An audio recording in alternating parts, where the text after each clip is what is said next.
first game breaks, we'll get you loaded up, put on more steam.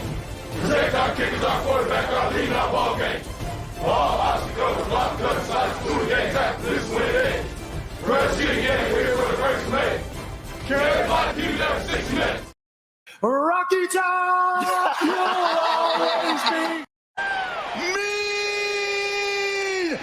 Woo! My God! Gene! Doesn't have to be perfect, ain't gonna be perfect. We go compete for 60 freaking minutes. All right, enjoy the opportunity, enjoy the environment, and then go play our butts off, play for one another, and have a hell of a lot of fun. Everybody got me? Yes, all right. Yeah, again, I think we should really have the best defensive line in the country. I feel really good about our depth that we're building. I feel really strongly about, their attitude and the determination that those guys have played with. And again, I'm not even talking as much about football, just great guys. They're great human beings, and, they've really worked hard. And, as coaches, we want to see guys develop and reach their full potential. A game like this, you kind of do when you're playing for another game, but that's what this work gonna go into next season. So we make sure we playing at this time next year. That's the goal. To be playing at this time next year and going forward to another game. But as soon as we finish this game, I told everybody it's just time to go to work. Everybody ready to go to work. Like it's time to drop off the grid and just show up in 2024 ready to dominate. Yeah, they're scared. You feel me? Like you can't double him or chip him or you feel me because you got me on the other side. And if you want to put a guard on me, you got Omar or Don Bailey on the 3 takes. Like you can't do nothing with that. You feel me? So offense they see us all out there. They're scared. Everybody's worried. So it feels good when we're all out there. But you know what? Let's talk a little Vols.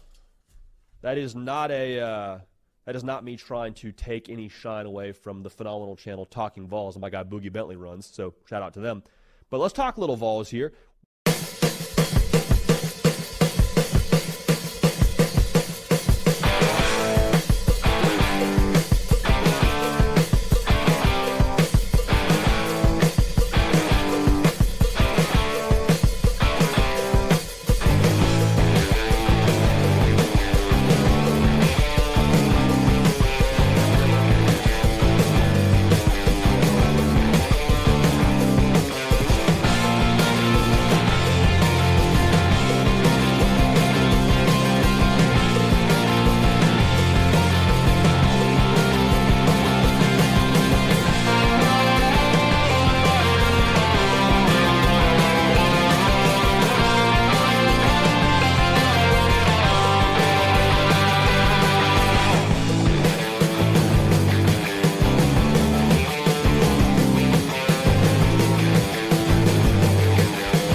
Welcome to the Talkin VAWLS Network. It's game day. My name is Boogie Bentley, joined by Coach Jay, Coach Rice. Dauber going to be in the house here in just a little bit.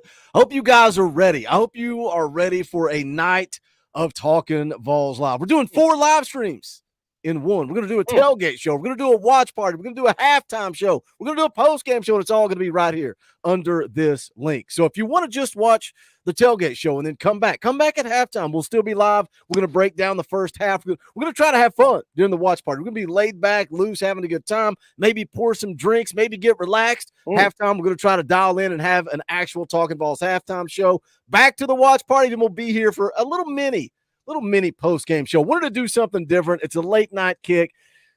Are y'all even excited for Tennessee football? I feel like this. I am. I messaged 3, 4, 5 guys. I said, hey, y'all want to come on the show tonight? We're going to do a watch party all night. Guys that begged me to come on this channel. No, I got things going. Boogie, I got things going on, but Boogie, I got something else to do. I'm not gonna watch the game. I'm not gonna watch the game. We get 12 of these things, Coach Rice. You better get fired up. You better be ready to go. Exactly. I mean, even when I got stuff like, you better not play in something when Tennessee football is on, because not going. I mean, I am zoned in. That's the only thing I pay attention to. Like I said, Brad, I asked people that I like. I asked people that I like to come on the show. You did say that, Brad. Yeah, that's why I didn't ask you. No it all makes sense. But maybe so.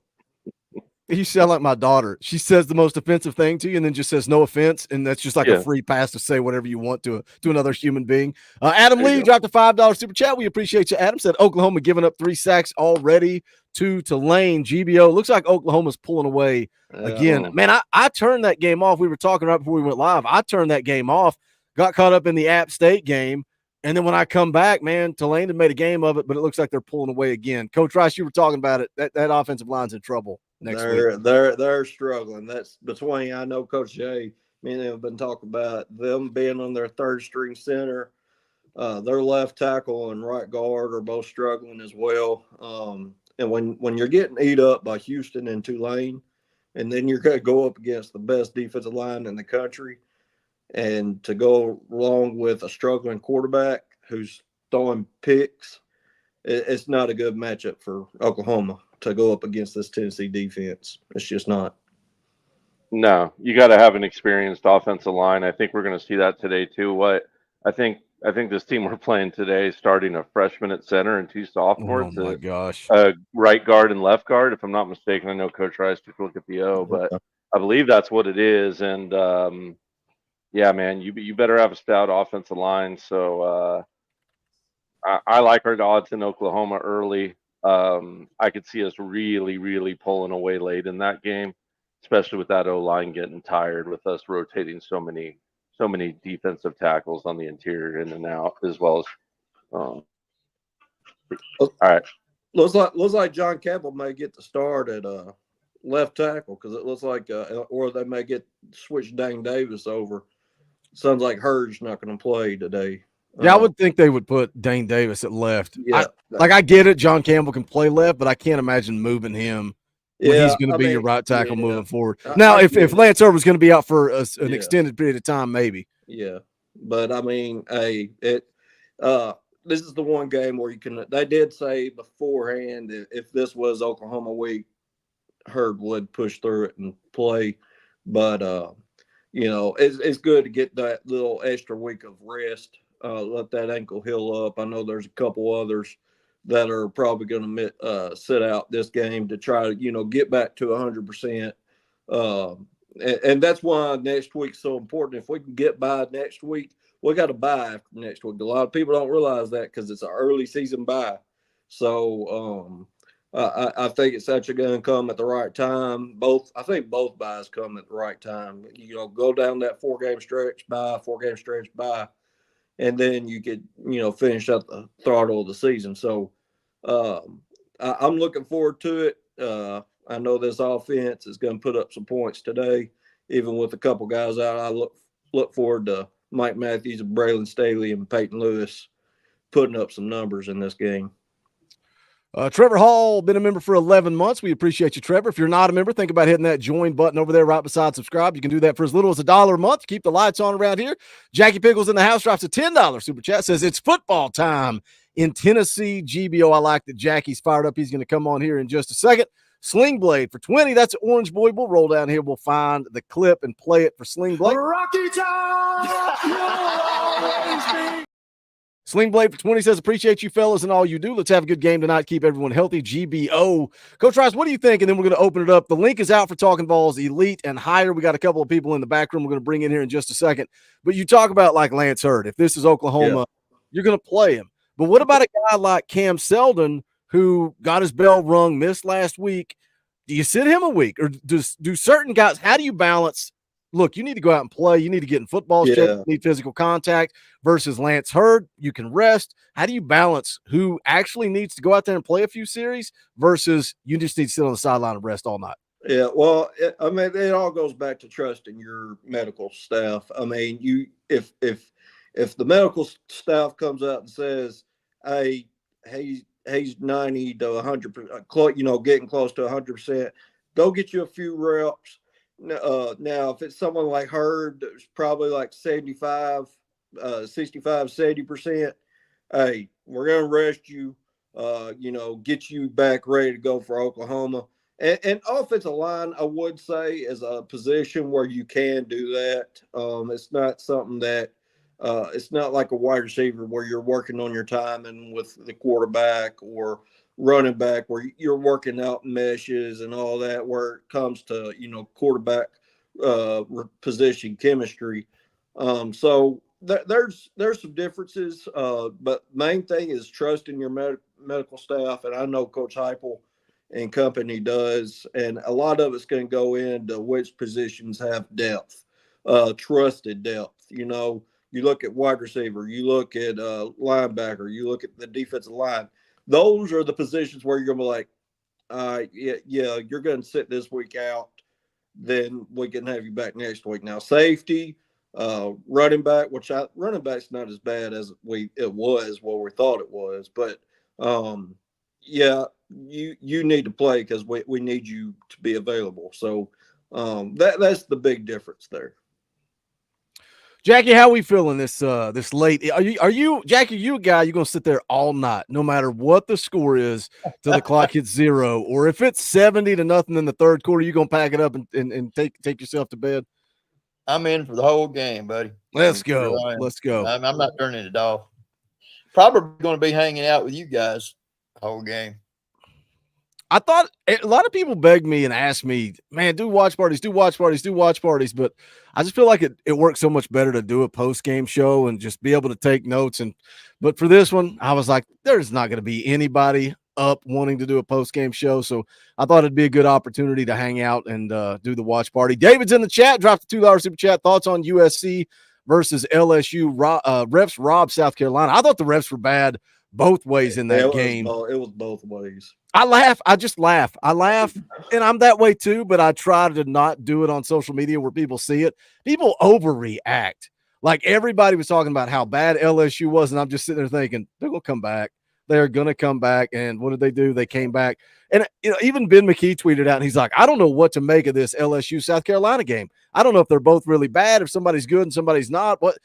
Man, just watch the games. Like, I used to watch football that way too and try to form some narrative. Oh, well, South Carolina's not very good or this. Man, just watch it for what it is. It's a football game. It was a fun game. It was bad officiating across the board. Where that game changed is South Carolina's quarterback getting hurt. Yeah. And then, what do you have, like an 80-yard touchdown, 75, 80-yard touchdown? 80 or 81. Yeah, they were playing good, but I will give it to South Carolina. Their defense is pretty good, especially from where they came from. The last couple of years. I still think Tennessee would expose them, but it is early season. Teams are trying to figure out their identity, trying to figure out who they are, who they can trust. So, and that's why you see a lot of teams that you thought early in the season. That's the reason why you could throw AP polls to the trash, especially preseason AP polls, because no one knows who they really are until you get on the field and see the team function. Let me hit a couple of more here. Carson Patu says, what freshman we excited for that I'm assuming he says doesn't play much. I'll tell you the two I'm excited for is Mike Matthews and Braylon Staley, just because they've been hurt. I did see Jordan Ross also going to be out today. What about you, Jackie? Any freshmen you're excited about that maybe we've not heard from or seen yet? I definitely want to see Braylon Staley and Mike Matthews for sure, those two.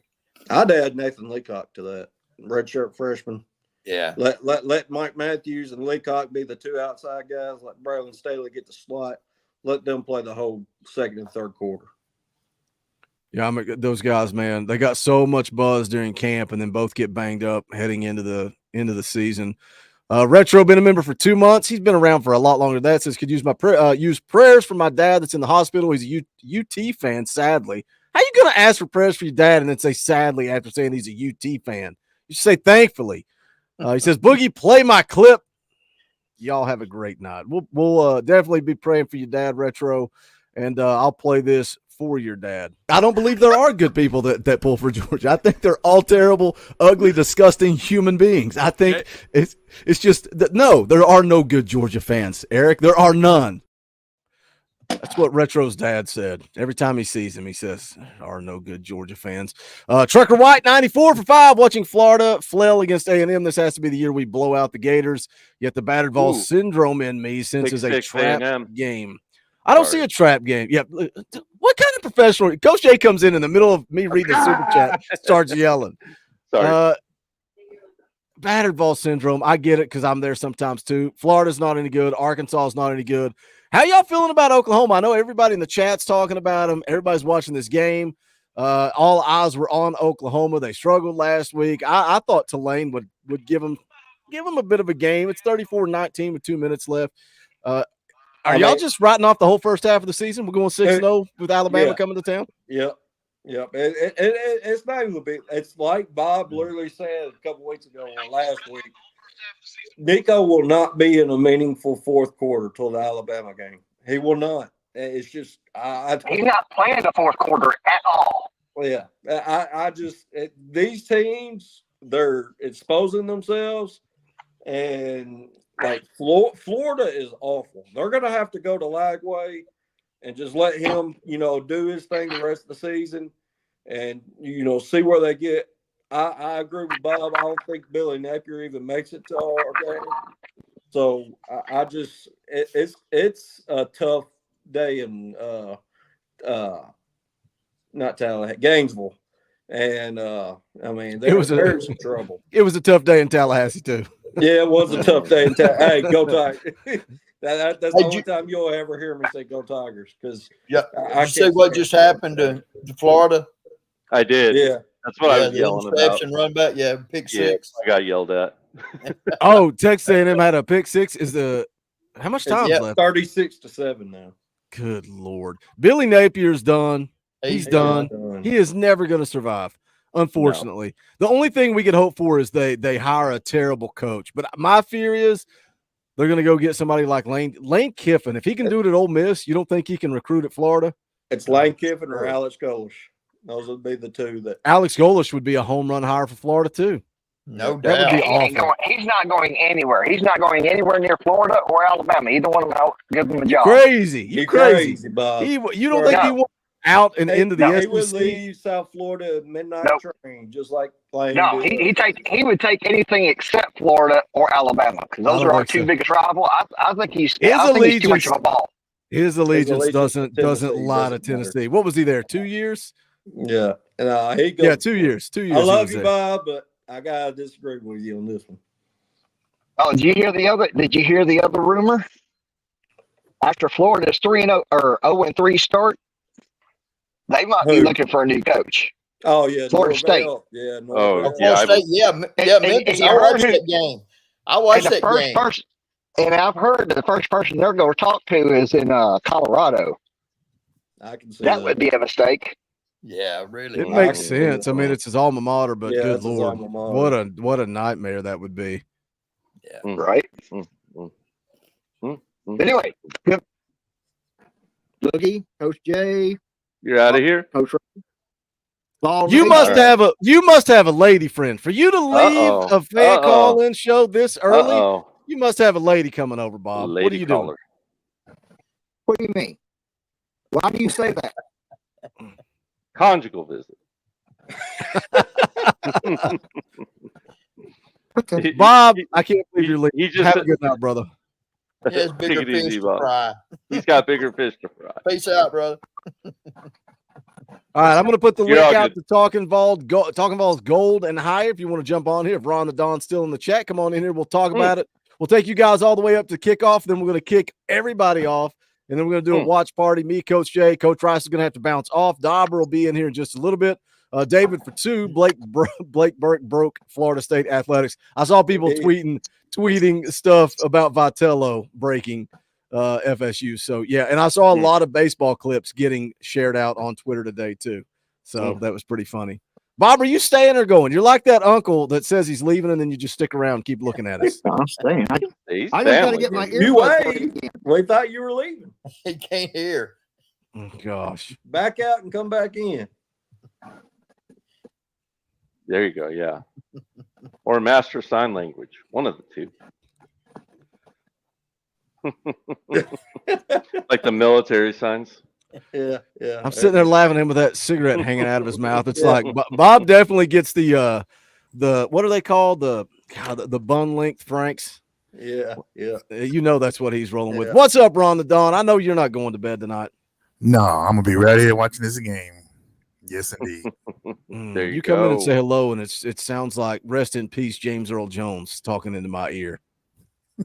Have they called you yet to come in and do Darth Vader's voice now after James Earl Jones passed away? They should. Not yet have they called me. But I shall be ready at the time they do. Oh, you can seriously, Oh, I love it. do it, man. Like that's love good it. stuff. Tim Broyles for 2. Me and my wife Mandy are fired up about the game. Let's go, Tim. Appreciate the super chat, brother. I'm glad everybody's fired up. It's been a fun day of football. What other games, Coach Shea? Any how are your not that we condone gambling, but if we did, how's the books looking? It looks good. All in all, I mean, I dropped the LSU game. God, that was a horrible, ugly, awful looking game just in general. Like it was, both those teams do not look right whatsoever. Very Did I see somebody very share a ranking list that had LSU's quarterback ahead of Nico? He looked like hot garbage. He did look like hot garbage, and the type of pick that Nico threw on that pick six, he threw like 3 worse versions of the same pick during that game. He looked bad. You're right, Boogie. He definitely looked bad. But no, all in all, I know I didn't have it on my my night picks, but I did end up taking K-State over Arizona, so I ended up getting that one. I got both the Thursday and Friday game. This morning I had Memphis on the money line, so I got paid on that one. Oh, so you didn't have that on Friday? I didn't have that one, the Kansas State one. I had Memphis on the money line though. Okay. So if people listened and took Memphis on the money line in LSU straight up, then they'd be up right now because the money line would have paid 2.5 or 2.75 to 1 or whatever it was. I tell you what, that Thursday night game, Texas State, Arizona State, that crap was fun to watch. Yeah, it was good. I ended up pushing it. I thought I lost it, but I pushed it. Yeah, that was a fun game to watch. Yeah. Yep. Yeah, it was a good one. But besides that, everything's going pretty well. I guess I got to check a couple scores. But yeah. Why didn't you drop any money on App State? They're leading right now. Are they? 6.5 minutes to go. Yeah. Talk about a sloppy game there too.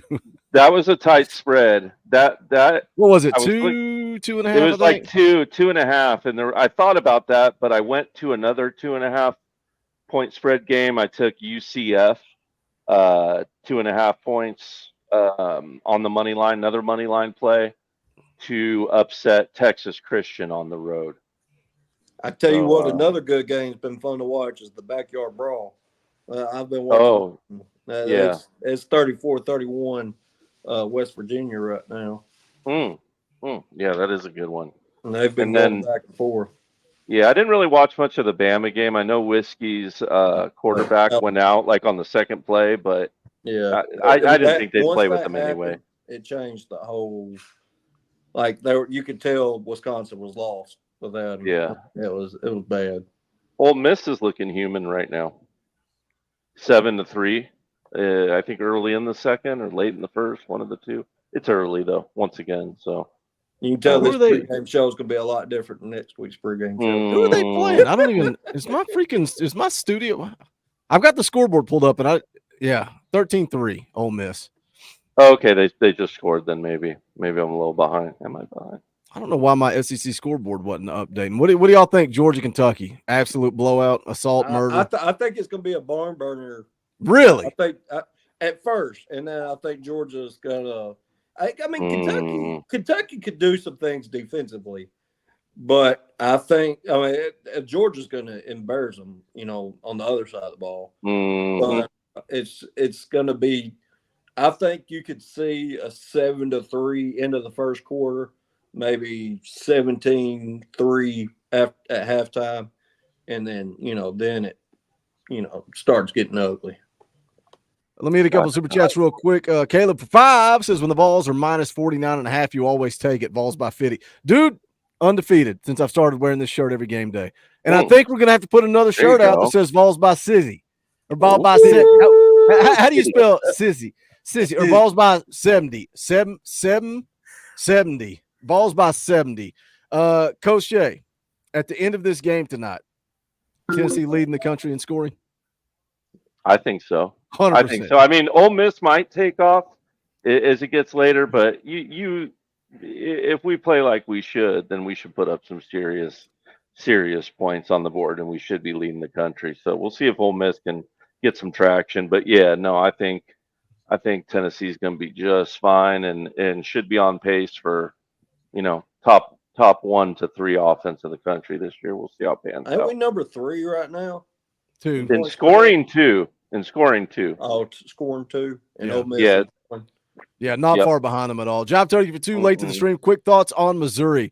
Did anybody? I didn't watch that game. I am so bad to get locked in on a game, and I watched that South Carolina LSU game, and then when we got to the next time slot, I was locked in on Texas A&M Florida, and then I got sucked into the App State game when I saw Oklahoma pulling away from Tulane too. I was trying to decide if I wanted to watch the Florida game or the Oklahoma game live, and then I ended up watching App State. You're welcome. Yeah. The Missouri has some issues that they're going to have to figure out on their offensive line.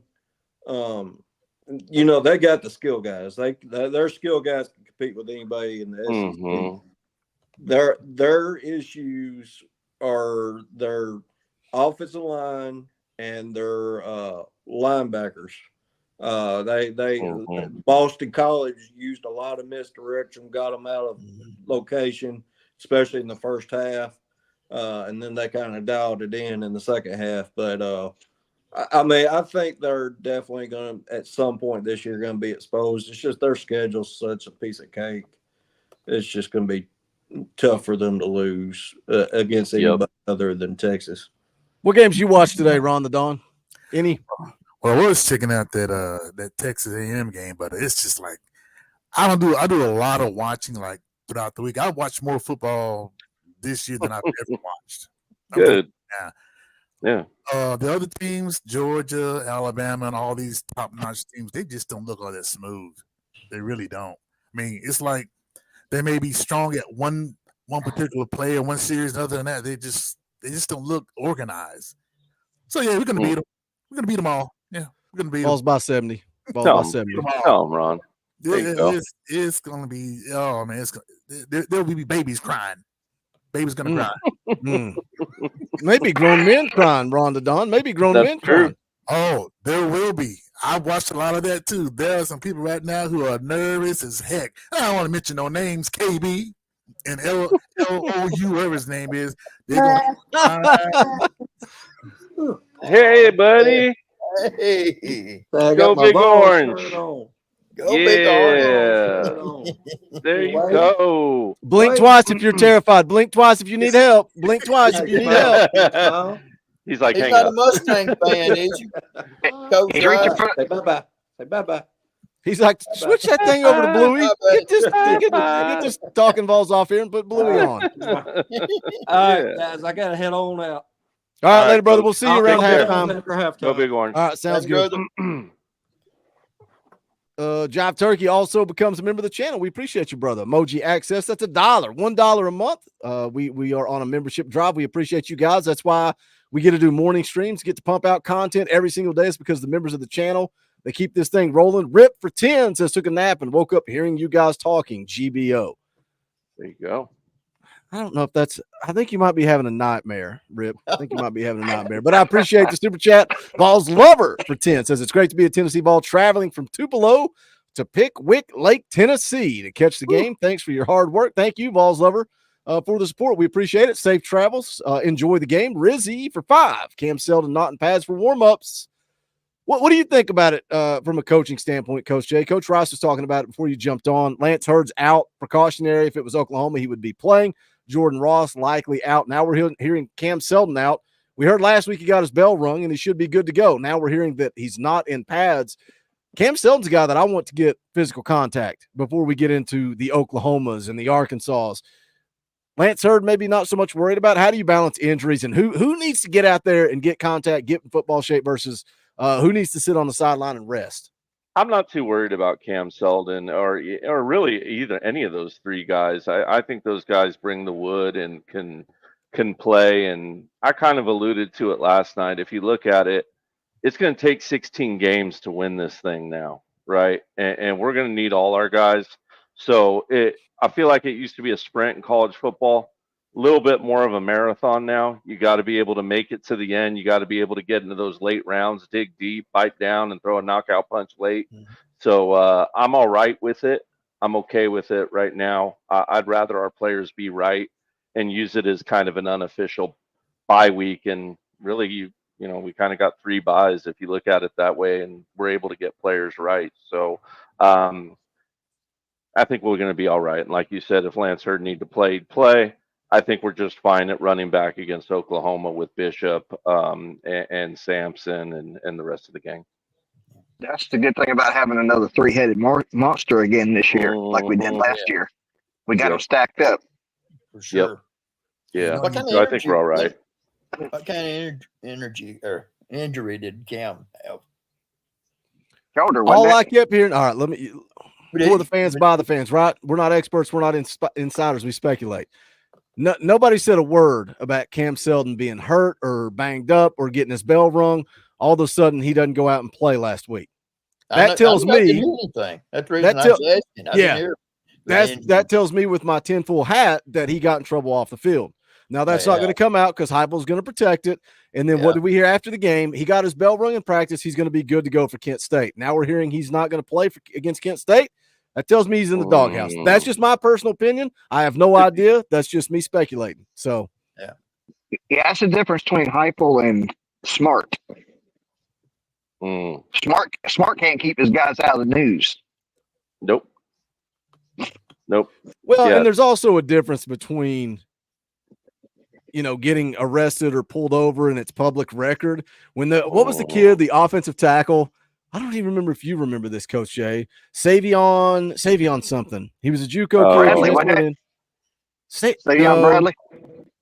I can't remember his name. Anyway, he was an offensive lineman, and I got scooped by somebody, and they sent me the arrest records, and it was alleged domestic violence. And I'm sitting on that going, do I run with this and make the video? Because nobody else has this right now. And I sent it to Kaner, and I was like, I'm not touching this with a 10-foot pole, but if you all want to report it, it's out there. It's public record. So like that, an arrest, you can't hide. But if you got in a fist fight with somebody in the locker room, if it's something to do with grades or, whatever, you can hide that. But what's going on at Georgia is just ridiculous, man. It's ridiculous. Yeah, I can't understand it. I mean, Kirby, he won't sideline anybody. He's like, I've got to have everybody to play. I don't see that. Heupel, if you got in trouble, you say you were doing 106 miles an hour down the road and you got pulled over and you got arrested, you're sitting out at least a game, if not 2 or 3. Yeah. We got enough, and Kirby should have no problem with that. He's got enough depth. So I don't know why he won't drop the hammer on him. So is he not sitting his guys? Is he not sitting his guys when they're getting these reckless driving deals? No. John Humphrey says over 30 arrests at Georgia. Is that accurate? That sounds about right. I mean, it's been a lot. It's every other day you pull up and see. Retro said players have been suspended. They're suspended for the first quarter against a Division II school. They call it a suspension. I mean, David for 2 says, do they move Campbell to left to protect Nico? Me and Coach Rice were talking about that at the top of the show. I doubt it because you're going to plug Dane Davis there. Now, if Lance Hurd was going to be out for 2, 3, 4, 5 weeks, maybe they move Campbell to the left and they put, Dane Davis at right tackle. But I think Campbell will play right. But what do I know? We'll see. Jive Turkey for 5. Can't wait to see our balls undefeated rolling into the Alabama game. Neyland will be electric. Hashtag Buck Fama. Hashtag GBO. Starts next week, boys. Guess what? It starts when the clock hits 0. I cannot wait. This week was so boring on YouTube. It was so boring because all I want to talk about is that Oklahoma game. Are you all, Ron and Don, are you overlooking Oklahoma now, watching the way they played Tulane, watching the way they played last week, or do you still think that's going to be a tough game? I saw the line shifted even more. Tennessee's like a touchdown favorite now? Yeah. You don't overlook nobody because they got 11 people out there in the field. You can have 11 people on the field. But the thing is, they just don't look really smooth. You can tell when teams are playing together and they're playing organized. They just don't look like that, man. I mean, it's like when players play with, I always used to say this a long time ago. You got coaching, you got player talent. Somewhere in there, you got to have an attitude or a mindset amongst your players to play together. I just don't see that. Oklahoma, all these games I've been watching, just don't look like they're that well organized. I mean, they're out there on the field. They don't look like they are, enthused to play. They struggle against teams. So I think if they're going to be anybody, they ought to be playing a whole lot better. Point scored. I mean, their quarterbacks have been rushing all day, running amok. Think he's going to do that against Tennessee? He's going to get drugged down. He's going to be out of the game. Yeah. He will be hurt. He will be out. So, I'm not worried about Oklahoma. Not worried about them at all. And Jackson Arnold, you go back and watch that bowl game last year, and I know it's a different team and all that stuff, but he's a converted running back. He likes to get out on his feet and run when he gets in any kind of duress. He's going to be in a lot of duress in that game. He's going to panic, and when he panics, like he did in that Arizona game, he throws picks. He has that problem. He's not calm. So I really, really like let's call it our opportunity to go out there and really house them and really kind of pick up all this Tennessee talk that's started around the country already. And against us, he's not going to be running for yards. He's going to be running for his life because we're going to be on him like a duck on a June bug. As soon as he breaks that pocket, we got DBs waiting for him to clean his clock. Was he running for his life all day today against Tulane too? Yeah, that's what Coach Rice. I didn't watch the game. I recorded it because when I watch it, I kind of want to dissect it slow. So Coach Rice seemed to think he was, though. Yeah, he was. I watched part of that game, and he was, man. Tulane was on him big time. Yeah. That surprised me with Tulane being able to get to him as much as they did. I'm thinking, good God. Well, Tennessee's going to be eating his lunch. Yeah, those weren't design runs either. He's scrambling. I know he's scrambling. You're right. Well, their offensive line was a big question mark anyway. And like that's when I started hearing in fall camp guys like JD Pickell and Josh Pate saying they still have major issues on the offensive line. That's when I was like, okay, I'm starting to like Tennessee in this game. And now on top of that, they're banged up. They got a bunch of guys out hurt. Sorry, Coach Jay, everybody cut you off. No, you're good. Hey, this is the fan call-in show. I want you guys to talk. Cut me off 100% of the time, guys. Wait, even me?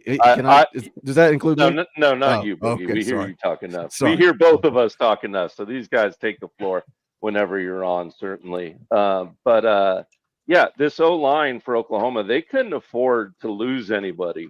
I mean, they've sustained a couple, let's call it injuries that are, keeping you semi off the field, semi on, nagging things. And then the center that they brought in to save the day, he's gone for the year. Think about the first season Tennessee had under Heupel, that O-line, and think how fragile that O-line was. Now imagine taking Darnell Wright off that line. Mm-hmm. It's a major problem. And last year what we saw with Coop. Or last year with Coop. Yeah.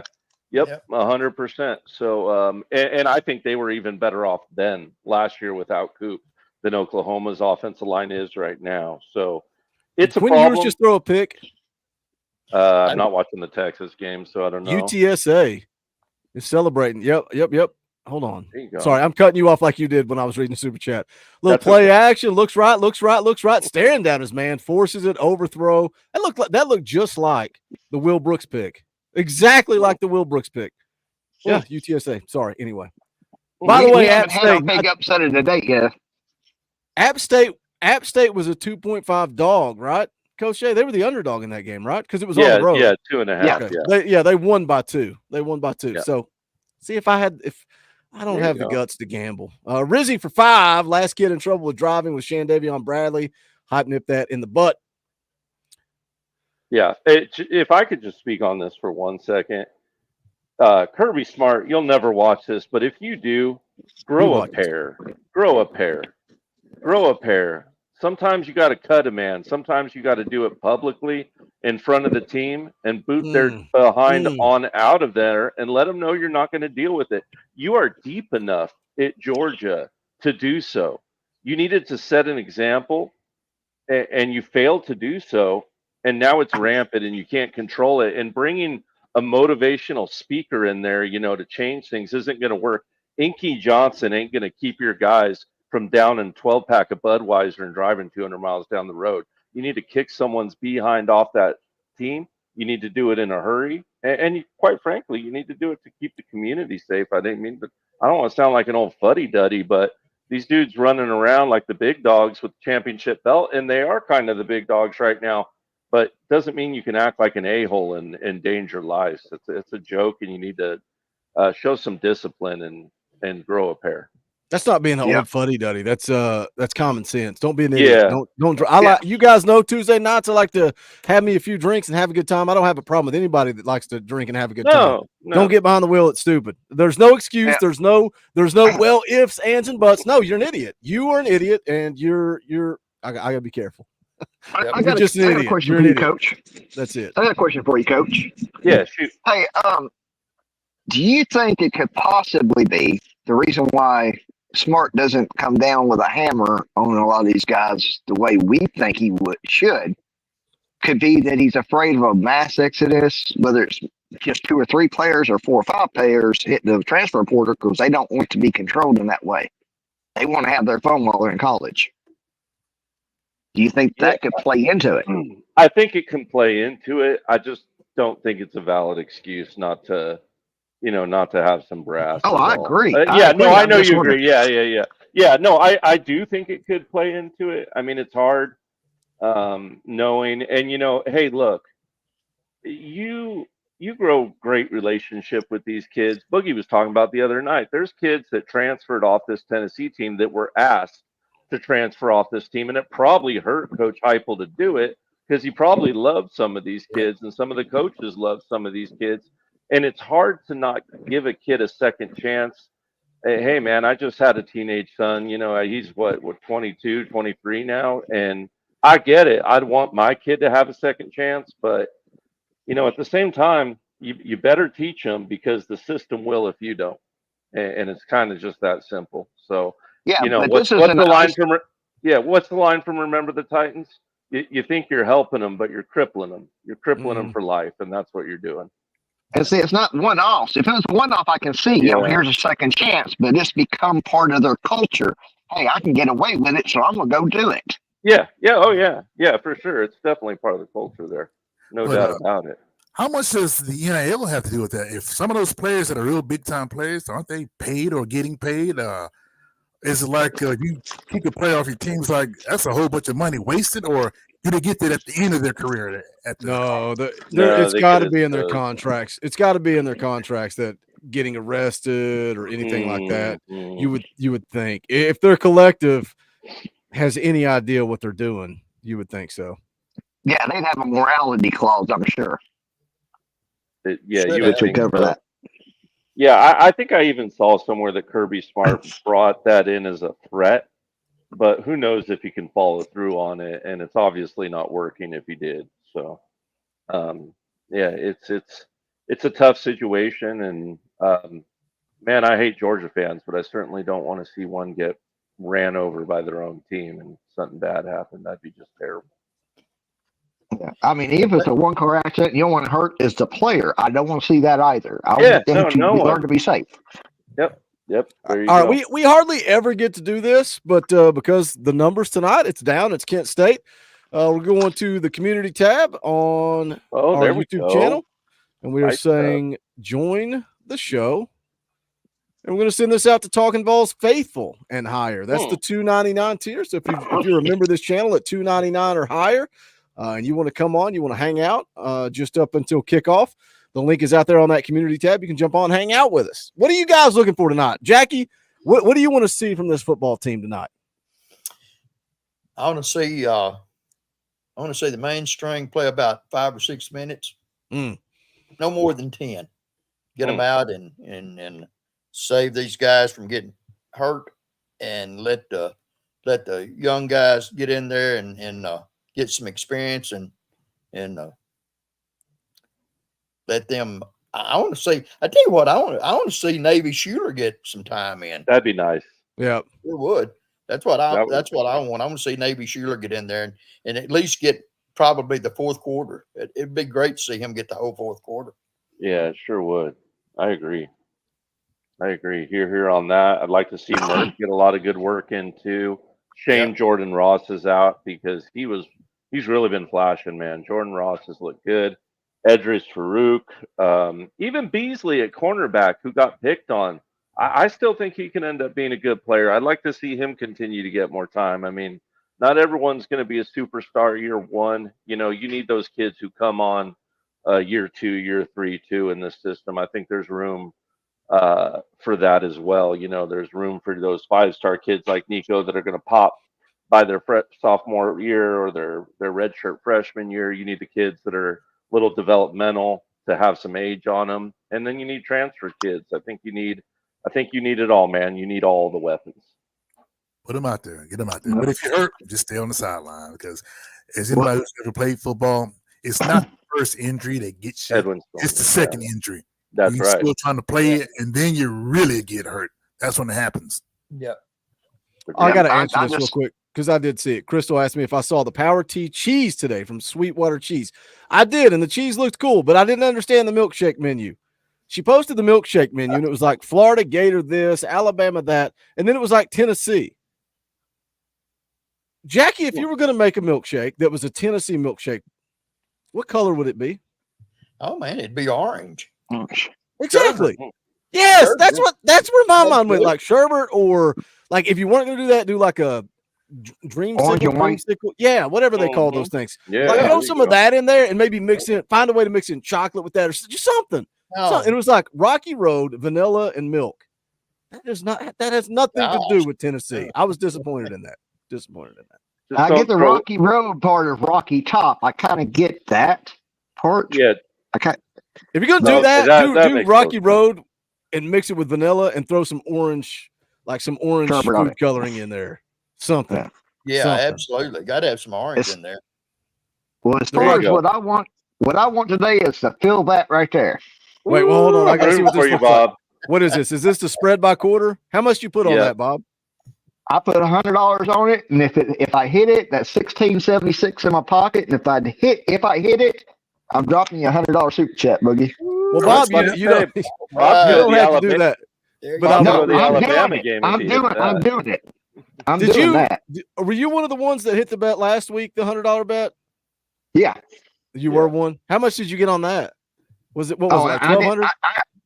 No, I didn't hit that. I didn't bet on the parlay last week. I wish I had. I think I pulled in like 300 on that one. So I turned around I only made one deposit to FanDuel for $5. And right now I got 100 on our game. Let's see what else I got. Give me just a second. I'll pull it back up.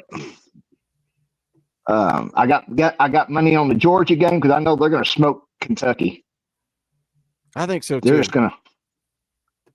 I got a Georgia parlay for $30. Going to pay $4.35. Of course, 100 on the Vols, and then I got bets on. I got 50 on Nico for the Heisman. And, I got a little bit of that too. I got a little bit. You got 200 on that, don't you, Coach Jay? On the national championship. Oh, okay. What'd you put on Nico? 100. Okay. Yeah. And I put 100 on the championship. There you go. And all that you got $5 in the pot. That's the way you should gamble. If you put money in and you play with house money, but what happens, Bob, when you're down 20? It's like I got to get that 20 back, and then you're down 50. I got to get that 50 back, then you're down 200. No, that I closed that account and I go to another one. That's why you're in prison. That's why you're in prison. They got you for fraud. What I Did you see him earlier sitting down there in the dark and the pig walked by and flipped that light on and it flashed and Bob jumped? He's like, they're like, all right, it's time to get out of the pen. Get out here. It's time for yard time. Sorry, Coach Jay. I've already derailed this. No, you're okay. There's nothing illegal about it to like keep you from doing it. What's the line on the Georgia game? I hadn't even seen what the line he did a parlay, so he has to win by a certain amount of points every quarter, or he doesn't get anything. Okay. What I like to do is if you can and you want to gamble and you're worried about it, getting out of control, what I recommend is for 7 months, if you can afford it, put away $75, right, in an account. Come football season, that's $525. Put that in, and that's what you got. There is no re-up. There is no putting more money in. That's your fun money. Expect to lose it, and you'll be pleasantly surprised when something great happens. Or do like Snake does, one of the OGs of the Talkin VAWLS Network. He always bet for Tennessee to lose. So if they lost, he made a little money. If they won, he was happy. That's another way you can go about your gambling. G Styles in the chat says, are we doing a post game? We are going to be live all night long. Here's what we're doing. We're doing the Tailgate show as always. Everything is going to be right here on this stream. As soon as the Tailgate show is over, we're going to kick all you guys off. Me and Coach Jay are going to continue with the watch party. Dauber's going to be here in just a little bit. It's going to be laid back, loosey-goosey, watching the game, hanging out with the boys. Halftime, we're going to do a halftime show. So when halftime hits, we're going to stop being idiots, stop talking about nonsense, and we're going to focus and we're going to talk about the first half of the game. Back to the watch party for the second half, and then immediately following the game, we're going to do like a little mini post-game show. We didn't want to do a full post-game, so we kind of thought watch party would be the way to go. So we're going to be live all night long, G-Styles. You want to hang out, have us on your phone, watch the game on the TV, whatever you want to do, or you want to just kind of pop in at halftime, come back, pop in for the post-game show, whatever you want to do. We're going to be live all night long. Good old Nate Pruitt dropped a $10 super chat. Says cover charge boogie. Howdy, Coach Jay, Jackie, Rob, or Bob, Uncle Ron. God bless. Go Vols. We love you, Nate. Appreciate the super chat, brother. Yeah, so we are about 8 minutes away. 8 minutes away from kickoff. So let's go ahead and get the predictions done here. Jackie, give us what you expect to see tonight, and then give us your official score prediction. We'll let you bounce out of here. I expect to see Nico hit for about 3 touchdowns in the air. Dylan Sampson get 1 on the ground. I think I'm going for a 68-0 score. Woo. I like it. No touchdowns scored in what? That would be the defense is not allowed a touchdown in 4 games if we do that tonight. I think it's a shutout too. All right, Jackie, we appreciate you, brother. Always a good time to have you on here talking little balls. Hopefully we'll see you tomorrow night for the fan call-in show. Sounds good, brother. All right, later, buddy. All right, bud. All right, Bob. Make sure nobody's coming. Do you have it timed like they walk by like every 2.5 minutes? Is that why you had to go? You knew they were coming through? No. Earlier, I just couldn't get my earbuds to connect up to my tab. They took them from you for watching things you shouldn't. I get it. That's all right. Give us something you want to see tonight and what your official score prediction is going to be. All right. What I want to see Nico play just like we did against Chattanooga. Let him have the first half. That way we can get off and just annihilate them so everybody else can be comfortable when they come in. I want to see absolutely everybody play, including Navy Schuler. This is his last year. Give him some time. Yeah. Give the man some time. I mean, that's second gen VFL right there. So give him his time. I want to see James Pierce get a little bit more playing time. He don't have to smash the quarterback. He don't have to put anybody out of the game. He don't have to get sacks. I just want to see him playing more than 10 snaps. I want to see everybody eat. In my prediction, 77 zip. That would be a record in the modern era, Bob. That'd be a record. I think Nico's already set one record. He's going to set another one tonight. That's what I said this week. I think the record's 70 in the modern era. 73. Let's go. All right, Bob. Always good time, brother. I know you'll be hanging out with us all night long. Unless your lady friend's coming over, then you'll have to watch the replay. But hope to see you tomorrow night for the fan call-in show, buddy. All right, brother. All right, later, man. All right, Ron. Fire us up, brother. Fire us up. What are we going to see tonight? We're going to see some total dominance. I'm gonna call the score. It's gonna be 55-0 to 5. That 5 is gonna be how many people they're gonna have to bury. We're gonna get clobbered. It'd be a barrel at sea. They're gonna call their mamas. They're gonna call their cousins. It's not gonna be a happy event, people. So if you're tender-hearted or squeamish, don't watch this game. This ain't the game for you. Come back another time because Tennessee is going to put a hurt on these people. And it's not going to be the main star. It's going to be the backup crew. People who've been sitting on the sidelines waiting to get in the game. They've been practicing all week. They've been practicing all year. This is going to be their time to get in the game to show the coach and say, hey, I need a little bit more playing time. This is why. Bang, flash, it's going to be painful. So if you don't want to see that, don't tune in tonight. Oh, no. Get you a box of handkerchiefs or some Kleenexes. Or just do a roll along with your. It's going to be terrible. Ron the Dome, what's your score prediction, brother? My score prediction? I'm gonna go easy on tonight. I'm gonna say it's gonna be 65 to zilch. I ain't nobody scored zilch in a long time, but they gonna score today. Zilch. Has anybody on this channel given them a point? I don't think anybody predicted Kent State to score anything. Coach Rice went as far as say they're not going across the 50-yard line. Yeah, I guess you got to think they're not going to. What if they have old Johnny Stankleg for a kicker and he can mule kick it 70 yards? Who knows? Oh, they'll make a comeback. They will. Kent State will make a comeback on the bus. On the bus. Go back to Ohio is where they're going. Oh, man. Ron the Don, we love you, brother. Appreciate you jumping on. I know you'll be hanging out with us all night. Hope to see you tomorrow, 7 o'clock for the fan call-in show. We'll talk about it, and then we're going to move real quick right into Oklahoma. That's what we're going to be talking about Sunday night. Let's go, Vols. All right, later, brother. Have a good night.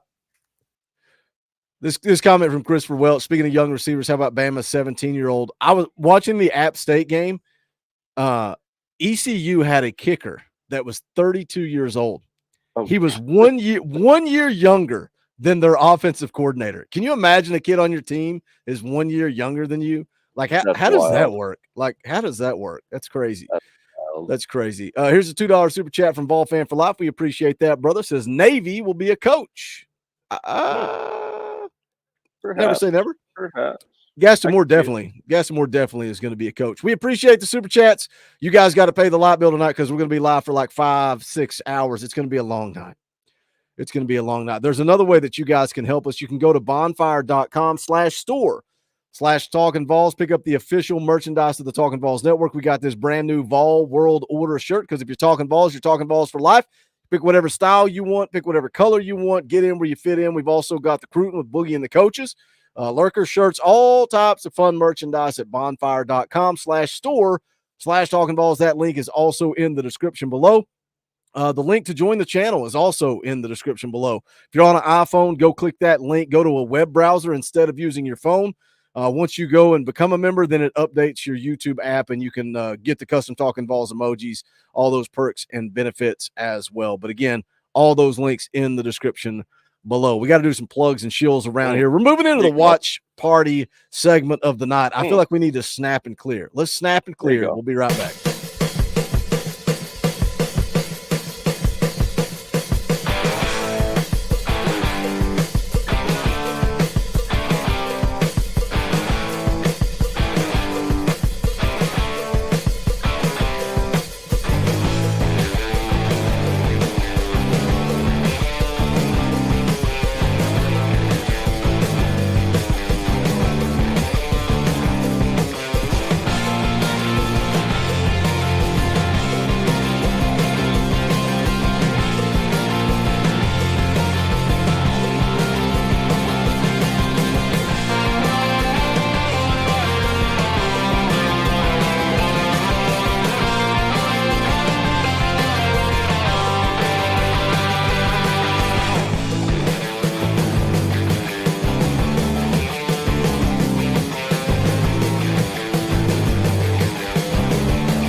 Where is everybody, Coach Jay?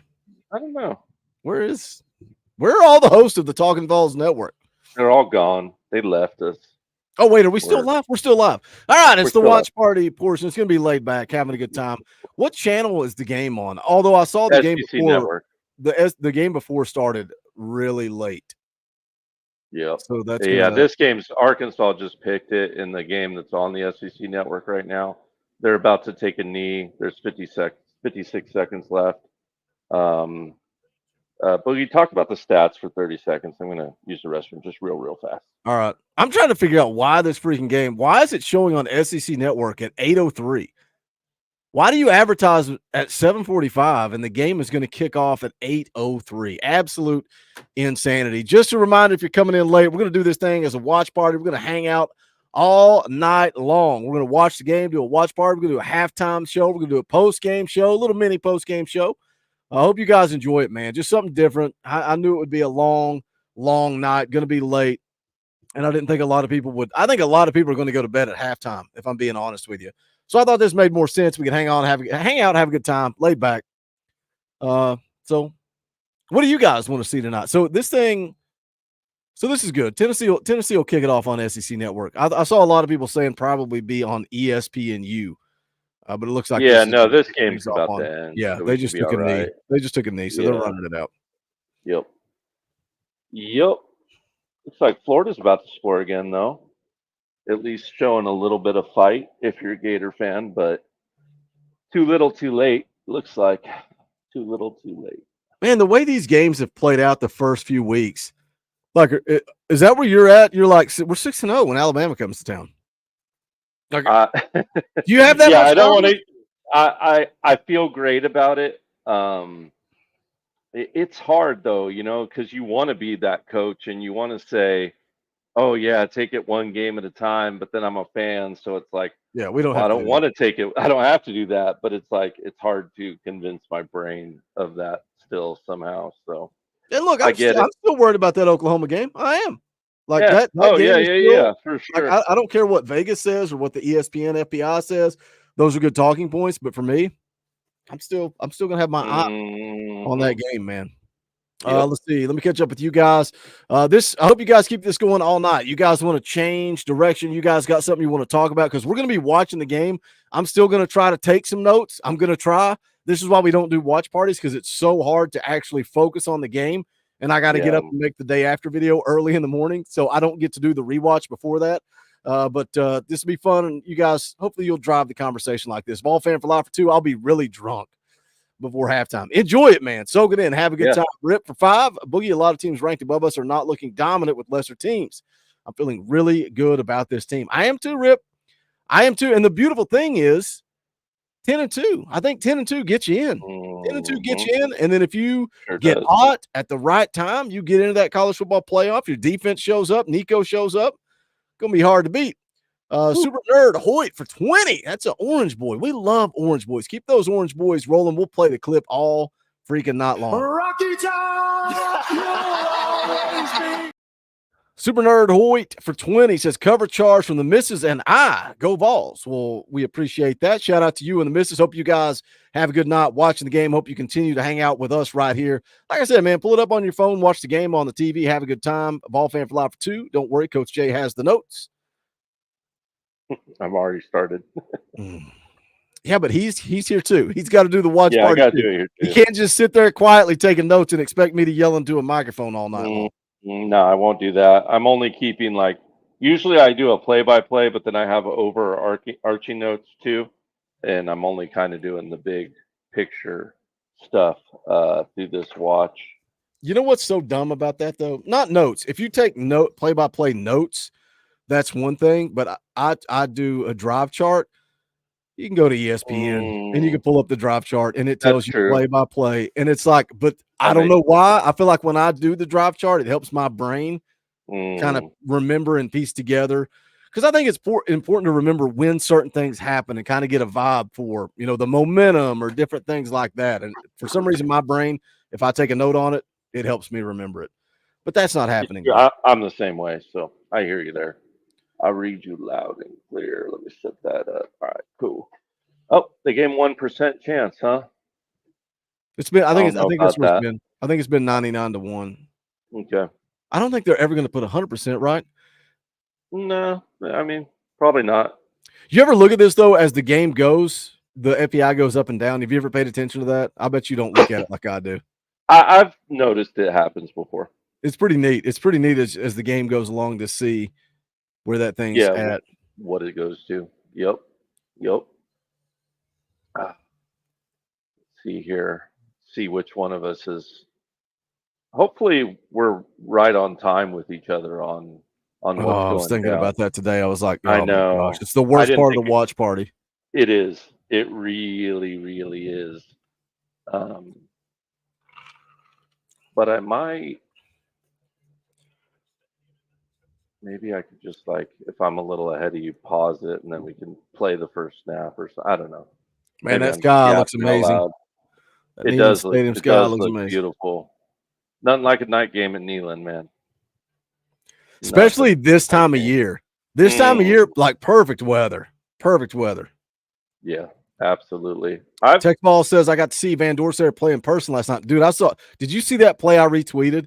He does not look like a tight end. Looks like a wide receiver. So much speed and athleticism.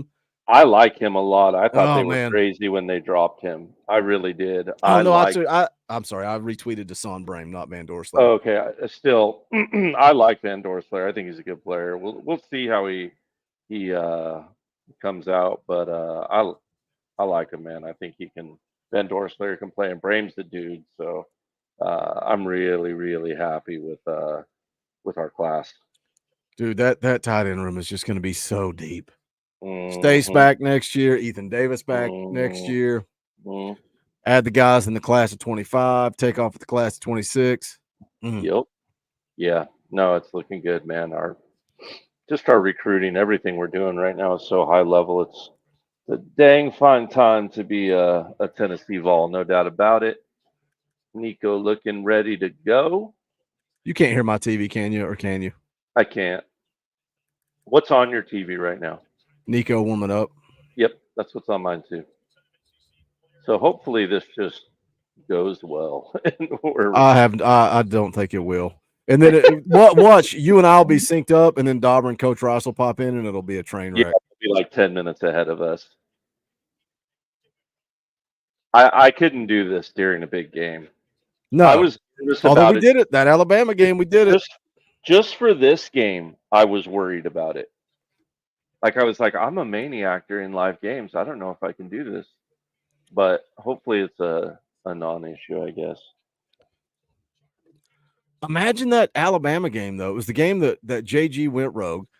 So we all thought it was going to be a blowout. So it was kind of like, well, we'll just do it. We'll just do it.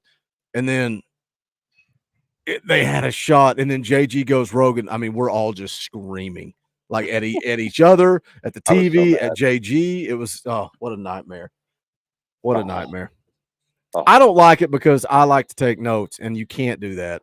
You can't do that when you're live. Hard. It's really hard. But I have a feeling the day after video is going to be like, Tennessee blew them out. Here's the stats. Let's talk about Oklahoma. Lance Hurd, Dirty Ducky Lance Hurd has an ankle injury. If they were playing Oklahoma tonight, he would be playing. He was a little gimpy in that NC State game. For those who didn't catch it, I brought it up in the post game. I caught that it happened, and so he pushed through it. And like Boogie said, I'm sure he could, get a shot and play if he needed to. But why do it with Kent State? Man, NC State was in trouble earlier today. I don't know if you saw that, Boogie. Yes, and of course, it's always on social media, moving the goalposts. NC State sucks. We're terrible. They're terrible. Oh, Lord. Really? We overreact to everything. Everything. Mm-hmm. Okay, they're lining up for kickoff on my screen. Yep, me too. Got a little hip action going on. Loosen up the hips. Referee just ran past the 30. He just set to the 25. Yep. We're right on top of each other. Here we go. We're going left, right, left, right, left, right, left, kick. Starting kick. So I'm right behind you. Here, I'll pause it for 2 seconds. Yep, flag. Why are we kicking it out of bounds? Yeah. All right, I paused it for a second. We'll see if that helps a little bit. Okay, cool. Oh, man. at Coach J lost their starting quarterback. Oh, NC State did? Is that what that means? Rip? Let me know, Rip, in the chat. Did NC State lose their quarterback? I didn't Is see that that what if they did. happened?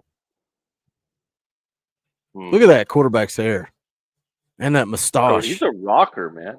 Look at that mustache. He looks like the lead singer for Red Hot Chili Peppers. All right, we'll see how close I am. Just call hike as soon as the ball goes.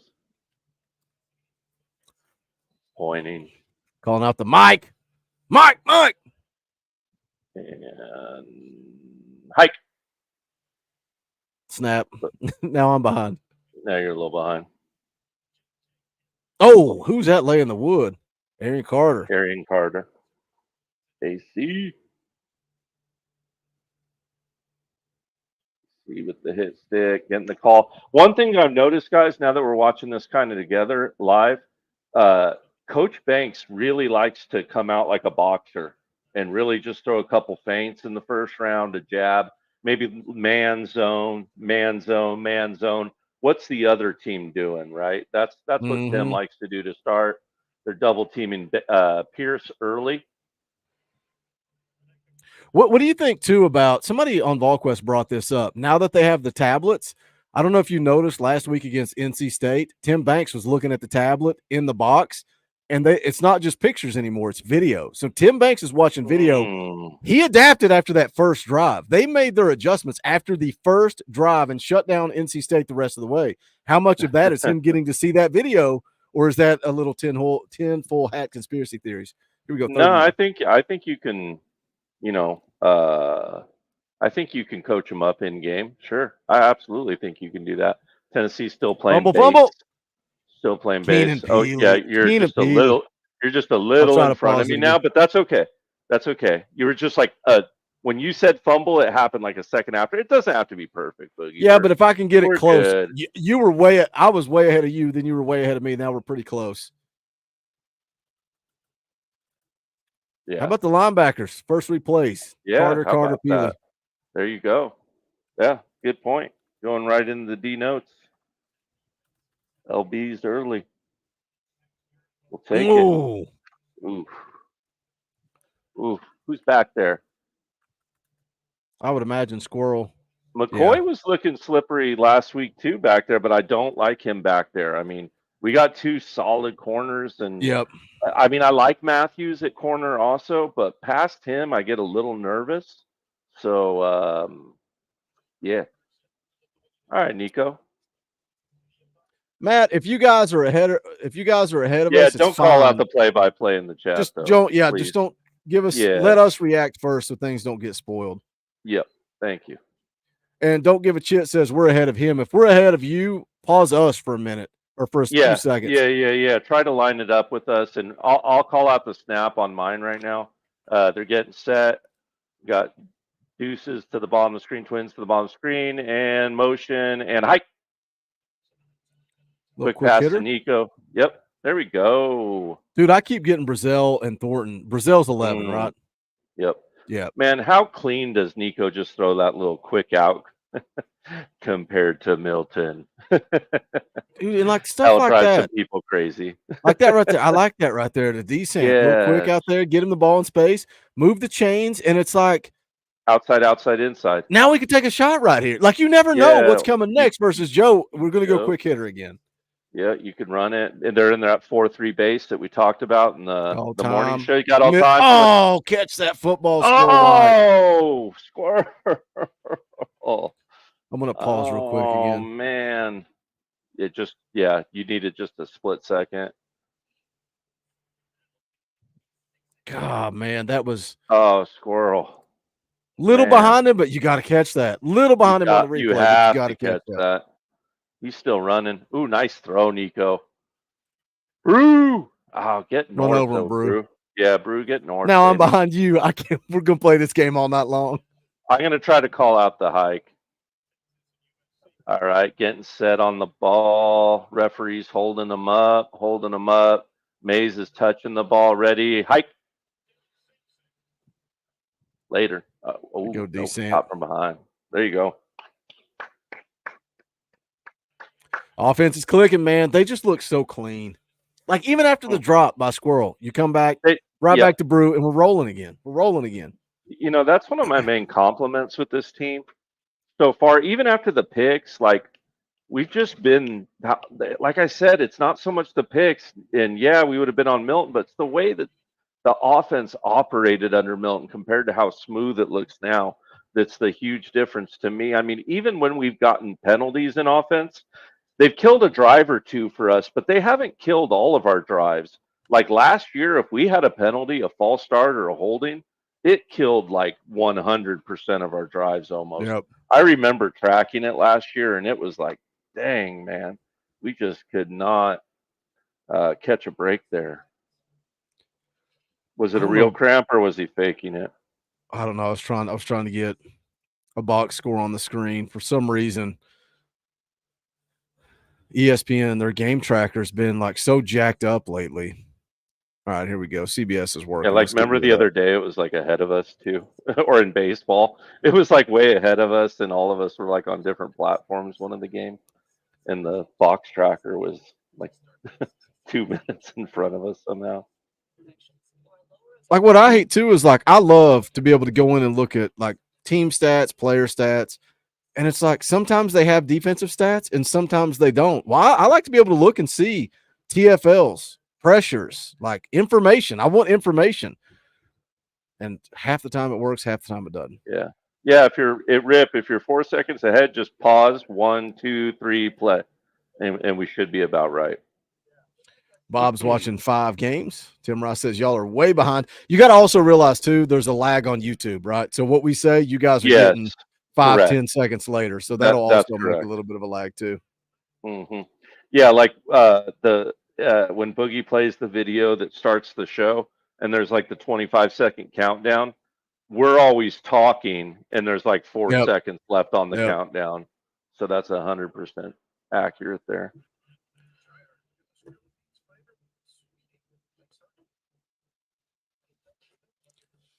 And they were just showing on another game Virginia's marching band marching, and they were in the shape of a V, and it was the ugliest V I've ever seen. It's like their band sucks.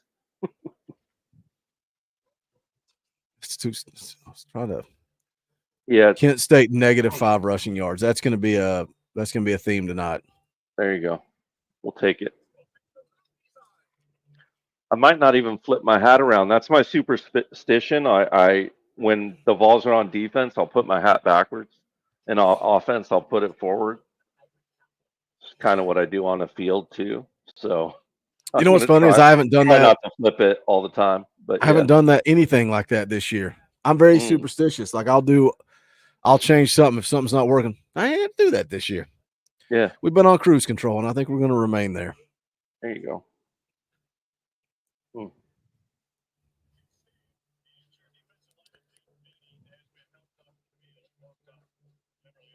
I wonder where Miss J went. All right, here we go. What do we got? 1st and 10 from the 42. Yeah, I'm watching crowd. Oh, now they're lining up. Oh, low snap. Oh, see, I'm a little behind you now. Oh, there we go. Like a second. I'm like a second or two behind you, Boog. He just caught it. He just flipped it back to the ref. All right, let's see if that fixes it. Tell me when you snap. I'll call my snap. They're lining up. Ready, hike. Still ahead. Just spoiler alert! Touchdown, Dylan Sampson. Yeah. I knew before you even said it because I saw the hole you could drive a Mack truck through. So we're good there. See, just that drive though. Once again, like it's just so smooth, and it was smooth running that counter against NC State too. It's yeah, man. That the offense. That I think that was the big question, right, Boogie? It's like we knew the offense would be different than 22, no matter what, because no players are the same, no quarterbacks are the same. But would we see Heupel's offense back? The question is yes. Oh, Coach J, another underdog pick. FIU getting 6 points against Florida Atlantic, up by 7 early. There you go. We'll take it. We'll take it.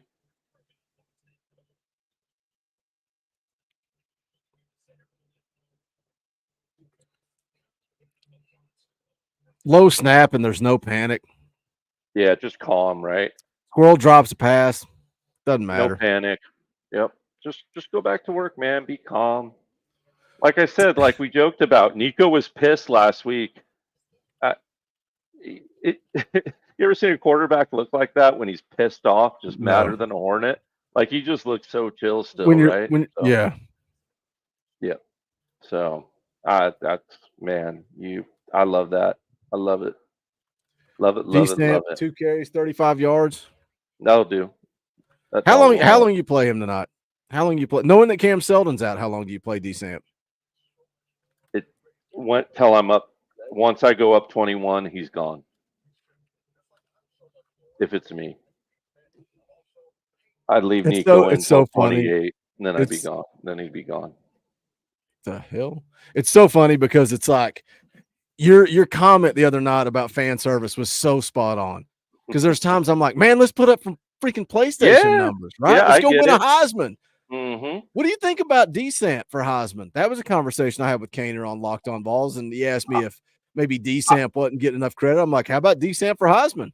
I don't mean this in a bad way, but we should all pub it as much as humanly possible, because the more chatter that gets around this running game, easier it's going to be for Nico in the passing game. So we should definitely talk up this running game, and it deserves the talk up, man. Sampson's a killer out there.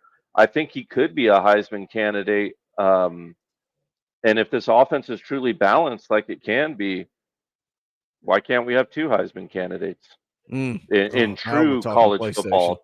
Yeah, 25. That I guess that's one of the problems of Nico playing low quarters early. I guess we'll see how it pans out when he's got to play full games, against some better competition. We'll see how it goes. But all right, now I got my ESPN tracker where I want it. Espen. We got 170 people watching this watch party. We're gonna hang out. We're gonna watch the game together. We're gonna do a little halftime show. We're gonna do a little post game show. Appreciate you guys hanging out with us. Smash the thumbs up and share it out, man. Let people know we're live. I knew numbers would be tough tonight because of Kent State, and I thought this would be more interaction, more of a way for us to have a good time, man. So I thought it would be fun to do this with you guys, and to have 171 people in here. That's cool, man. That's awesome. Absolutely. Kicked it. Am I still ahead of you? Just like 1 second, maybe. It's pretty close. Have you ever, like, it's crazy, this clip.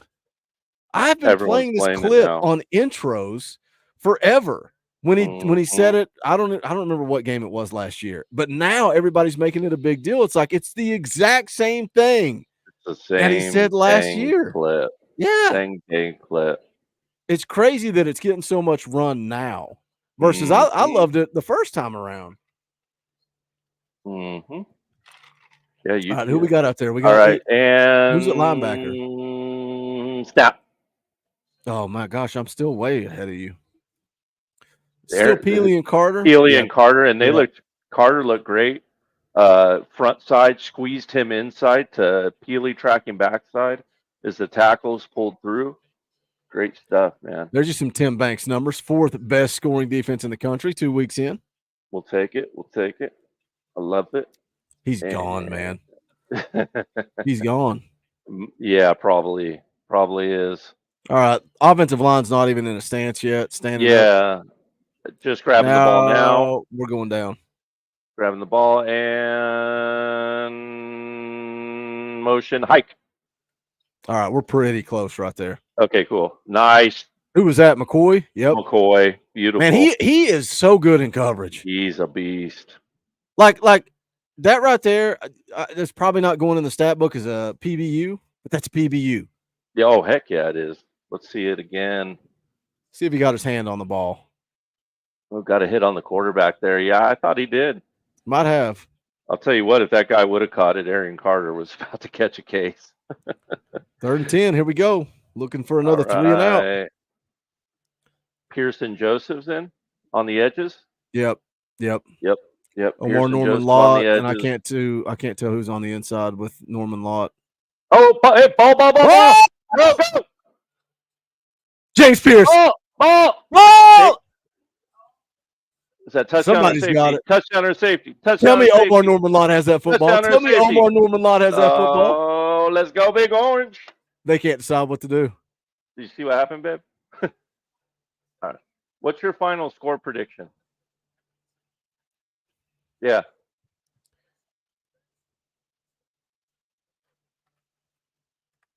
Oh, that's not covering. I was like, what's your score prediction? She said 49-3. I was like, man, then I'm not going to cover. She's like, I don't know. Shoot, man.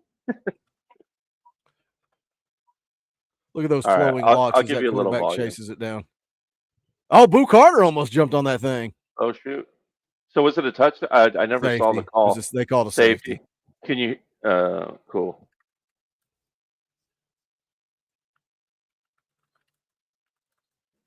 I'm trying my best to take notes, but this is not working. No, I was Miss J was like, turn the dang volume on. Trying to watch some football. I've created a monster, everybody. Can't even watch football now. She's yelling at me. She can't hear and hooping and hollering for the Vols. Like, obviously, I would like to have a touchdown there. I'm kind of glad it was a safety, so we get the offense again. Yeah. See, in this game. Fan service. Yeah. In this game, I want to see the offense. I get it. Fan service. I'm a fan, so I get it. But you know, if they recover that, it's 14-0. The offense is losing the series. They're losing the series somewhere. Yep. Nico, D-Samp. All right, let's see old stanky leg 60 here. What a great number for a kicker. Yeah, running, walking, running, kick. I'm a little behind you, but that's all right. Is this Squirrel? Who is that? Who is that? Who is that? Oh, it was Matthews. That was Mike Matthews. I thought he was 89. I thought he was was it not? I thought I saw M. Matthews, but I could just have bad eyes. That's possible. Everybody's saying Matthews in the chat, but I wonder, and sometimes they'll change their number. They'll change their number for special teams 10? only. Was it 10, right? Yeah. Yeah, 10, Matthews. I thought Mike Matthews was 89. Oh, now we're going to have to go to the dang. No, they've got him listed. They've got him listed as 10 Mike on UT Matthews. Sports. Okay. Yeah. Hey, clock, Nico. There you go. Oh, keep your foot in, son.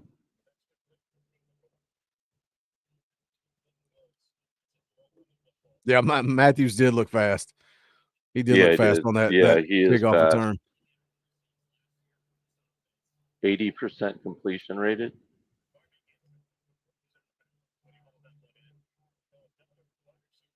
There's Mike Matthews. Here's Mike Matthews. Here's Mike Matthews. Here's Mike Matthews. Nico knows where to throw the ball. Don't worry about it. Nico. Dude, there was nothing there. There was nothing there. Mike Matthews is making stuff happen. I've got a funny feeling Nico to Mike Matthews is going to be a big deal next year. Look at this. You got one guy blocking 3 and Mike Matthews making plays. Look at that throw. Strike. Chaz Nimrod. Sharing the wealth here, boys. Sharing the wealth here, boys. See, the fan service and me wants Nico to get a throwing touchdown here, but it's whatever they give us. That's what we should run. Is whatever it is.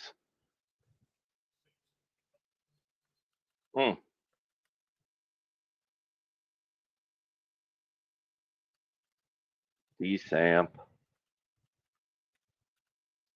RPO. We can get RPO here, Boog. I mean, it's Kent State. My mind's going read option. It's Kent State. That's not happening. RPO, probably way more likely. Yeah.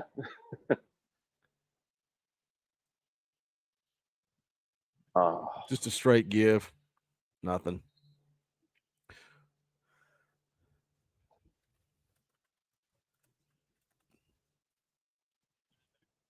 Come on, Sprague. Got your tail kicked in.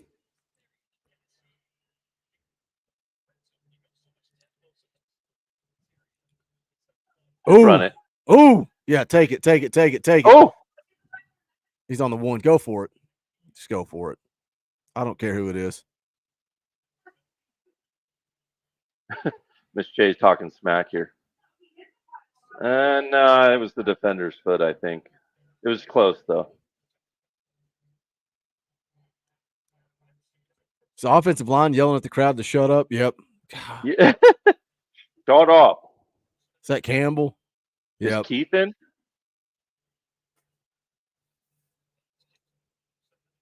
Six. Oh, that was easy. D-Samp.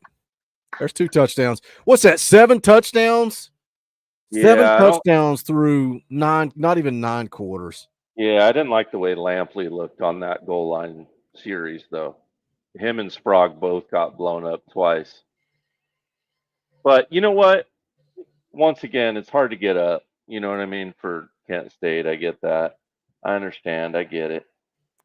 Yeah, but at the same time, it's like get it done. You would think the veteran leadership, all the guys that came back on that offensive line, like COVID seniors, get up in your grill and say, "Hey, I don't care who it is." That's a quick 16-0. So boys. hey, wait. Hey Bob.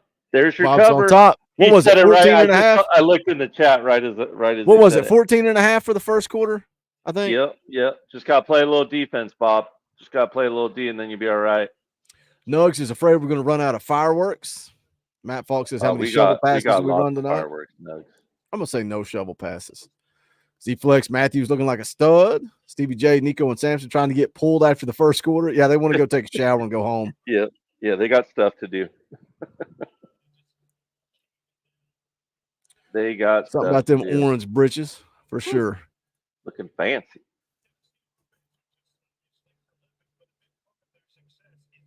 They must really practice their celebrations because you gotta. they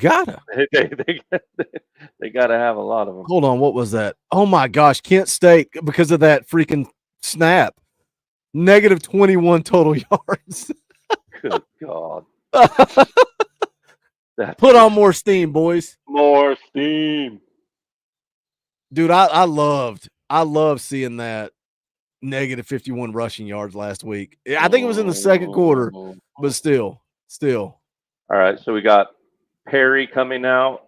Nope. Turn back around. Arian Carter's still there. T-Lander and Carter. T-Lander and Carter, your linebackers. Gibson, McCoy, Eason, Thomas. Pierce was out there too. Pearson West, or is that? No, it's Dominic Bailey. Eason? Bailey, okay. Couldn't pick up a number there. Motion, hike. Yeah, I'm a little behind you, but I'm just leaving it because it's the closest we've been. Yeah. I like turn time coming downhill there and run support. I like it. Yeah, they're running back the 24. Kid runs hard. I mean, it's not really his fault. They've been doing what they've been doing. Guys, I'm not trying to be mean. The fan call-in portion's over, so don't come into the back room. We're not doing fan call-in anymore. We'll do that tomorrow night, 7:00. Do I think T-Lander will move to D-end? No way. No, I think he'll stay at linebacker, Seth. I just think we'll drop him down as a rusher more as he gets comfortable as we kind of go along in the years to come. Look at Pierce just standing up over there. Oh, bull rush. Bullied him. Lord, see, just like bull rush. Plays, people don't give him credit for those plays, though. Like that pass was incomplete. That play went nowhere because of James Pierce. And that's just the kind of stuff that doesn't show up on the stat sheet, you know?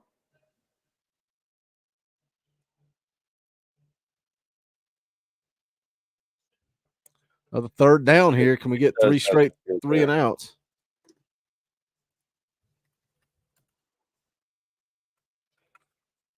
Yeah, there's a 4-second delay on YouTube, so that's probably why you keep getting ahead of us. You got to squeeze that.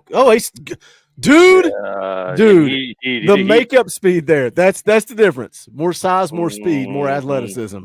That D lineman though, the D end really stunted in too hard. He needs to get. That's why when I say ass deep, what I mean is as deep as the offensive lineman that you beat's ass when the snap starts. Squat down there, stay violent in your gap, and squeeze that play inside to your help. It makes me a little nervous when they get outside there because, yeah, Peely had the makeup speed against Kent State. Oklahoma's got some real deal running But back. what about Peely's assignment there? Is Peely not supposed to contain there, or was that on the defensive line and Peely just made a play? It's hard to tell Squirrel. if Look they, at Squirrel. yeah, Look at Squirrel. it's hard to tell if it was a design, kind of slant knife in stunt inside by the D line. That's what we don't know, right? But it looked like to me that they should have been maintaining gap.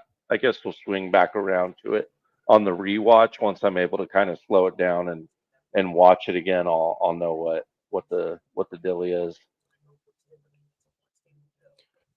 They still have negative 16 yards.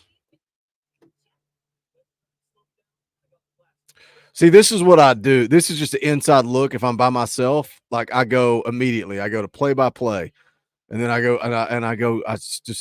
I'm always going back and looking, and it's like 3 plays, 5 yards, minute and 42. 3 plays, negative 25 yards. 3 plays, 4 yards. Then I put together, all right, that's 3 straight 3 and outs, and then you're taking notes, and then that changes. It's like so hard to do this live, but we're having a good time though. I'm enjoying it. Mm-hmm. How long? What was that punt return? 43-yard punt, 22-yard return by Squirrel White. By 10. They're saying McCoy. I think the announcer was calling him McCoy, but good, Nebraska scored. I bet on them kind of late in the day. That was Squirrel White on the return. Yeah. No, I know. I'm thinking. I said the announcer. Oh. I think called him McCoy on accident. Yeah.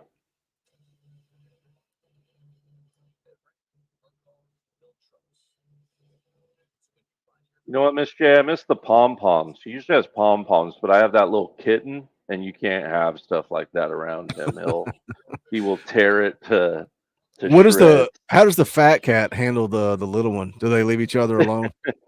The big fat cat is really like big brother to him, man. They just play and they have a blast together. I have a girl cat too that's really like thinks she's princess of the earth. She kind of so you got 3 in the house? Now I do, yeah. Oh wow. Yeah, I know.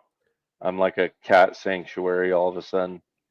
What's do weird miss though is having I dogs, love my though. cat, man. I loved my cat. I love having them. I like dogs and cats. I love them both.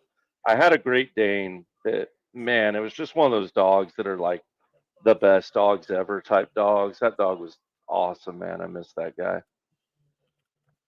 TCU up early, 14-7. I doubt we'll ever have another cat because our cat attacked the wife and kids all the time, but she was super sweet to me. Like she would jump up in my lap when I was reading and just hang out and chill. I doubt we'll ever have another cat. But we've always been dog people until we got 2 dogs, and the second dog's a nightmare. So it's like, nope. The older dog, I don't think she's got much time left, and that younger one will probably live for 30 years. I'll probably die before she does, but if she dies first, I don't think we'll ever get another dog. Yeah. 33-20 looks like was the final in Florida.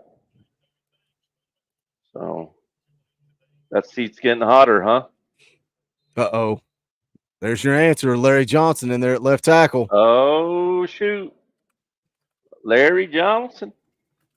Yeah, they're lining up and motion. What was that? And hike. That was not good. I think I'm a little behind you. Michael Davis for 5 says Dorothy. I'm enjoying watching with y'all. Appreciate that. We thank you for the super chat. All tips and super chats are appreciated. If you're not a member thinking about joining the channel, it's just $1. We appreciate it. So thank you, Michael, for the tip in the tip jar. Glad you're enjoying the watch party. Yeah, they're taking a drive off right now is what's going on. Well, you got Larry Johnson, you got Coop, you got Lampley. Yeah, even Nico got lazy on that throw out to the flat, though. Hike free play. That's a bomb. What a dime. What a dime. What a dime. Jeez Louise, what a Dropped dime. it in the bucket. Nico, 3rd and 12. All right, I got you. Man. Brazil, son. Dude, Brazil is good. I see Elijah in the chat. Brazil's so good. He is, and guess what? So is Dante Thornton. Yep. All offseason, all we talked about, who's it going to be? Which one's it going to be? Brazil or Thornton? They're both good. Both of them. Yep. Oh, both. They're both so good. Miss J has changed her prediction to 67-3. So she's made an adjustment here. We're 10 minutes in, and it's 23-0. Bob hit his first quarter bet. That's good. I don't think Nico and the starters are long for this game, though. See what the chat's saying. Luke Thompson says, wow. Craig J says, is this a fun game or what, gentlemen? Foul Ming says, Brazil finally got his. Our Smoky Ball says, well, game over. Foul Ming, perfect pocket, perfect throw, perfect catch. Look at that. Touchdown. Whew. Joey Carroll for 2. We appreciate you, Joey. Thank you for the super chat. Says, Dorothy, let's go Vols. Thank you, Joey. We appreciate that. Holy Stevie J. Check this out. Stevie J getting out of the way early. Woo! Stevie J came in here week 1 and said, I'm dropping a hundo for every single dub. Last week, I said, that's weird. Somebody last week said they were dropping a hundo for every win. Oh. And I've not seen that person. Stevie J came in and dropped that hundo. And here we are, 10 minutes into the game. Stevie J dropping a hundo. He says it's over. Here's the super chat. We all know what's going to happen. So all we do is win. We'll play the clip. I can't do that because I get demonetized. Not on oh, that's right. Not on these. Money isn't everything. It's the only thing. And everyone has a price for the $1 million man.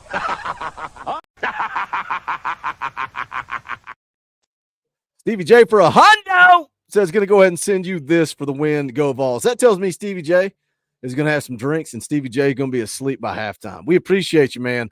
$100 is not cheap. That's a very generous super. I appreciate your commitment to say you're going to do it for every dub. Some people are placing bets. No disrespect to Bob. Bob says, I got to win. I got to hit my parlay, Boogie. Then I'll drop. Stevie J just giving you 100 for every win. 100 for every win.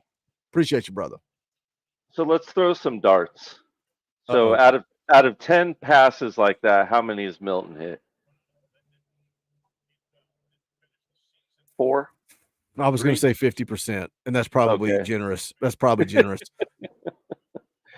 Yeah. No, I hear you. Who do we got? Who do we got? We got Peely and Carter back in there.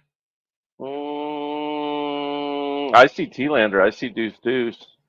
Oh, yeah. So Peely and T-Lander. Yeah. Ari West out there. Joseph. Yep. Arian taking a break. This is dumb. I'm taking notes on Kent State's drives. Yeah.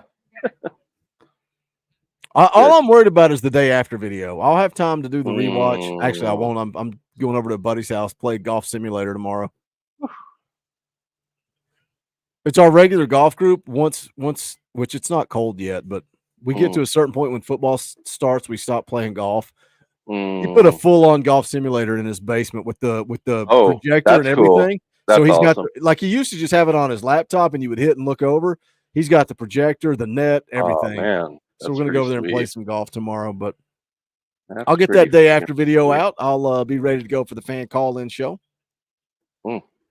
Ewers out. Manning's playing. What's the score of that game? I don't know, but Ewers is out with an injury. Manning's playing. Oh, Boo Carter maybe crashing in from the start. He's coming. Oh, there you go. He's coming. Ooh. Oh, my gosh.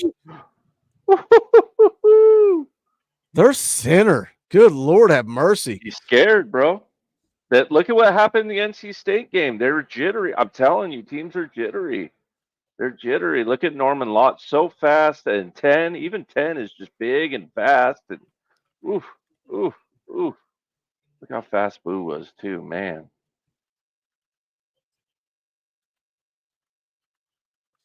God, that is just what are you kidding me? Tennessee's going to run you out of here. Not fair. Yeah, like what are you going to do when that's happening? I don't know. Quit.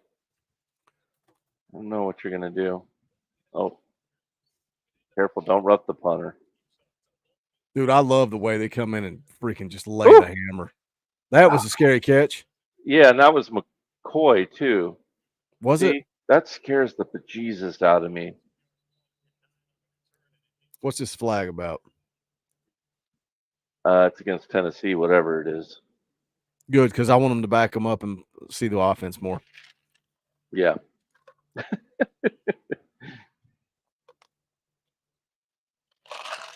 Boogie wants another Nico 60-yard dime Yes. or whatever that Yep. last pass was. Yep. I'm with you. Stevie J, that's what I thought. I thought it was 70 points in the modern era. Somebody else put something else in the chat. I'm pretty sure Didn't it's South 70 Alabama points. break it? Or I'm talking they're for not Tennessee. Okay, yeah. Tennessee. Okay. Not, I don't care what Gotcha. everybody else scores. I love it. ETSU leading North Dakota State in the fourth quarter. That's crazy. Yeah, Ole Miss 23-6 at half. Rip says that has to be the longest the super chat has ever stayed on the screen. Well, he dropped the hundo. Yeah, He dropped the hundo. We give him some respect. MG Way for 5. Are we seeing 100-0? No. When they get in the second, wanted to. if they wanted to, easily. Mm-hmm. Dylan for 2. I wouldn't trust the center to toss me my car keys.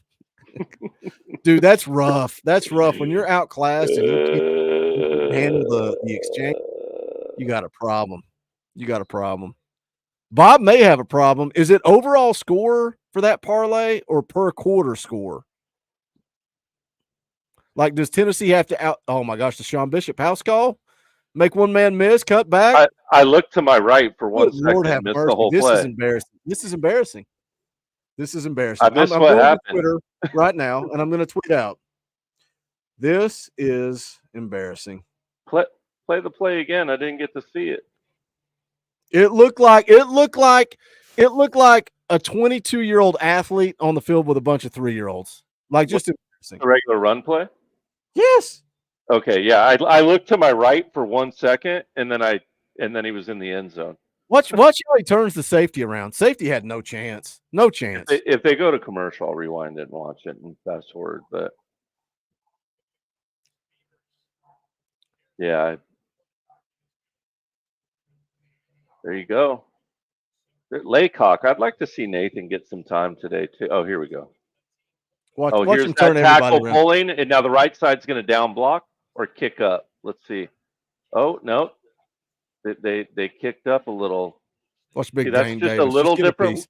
Watch this right here. This is what I like, though. One man to beat. Just turn him around. Yeah. Oh, that poor guy. You got no chance, man. You got no chance. That's funny. That's awesome. Love seeing man. me, Deshaun Bishop, get some, man. Like, Yeah. I know I wasn't critical of him. I just said I need to see it. And boy, we are He showed seeing it. you. And I get it. It's Kent State. But he showed us against NC State, too. Mm-hmm. That's good to see, man. 30-0. 3:35 left in the first quarter. How long was that touchdown run? Oh, did they just onside kick it? What? What are we doing? What are you doing, Heupel? We're Coach J-ing people.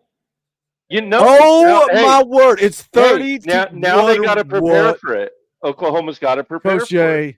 Coach J. Oklahoma's got to prepare for it. Coach J. I'm sorry. Coach J. What are we doing? I'm sorry. What are we doing? Sweet Lord. What are we doing? They did it on purpose. Look how far back he is. Oh, how did he not recover it? Throw the Heupel cigar emojis in the chat. Throw them drop in the chat. yes. Hey, did Coach Rice have to leave to coach the Tennessee Volunteers today? I think he might have. Is he coaching special teams? Is that what he did? I think he may have. I think he did too. I'm not gonna lie. I almost I don't know. I feel weird about that. Aaron Duck says Coach Rice to be proud. Coach Rice has a single solitary tear running down his face right now with pride. There you go. The emojis. Love it. Oh, get it out. Get it out. Just turn up. Oh, watch your ankles, buddy. Man, Nico's so smooth. Dude, what is going on? What is happening right now? Coach Heibel, he took the over. Yeah, Coach He Heupel definitely took the over. What the heck? Coach Heupel was like, Coach J bet on us with a high spread. We got to make sure he makes his money, man. Nice. Thornton, spread the wealth. God.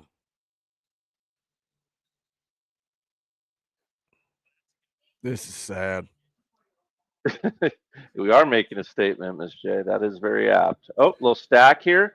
Little stack look. Get the ball out. Oh, did you see that block? That was hilarious. That was Oh, hilarious. he flexed on him. He flexed on him. Oh my gosh, what is going on? This is messed up. Coach Heibel's pissed about something. Yeah, someone pissed him off. What was the call?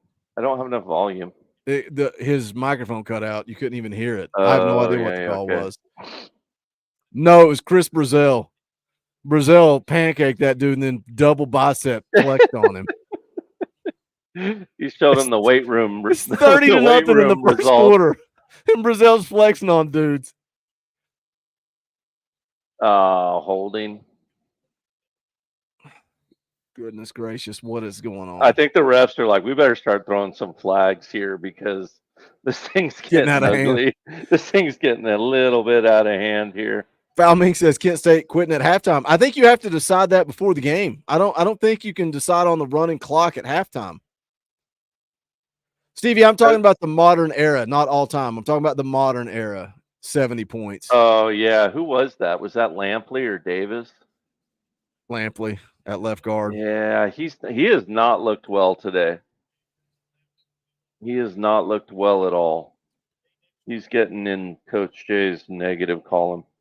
I'll tell you what, Lampley, Rocky Top Tom is cursing you right now. He is cursing your name. Woo! Keep up. Ooh. Oh, get up, get up. Why the calm is Samson? What's that from, Miss J? Half baked?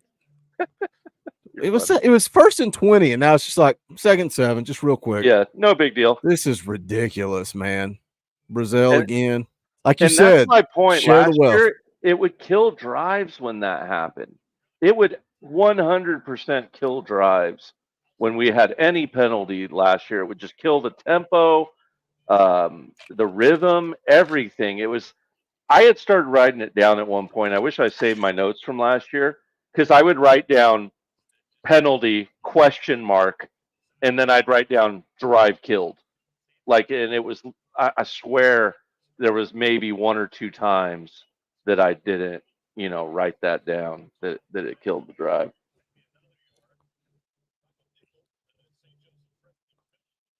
Bob says, I have to have all 4 quarters played.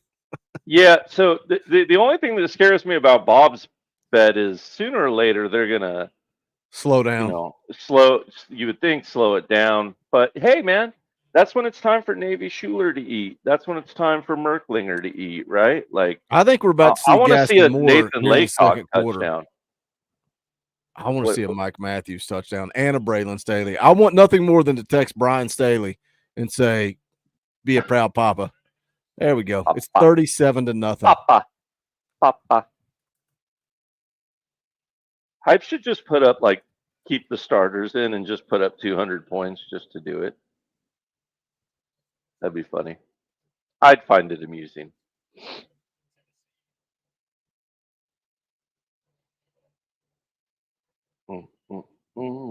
Let's be honest, man, because I just texted my wife and said it's 37-0 in the first damn quarter. Yeah. I expected blood. Did you expect 37-0 in the first quarter and an onside kick? Did you have that on your bingo card? Nope. No. I'll tell you what, I'm glad we're not playing a drinking game where every time they score, we got to take a shot. Ooh, I wish we were. we turn this into a Tuesday night real quick. Yeah, this show would get really entertaining really fast. Oh, you got to keep your head up, Holden stays on that block. You're going to get away with that against Kent State. Against Oklahoma's linebackers, you got to keep your head up, son. But once again, like I was telling Tom in that Chattanooga game, it's easy to get sloppy when you know you can, when it's 37-0 in the first quarter. Sure. Stop defending Tom. Stop defending Is Tom. Tom in here? No, Tom bailed. Actually, shout out Tom. Okay. He was I don't want to get too personal. He had some family stuff going on. Like his I don't want to put out what's going on, but he was spending time with family tonight, and I said that's what's important. So he was upset because I was like, hey man, you want to come on for the whole show? He was disappointed about that. I was like, dude, don't worry about it. What you're doing is way more important. So Yeah, I was messaging him with him earlier. He was watching the LSU South Carolina game, and we were both talking about how terrible the teams looked. is Bob really doing the push-ups, or is it yard time, Bob? It's yard time, Bob. Yeah, come on. We got a $2 super chat from Vol Fan for Life. We appreciate that. I've never seen 37 in the first. I don't know that I ever have. What is the most? This is going to be all over the Vol Twitter and the media. The most points ever scored in a quarter. Is this the most? Yeah, if it just scrolled across, you wouldn't think it was the first quarter. I wonder if this is the most points they've ever scored in a quarter. It's got to be, right? Oh, 35. Oh, that was your boy. That was your boy. That was your safety, Boogie. Yeah, I mean, it's his level of competition. Yeah. Good Lord. This is why we can't do watch parties. This is why we can't. No, this is the perfect pace. I can handle this. I'm not screaming at things. And isn't it nice to watch Tennessee football like this, though? Like, I am terrible. I'm sure Coach Rice is too. I can get really, really into it for sure. Miss J should secretly record me one day. But it reminds me of the late 90s and the early 2000s when you played a team that was inferior. You didn't stress. You didn't worry the entire time. But now, like, we've been this battered ball syndrome. It's like we stress about games we shouldn't. Ryan for 5, we appreciate that. Nothing to say, just a tip in the tip jar. We appreciate you guys on a night that we're doing a watch party instead of a true post-game show. We're going to do a little mini post-game show. We appreciate those super chats. We need that support. Jody Farrell also drops a $2 super chat. Thank you, Jody. We appreciate you guys. Get in where you fit in. We need that support. Got 175 people watching live. We're going to do a little mini halftime show, although at this point, I mean, what are we going to let Dauber on here? We're going to let Coach Rice on here. They didn't watch the first half. Like, yeah, I don't know what we'll do. I don't know what we'll do. The epic quarter. What's wrong with them? I can't believe they onside kicked it still. I know, up 30-0. 30-0. Yeah, Kent State, total offense, negative 31 yards, boys. Negative 31 yards. Good. Golly, Miss Molly. That's funny. Well, they didn't expect it. I'll tell you that much. That's why it worked. Onsides work when you don't expect them. Was that a audible? Was that a hey, they're back? Could have been. It could have been. It could have been a hot call. You have caught calls as a special teams coach. I love special teams, man. I used to love playing special teams too. I didn't, Coach Jay. Weirdos. I was one of those weirdos who like to run full speed into things. So let me tell you why I didn't like that. Because I sucked. I was a little middle school kid. I was a runt. I wasn't as big as I am now. I was a little runt when I decided I'm a baseball guy, but I'm gonna try my hand at football. I go out there. Yeah. They don't tell me anything. They don't coach me on anything. They're like, this guy's never gonna play. Let's just push him over there to the side and ignore him. And they're like, Bentley, you're gonna be on the kickoff return team. Your job is to block the kicker. I'm like, I can handle that. Till we play the crosstown rivals, and their kicker is also their linebacker. And we're in middle school. We're in 6th grade, Coach Jay. And he's like 6'2" with a full beard. And I'm like, what is this? What is going on? And that's when I decided I'm not playing football anymore. I'm done with this. I'm going to go back to baseball. Ryan drops another 5, says so many scores my ESPN app couldn't keep up. LOL. Thank you, Ryan. We appreciate you, brother. Did the FPI go up to 100% yet? No way. Did it? I did. I don't know. I'm just I bet asking. it won't. I bet it Asking won't. for a I wonder friend. where that's at. Is that Gamecast? 99.9. We ain't giving them that Okay. hundo. All right. I see how it is.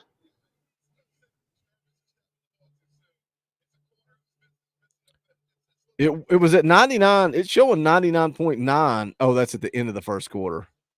It's shown 99.9 the whole time. But it went down a little bit right there. Why did it go down? That is so weird.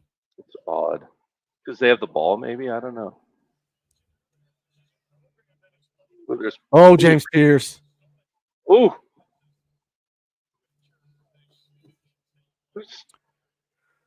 Who broke that up? I can't see their number.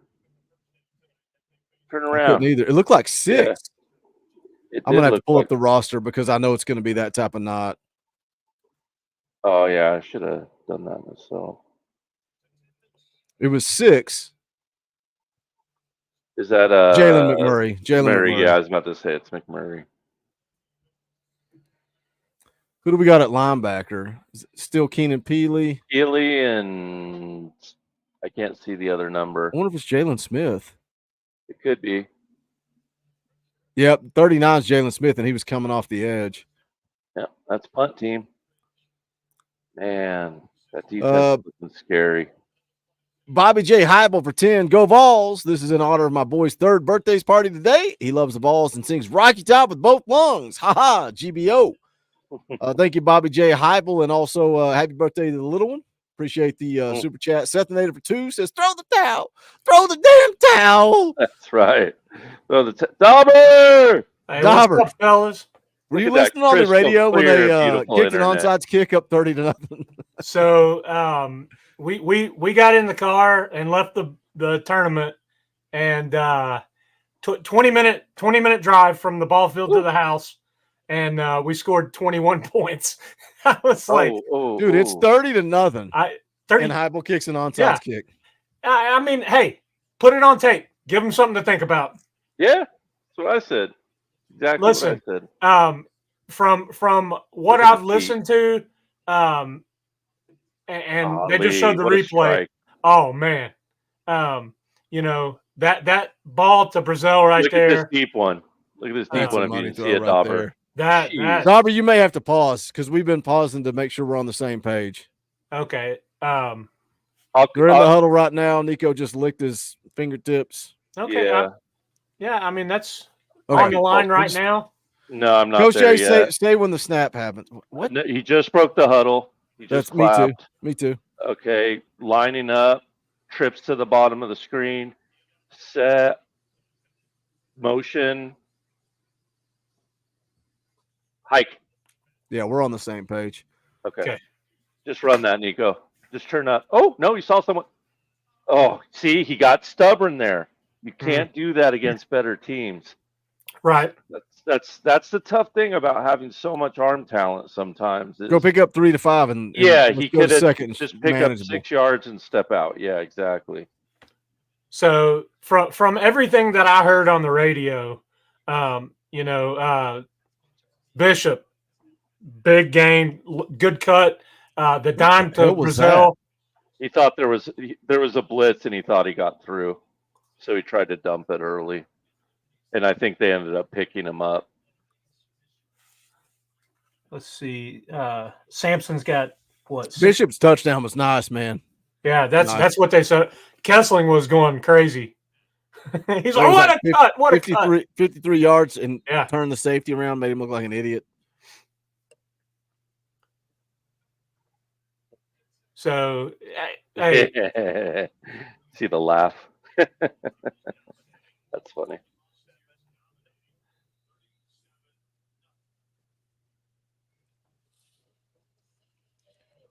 All right.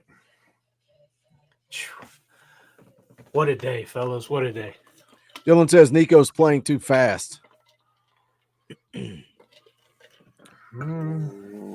Calm. He's calm, but he is playing fast. I do agree. He is playing fast. But you want to play fast, too. I think a 37-point lead affords you the ability to stress the defense. Yeah, and I'd rather if you got a quick out and you see they blitzed A gap and C gap on that play that he overthrew outside. If you've got to peek at that blitz and then look right out right away, and you feel like he got through out of the corner of the eye, I'd rather him misthrow that ball than slow down and be patient, get it tipped again, and picked it too. So it's kind of a tricky situation. I do think there's a better balance between the two he could have had on that play. Certainly, maybe just a little more patience looking at that blitz come in. But yeah, I get what you're saying, guys. I get it. Let's be honest too, right? We're criticizing he's 9 of 14 for 157 yards and a touchdown in a 37-0 game. But I get it. This is not Oklahoma. This isn't Florida. It's not Alabama. Yep. But if I seem to recall, Coach Jay, you thought he was going to hit his stride next week. Next week. That's correct. I do think he'll hit his stride next week. So I know the score of the Oklahoma game today ended up looking a little worse than I think the game was. It was tight for a good while. It was kind of all over the place. It was close, and then the Oklahoma pulled away. Then it got close again. Then they pulled away again. Yeah. So from what we heard, Dauber, is they're still really banged up on the O-line. Their center's gone for the year, and they're having trouble blocking still, which is anybody with a good defensive line? Yeah, exactly. Man. Hey, Coach Jay, I'm gonna go ahead and go on record. He's changing his mind right here on the watch party. There we go. On the watch party. Listen, you come out right now tonight and put up 37 in the first quarter. It's scary. And play pretty clean football. You take care of business and you get got. Listen. This is what we want to see from this team.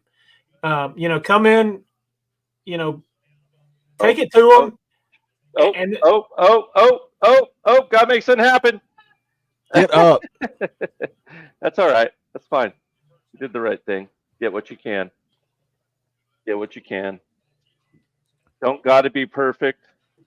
It ain't going to be perfect. What's he say? Ain't going to be perfect. Ain't got to be perfect. But you know what? 4th and 1. If we want to pick this up, we can. They're going to. They're going for it. And in a big game, say this is a big time scenario. Nico does that. You just put your team in a position where they just got to pick up a yard, right? Like, so if you want to, look good Lord have mercy, Deshaun Bishop, dude, he hit that hole so hard. He's like 4th and 1. I'm going to hit this hole. Oh, no, I can cut, too. Watch this cut. Deshaun Bishop's a ball player, boys. What a cut. He put some stank on that, man. Dude, he hit that hole like somebody's going to hit me and I'm going down, but I'm going to get the first down. And he's like, oh, no, I can cut. He definitely put some stank on that. What a freaking run, man. And then you know what? Like, you talk about these things. You put stress on a defense. You got them running around everywhere. You got them thinking Nico this, that, right? Now, 4th and 1, oh, crap, we got to blitz everyone. Anyone knows when you're 0 and you got to blitz, if someone hits through the gap like that, they got one man to beat, and it's sayonara, and it's exactly what happened, and it's 44-0 with 13 minutes left to go in the second quarter. And if you don't think that this offense is running smoother under Nico, I mean, I get that it's Kent State. And I get that, like, once again, NC State, the more I watched it, I heard Kyler and Bacon talk about it. I heard a couple different analysts say the same thing that I feel that I told Boogie a couple days ago. The more I've watched that NC State game, the better I've actually felt about Nico's game, specifically his feet and the way he uses his feet, not only in the run game, but in the pass game as well, how he switches them, how he gets his shoulders turned, how his eyes are always downfield. Did he have a couple big mistakes? Sure. But, once again, a young player learning how to play on the go here. Deshaun Bishop, 3 carries, 98 yards, 2 touchdowns. Dylan Sampson, 10 carries, 66 yards, 3 touchdowns. It's a cheat code, dude. Our offense is a cheat code. Unbelievable. How far was that? I'm trying to get the freaking game tracker to update. That wasn't a 47 yard. Was that? I guess it was 47 yards. Is that right? Mm-hmm. I think so. Good gravy.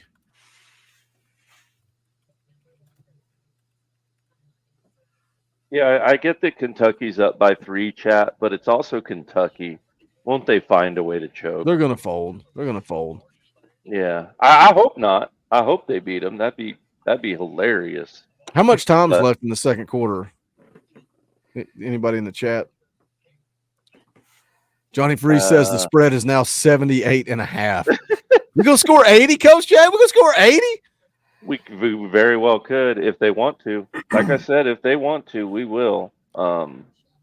Angry Time for 5 says Ole Miss getting all that hype from smacking crap teams. Coach Hype said, "Hold my beer." He's slapping a garbage team right now.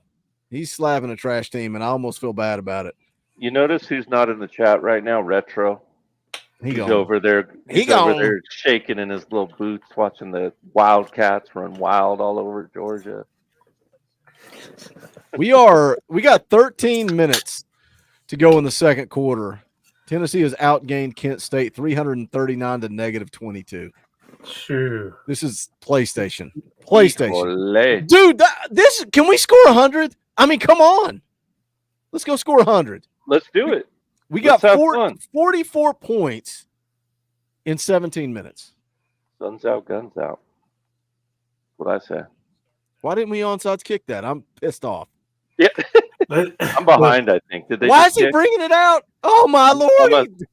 I'm like violence. 1 second behind you, but that's okay. It doesn't matter anymore at this point. At what point do I just stop? Oh, our ball? Notes? Oh, no. I quit on the notes. I've got like 3. My notes say offense looks very smooth. Defense, linebackers early. AC, nice stick. Defense, dominant. And then I quit.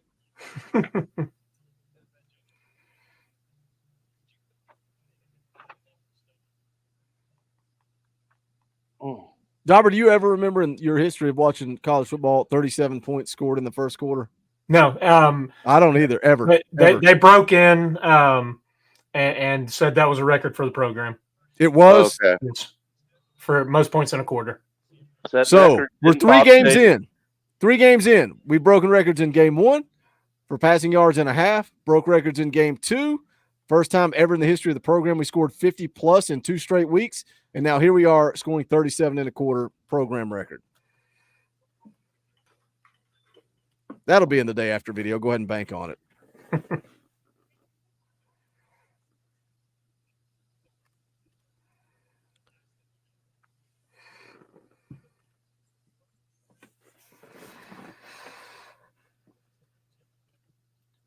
So, Coach Jay, what was your score prediction Friday? They got a first down. 64-3. Okay, I was 63-3. I think I was 73-0. We had 3 shutouts from Boogie, Coach Rice, and X. Nobody has picked him to score a point on the tailgate show.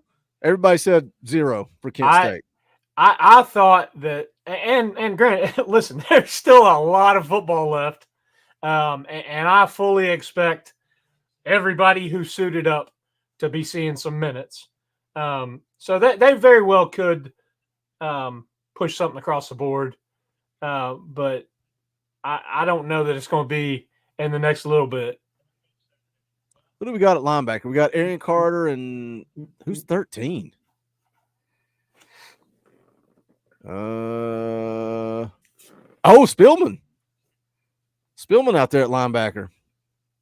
Spillman and Carter are the linebackers of the future there at Tennessee. Did you see where Arian Carter was a captain? And I think T-Lander too.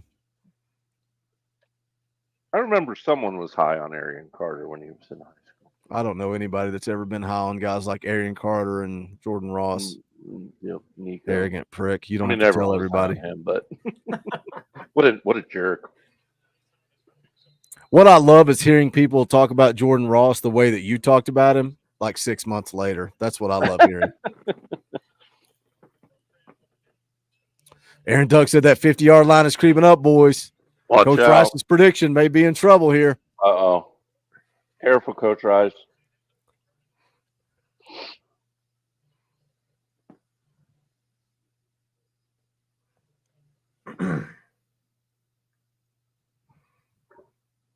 Third and 7 here, now boys. Peely's back in.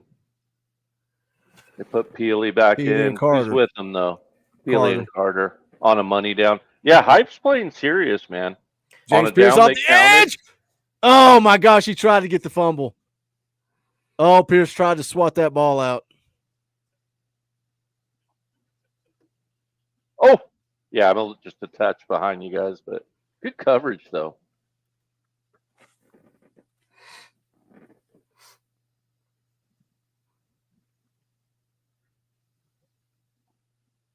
Yeah, he should have just gone for that, or just collapsed him in, but I get it. I was holding too, huh? I guess there's holding every play, though, right? If you ask Tom, there is. There is. They actually picked up a first down there. They went 5 plays. Pick it up. Was that Boo? Was that Boo Carter? Yeah, it is Boo Carter. All right. Yeah, like I said, I'm just a touch behind you guys, but that's all right. Like I said. Like he muffed the punt and still returned it for what, 20+ yards? Yeah.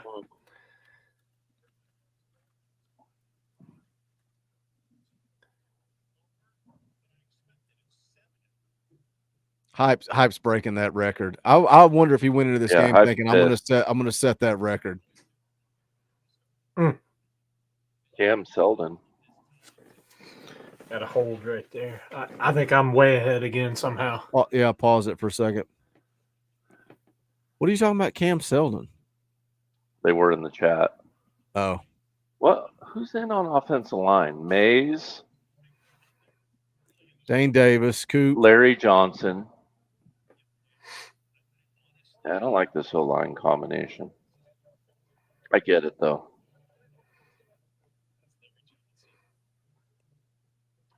Larry Johnson. There's certain matchups he's all right in, but Kent State has I talked about it this morning. They've got a really small, nimble, fast defensive line. It's not that they're that good. They're easy to push around. It's just asking Larry Johnson to, block a defensive end on their team in space is a bit of an ask.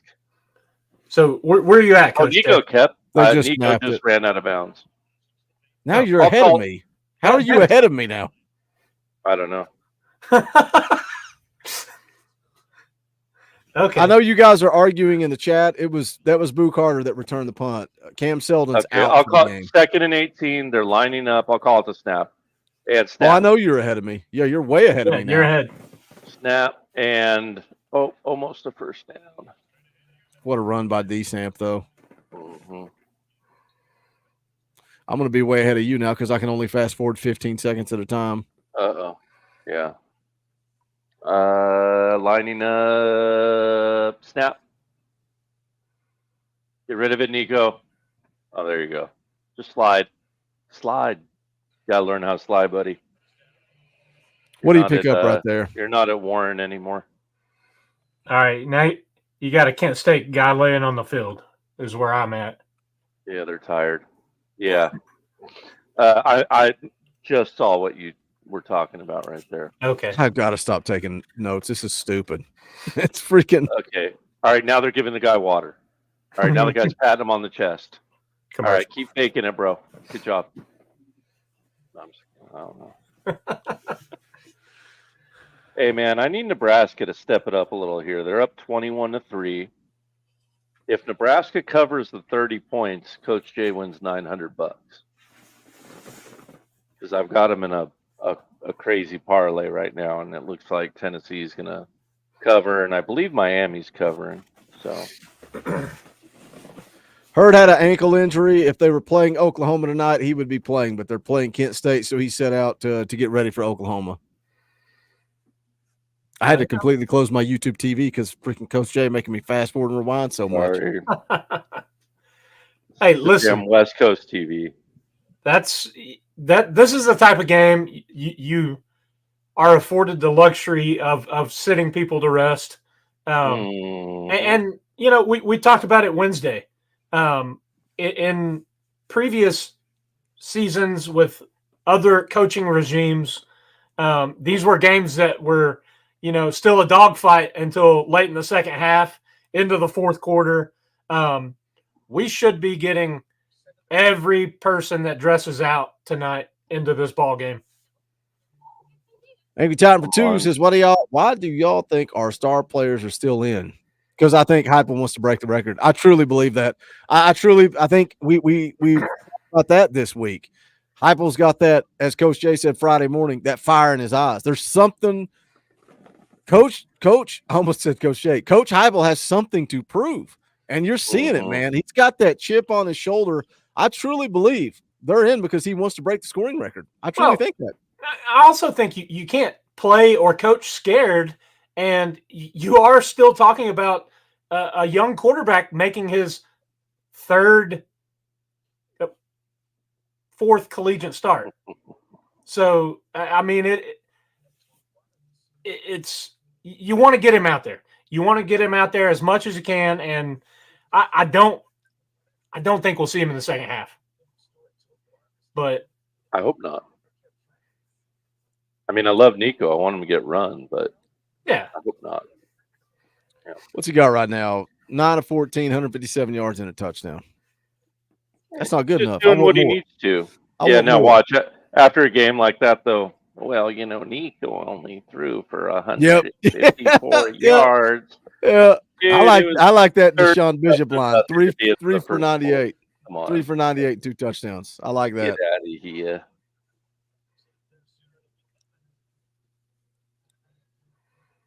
So when you getting us tickets on the party deck there, Boogie? I got tickets to App State. You want to go? Did they have a party deck? No, but they got a grass berm you can sit on. There you go. Now you're talking.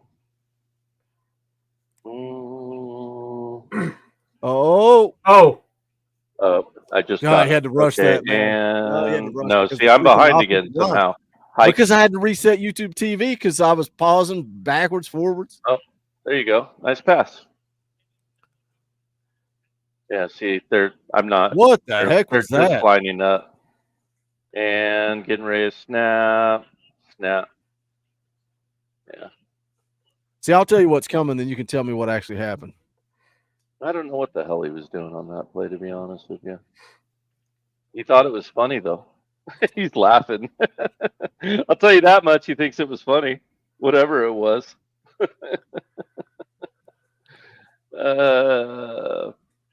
I do agree with what you guys were saying in the chat about Nico being in with the second string offensive line.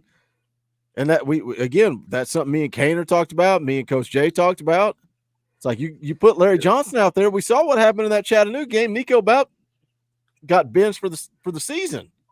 Yeah, I'll tell you what though, I'd rather Nico get the ball out quick and be a little jittery. Oof. Yes, sir. Lord have mercy. Sorry, Coach Jay. There you go. Stevie J for 20. That's Orange Boy. We love Orange Boys around here. I like Pink Boys a little bit more. Them Red Boys do something else. But I like an Orange Boy. We'll play the clip. Rocky Top! Stevie J for 20. 2 things they need to pull Nico now. That guy needs to get off his high horse. That commercial is dumb. I don't even know what commercial he's talking about. It's about to be 51-0. I think it's time to call it a day for Nico. I agree with you, Stevie. I agree with you. It's 51-0.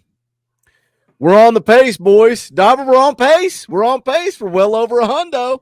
I want to see 100. I want to see 100. Put Gassimore in. Let him throw it around. I don't care. I don't care. Yeah, and to answer people's questions, he's just like the O-line guys. When you get up by this many points, you get sloppy as a football player. I'm not saying I agree with it as a coach. It drives you nuts. drives you absolute nuts, but it doesn't mean it's not true. And it's unfortunate. It's just like the offensive linemen screwing off like they were on those goal lines when I was yelling at Lampley. Should they miss those blocks against Kent State?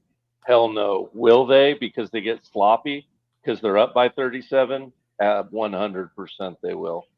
So just kind of the nature of the beast. But the good thing is when it mattered, you're dropping dimes over the middle and up top and all the other stuff. I want to see some Jake Merklinger, but we're going to see Gaston Moore first. And Gaston Moore deserves it, man. I want to see Gaston Moore's first touchdown in his college football career, man. That's what I want to see. I don't think he's ever thrown a touchdown pass. No, I'd like to see it too. Sorry, my brother just texted me. I think Tennessee might win. just maybe. Scott wants 72 before halftime. Yours is hurt. That's why Arch is playing, Nug said. Yeah. Yep. Oh, what happened? I don't know. Somebody said that Manning was playing, but I didn't know that yours got hurt. You are correct, Boogie. No TDs for Gaston Moore. That's what I thought. I thought VolQuest had talked about that this week.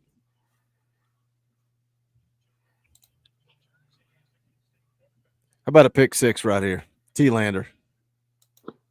Take it. Oh, my gosh. What? Was that Idris Farouk? Oh, no. Oh, that's my boy. Oh, they flagged him. That's my boy.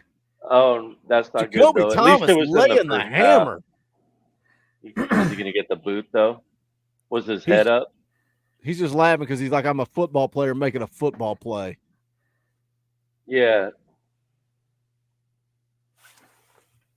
So, when I say ass down, head up, wrap up, hat on a ball, guys, I mean head up. Look at what you're hitting.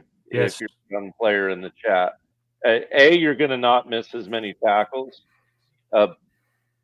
B, it's a lot safer. C, his head just hit him in the chest. Is that targeting? Everybody's like, it's bad. Everybody says it's bad. Nowadays it is, and it's because he leads with the top. Yeah, if his head was up, look, if you just hit him with his face mask and hat on a baldum, he would have been fine. And you know what? I'll tell you what, if he would have done that, he might have gotten the fumble there too. Luckily, it happened in the first half, not in the second half, so we won't lose him for a half during Oklahoma. I was watching, I don't remember what game it was in earlier. Wide receiver jumps up to make a play. His back's to the defender. The defender, it looked just like that hit. His head hit the receiver in the ass. Sorry, excuse my language. Hits him in the ass. They call targeting because he led with the crown of his helmet. And it's like, boys, I was watching clips of Ray Lewis this week, and I'm like, give me a break. Let him play football. Let him play football. That's a football play. Sorry if anybody wants to tell me I'm crazy. That's a football play. No, by definition, it's targeting. That's a football play.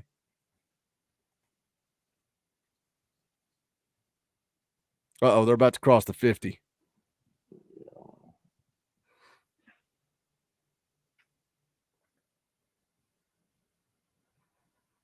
Man, it got real quiet in here.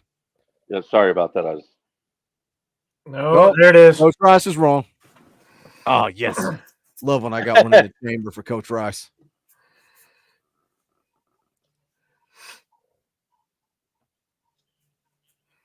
Austin saw the play. I can't remember what game it was in. It was in one of those second half of the day games. Florida Texas A&M, is that what it was? So dumb.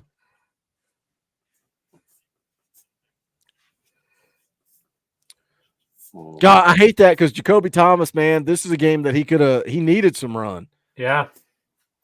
Anyone know what's going on with South Florida? They're getting upset right now, I think. Goal is just focused on coming to Florida. Yeah, maybe.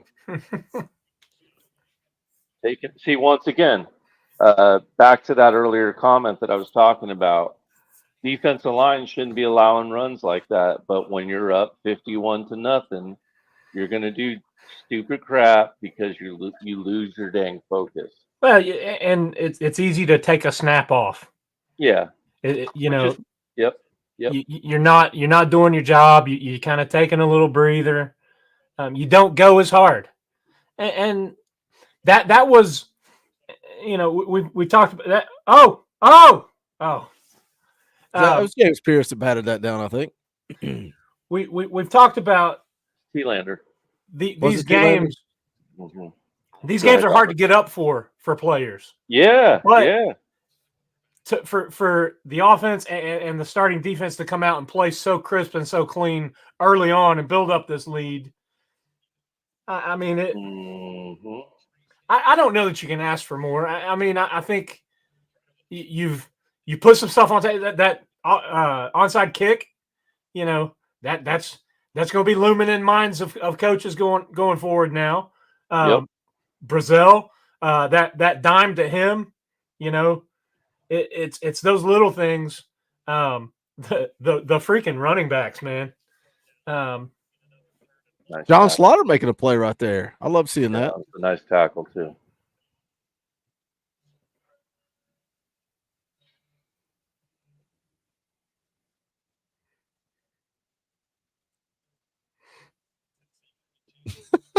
Matt Falk, that's a great comment. Third down. What would you all rather have, a Georgia team that lost to Kentucky or a Georgia team that's undefeated? I prefer undefeated. Oh, yeah. Come on, JP, get home. Get home right here. Pin those ears back. Get home. I'll be right back. Oh, man, he was coming. That left tackle wanted no part of it.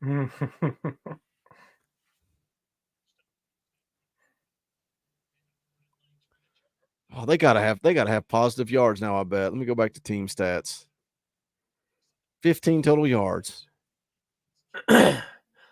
Do penalty yards count in that though? I doubt it. I think it's separated because there's actually penalty yards are actually in a stat by itself. So come on, James Pierce. Ooh! Oh, he's getting held. He's still almost. How is that not a flag? Man, I get it. It's incomplete. Yeah. Okay, they called it. They called it. Dude, he was getting freaking mauled. Yeah, and still almost got home. I'm pretty sure he may have got a hand on him. Where's James Pierce? Well, James Pierce in back-to-back plays caused a false start on 73. Then he got held by 73. That's where he's at.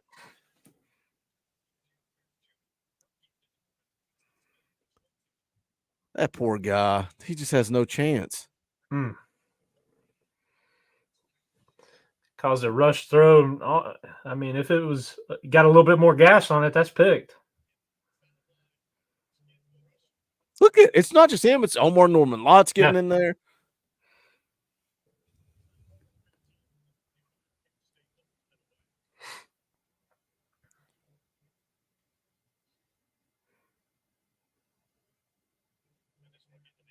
All right, good play right there. I had to break out the old Reggie White after Hype's talk about defense last week. Arch Manning, 6 for 9, 171, 3 touchdowns and a rushing touchdown. Good gravy. Got a quarterback controversy. Oh, you know it. It will. They'll be talking. I wonder what Ewer's injury is. Did anybody ever say in the chat? I never saw what the injury was. UT Bag Gump says torn labia. Except he called him sewers. He usually says a lot of offensive things in the chat, but he's family. We allow it. Here comes Gaston Moore. Nico's day is done. Pretty good day at the office.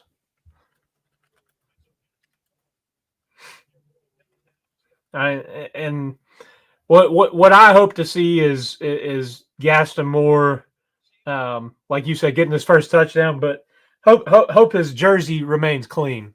Hope this Yeah, you got Jesse Perry, Jackson Lampley, Larry Johnson. Who's at left guard? Is Coop still in there, or is it Satterwhite? Looks like Satterwhite. Satterwhite. I wonder who's I at saw left guard. Satterwhite come in.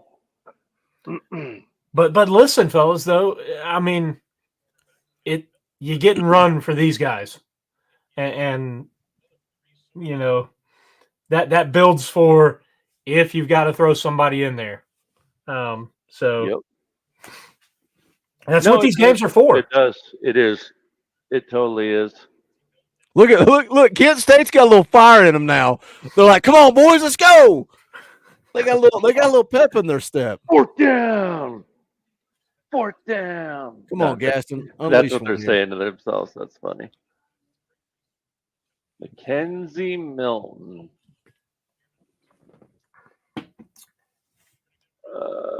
Oh!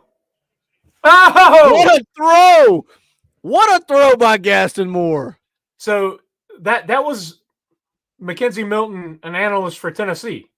Yes. Yeah. Okay. I don't know that I realized that. That's the kid that was at Central Florida and messed his knee up real bad, wasn't it? He played quarterback under Heupel there. Thornton made that easy for Moore, though. Moore looks so uncomfortable. He looks smoked so uncomfortable in the pocket. Yeah, Thornton smoked that kid. He diced him up.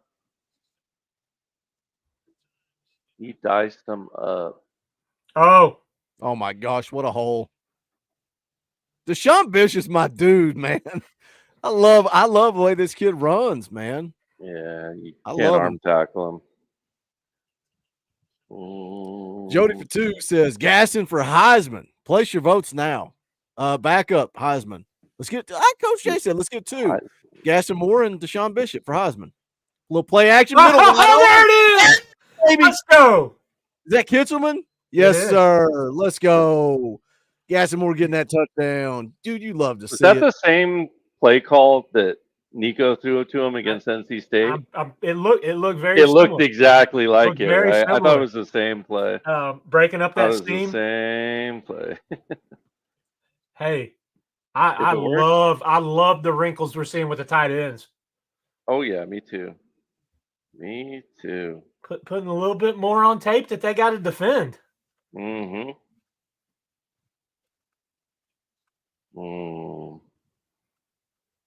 What's Gaston now? 3 of 3?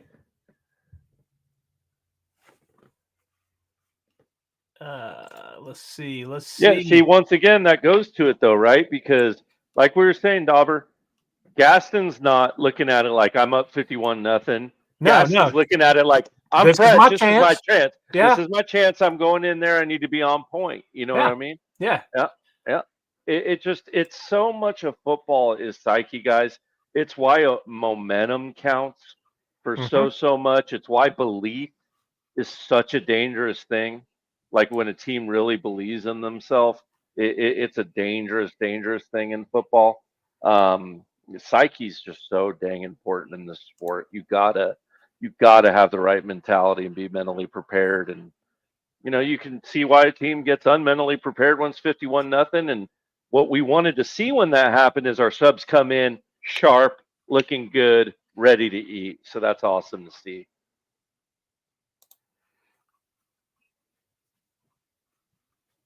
Kitzelman's going to earn a spot on an NFL draft maybe this year, Dauber.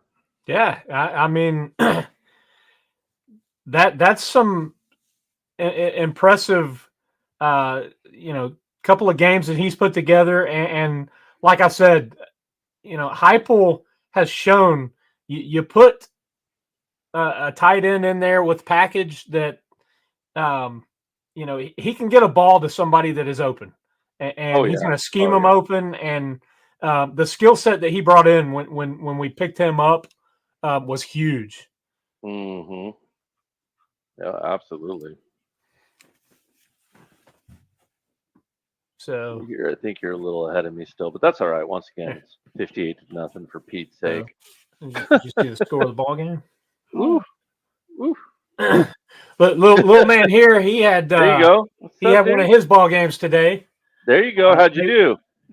They won 22-8. 28-8. 28-8. Woo! There you go. Way to put on steam. I like Yeah. it. I'll take that. That's awesome, man. Congratulations. So you getting ready to go to bed? Yeah. All right, buddy. Love you too. Good night. Night. Actually, we'll go. I always forget it's later there. It's like 9:30 there or something, probably. Yeah. 8:30 or Yeah. 9:30, right? Yeah. Yep. Yeah, I've been at the softball field all day with my daughter. That's a good And day, though. he was he had his game at 5. Yeah, my Mhm. daughter's team they dropped a couple in pool play and then battled to the championship game in the silver bracket and ended up coming second. So Gotcha. good day though. I mean, Yeah, shoot, yeah. second week with this team.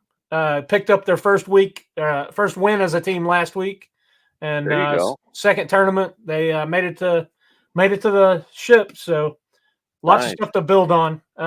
Yeah, heck yeah. That's awesome, man. Just like this team, lots of stuff to build on moving forward. Oh yeah. Man, and you know, a couple weeks ago when we ran down the offensive side of the ball, defensive side of the ball. And you just looked at the depth and you looked at all the pieces. That's, I mean, you read through and you see all these guys that have made impact. And then you see all these young guys that, you know, we a lot of us are real high on some of these guys. Yeah. And, Yeah. I mean, this team. It's getting scary. The talent that he's bringing in, and you know what we've talked about for a couple of years is Coach Josh Heupel and the offense. And you know, in year one, it's gimmicky.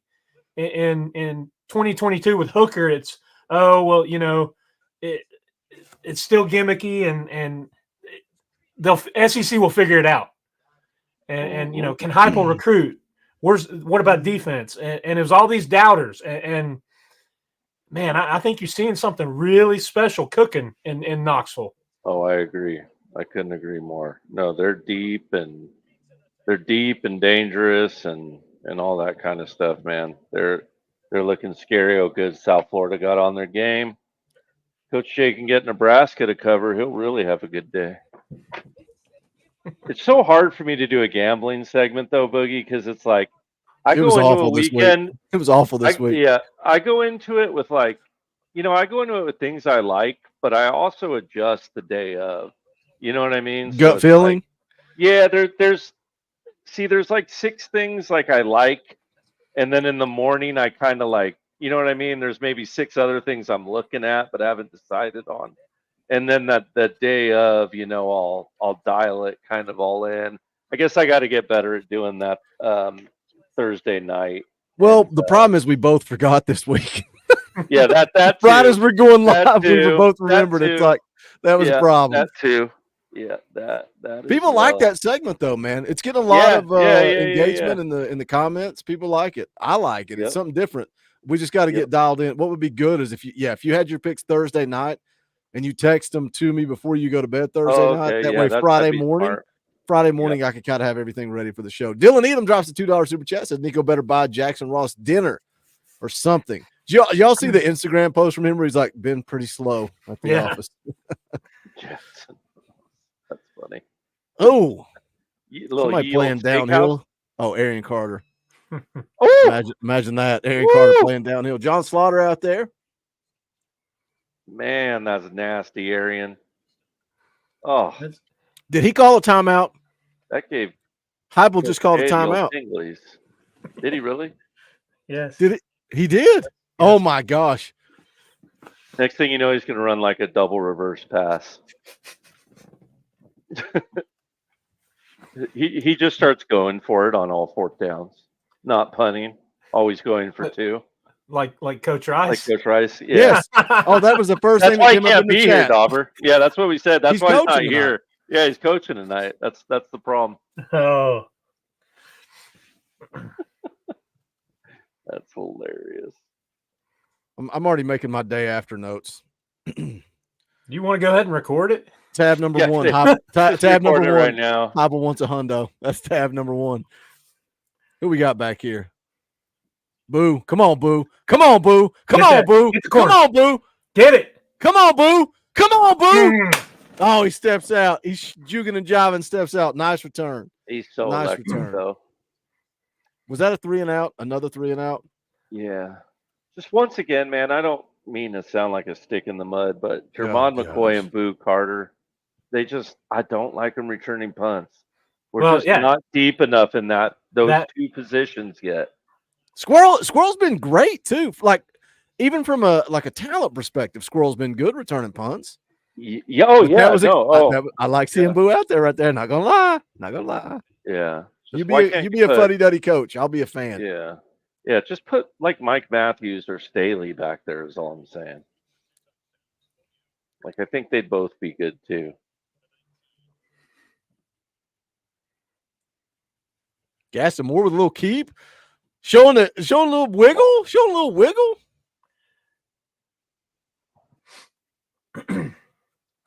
Yeah, and the converse is true too. You know, as this game gets later, this team wears down more and more, and they go to their backups. You know, their backups aren't equal to ours either. So, Right. That's something to remember too. Well, and you hit it earlier, talking about Gaston Moore coming in.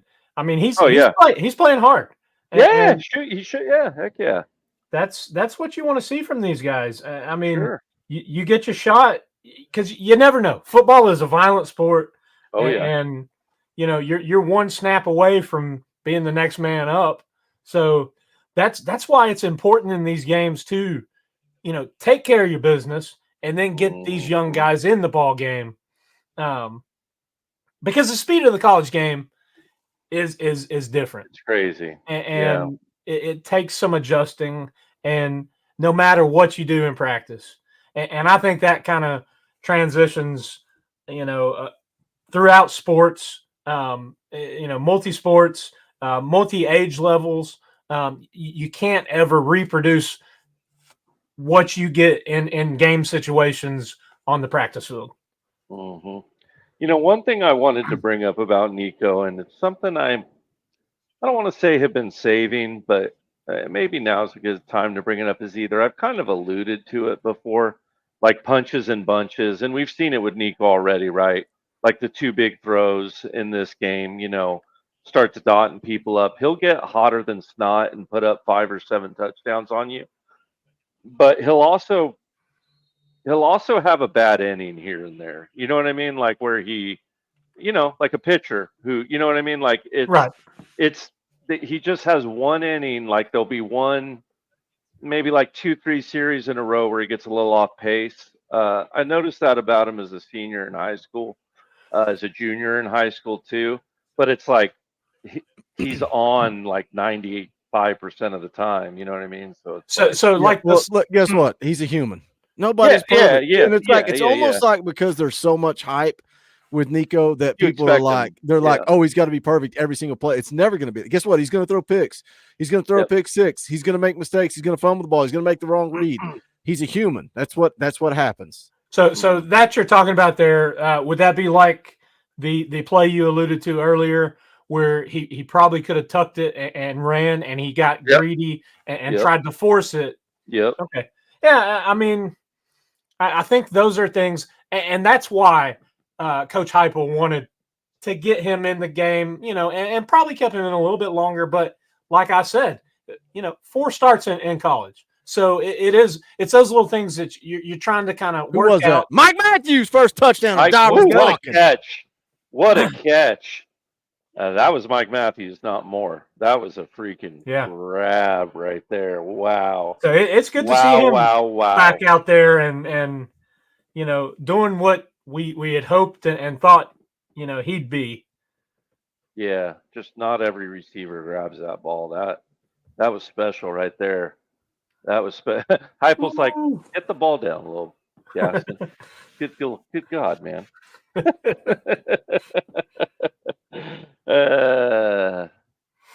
What we're gonna do here once we get to halftime, we're gonna take a quick 2-minute break. and we're going to gather our thoughts, and we're going to do an actual Talkin VAWLS halftime show. It's not going to be this banter of me yelling at Dauber and us goofing off and having fun. We're going to try to put together a true halftime show and talk about what we've seen, what we've liked, any concerns. It's about to be 65-0. And then we'll jump back into the watch party once we get to the third quarter. Foul Ming, member for 30 months. So I want you guys to engage. You guys jump into it. Get in where you fit in. You know how to do that. Foul Ming, member for 30 months. Go damn balls. That's all I know. What's he saying? Is that shout out Ron Slay? Alex Gibbs drops a $20 super chat. That's an Orange Boy. He says, play the damn thing, boys. Okay, Alex, we'll play it. Rocky Top! He says, I'm 44, and I've never seen this many points hung in 1.5 quarters. Go Big Orange. Chee-hoo from Hawaii, Nico's homeland D. We're all the same age here, Alex. We're all the same age, and I've never seen 65 points in the first half ever. I want 100. I swear I want 100. I want 100 because I want to be like Ron Slay, and I want to roll around the internet yelling about how we've scored 100 points. Well, you know what? We asked Nico in this offense, and we asked this defense to go out there and put them away in the first quarter, right? That's what we wanted out of this game. That was the goal for everybody. 37-0 in the first quarter. So and then tack on 28 in the second. I mean, that's a regular hype quarter, though. 28's a regular hype quarter. Yeah. That's just. I mean, that's what you asked them to do against the inferior team. They went out and did it, period. Yeah, 104 is the school record, but in the modern era, the record's 70. So that's what I wanted. I wanted more than 70. Right now, I want 100. I want 100 points. I don't really care about what did I just say the record was? What did they say? 104. I don't even really care about that. I just want 100. I want to see 100. Scott Bennett for 5 says, I want 77. Go Big freaking Orange. Oh, it hit the pylon. That's a touchback. They gonna run out of fireworks? Yeah, they might. Somebody said that early. Somebody said that in the first quarter in the chat. That's funny. 65-0. Hey, there's no way anybody would have shown up for a post-game show. No way. Setting records all over the place, and are we setting a Talkin VAWLS record tonight? Doing a halftime show? We are. Is that a record?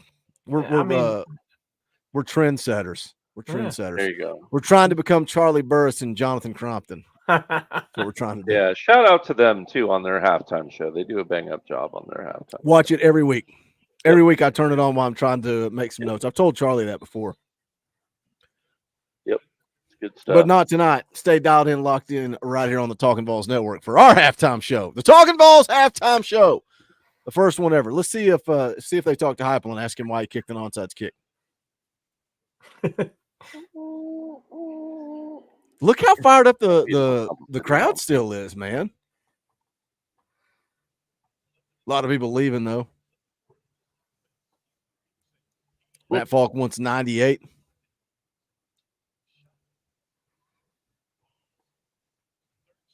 Tennessee gets the kickoff. Oh Lord have mercy. Oh no.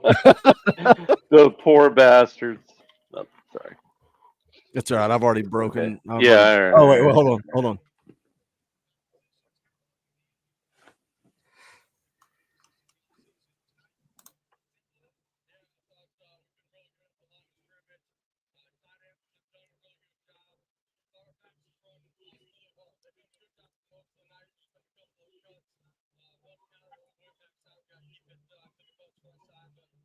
We've done all right. Got to clean a lot of things up. It was kind of mid. He just said it. He just said there's a lot to clean up. I love it.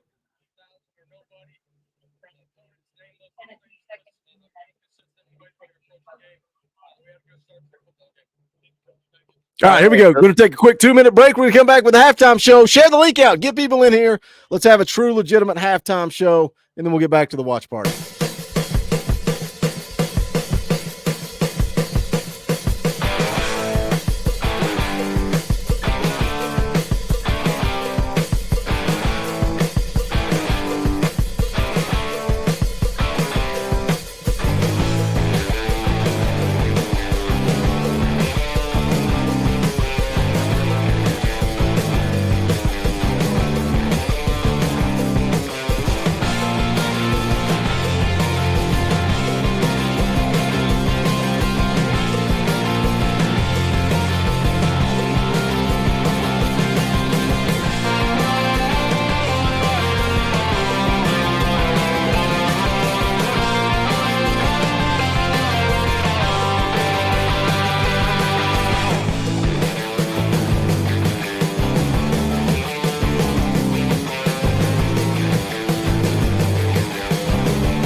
We needed that quick little break to get a little energy, get a little juice in us. It's halftime. Tennessee on top. Absolute domination, 65-0. I love how we're going to be professional. We're going to be clean. We're going to be dialed in. We're going to be professional. And Dauber's gone. Dauber, and you're muted. What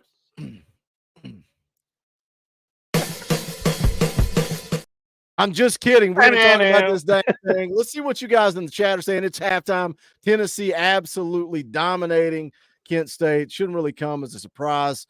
M3ZO says, everybody's daddy. Matt Falk wants 98 points on the board. CBJ thinks Uncle Lou's probably losing his mind. I don't know. He'll downsell it. Nikki says our crowd is amped up because we are dominating. Yeah, the crowd, the student section chanting Vols by 90 right there before the half. Let's see here. I got way behind here. There were some good comments that I wanted to hit. Dylan Elam up 65. We got a lot to clean up. Foul Mink says opponents are nameless, faceless. I love that. We got a couple of super chats. Give me the great for 2. Do we score 100? I think so. I think Josh Heupel has man, he's got something to prove. M3ZO for 2. F him. We got to go 12-0. We're going to do that 1 week at a time. Dan Yoder for 20. That's Orange Boy. We shall play the clip. Rocky Top! Dan Yoder for 20. How do they not get a hundo? Coach Jay, give me your opening thoughts on the first half, and how does Tennessee not get a hundo? It's exactly what we wanted. We talked about before we came to half. We asked for domination. We asked for our offense to go out there, do their job, and put them away quickly. They did exactly that, putting 37 up in the first quarter. That's exactly what we wanted. We got what we wanted. We set a goal. We accomplished it. That's what you want to do in football. You want to set goals and accomplish them, and we did it. Can we get to a hundo? It's going to depend on if Merck is on his game like Gaston has been on his game. And let's hope these 3s and 4s can play some good football, man, because I'm here for it, man. I'm rooting for these guys. We think we're deep. Let's go out there and prove it against an inferior opponent. I wish, you talking about Jake coming in. I'm excited to see Jake come in. I hope they let him sling the rock around. I hope he comes in and makes some plays. Obviously, we've seen Mike Matthews come in and make some plays. Trying to scroll back up here to receiving. He's got 2 catches, 35 yards, has his first touchdown as a Tennessee football player. Love seeing Gaston Moore throw his first touchdown. He's 4 of 4 with 94 yards and 2 touchdowns. Also added 15 yards on the ground. You love to see that. Dauber, opening thoughts on this first half of Tennessee. He's muted. We're a bunch of unprofessional. Just for the fans, by the fans. We're not experts or insiders around here. Listen, sorry. I muted it when I went upstairs. There's a lot of things that jump off the page at me. You can look at some specific plays, but what I want to point out is you look at 3rd and 4th down efficiency. 3rd down, you're 7 of 9. 4th down, you're 2 of 2. So those 2 that you didn't convert on 3rd down, you made it a short and obtainable 3rd down or 4th down opportunity. So in a game like this, that's those risks you can take to build something for the future, to get a look for the future. Because you never know when you come up late in the game, tight game, short yardage situation.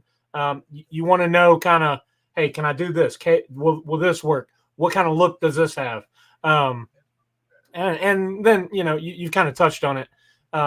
We've seen from, some of our starters and heavy hitters what we expected them to do.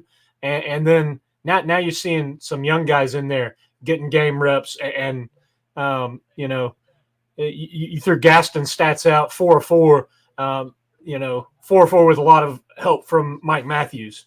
So it's exciting, man, just where this program is, the trajectory we have right now, and the way this team is gelling and playing.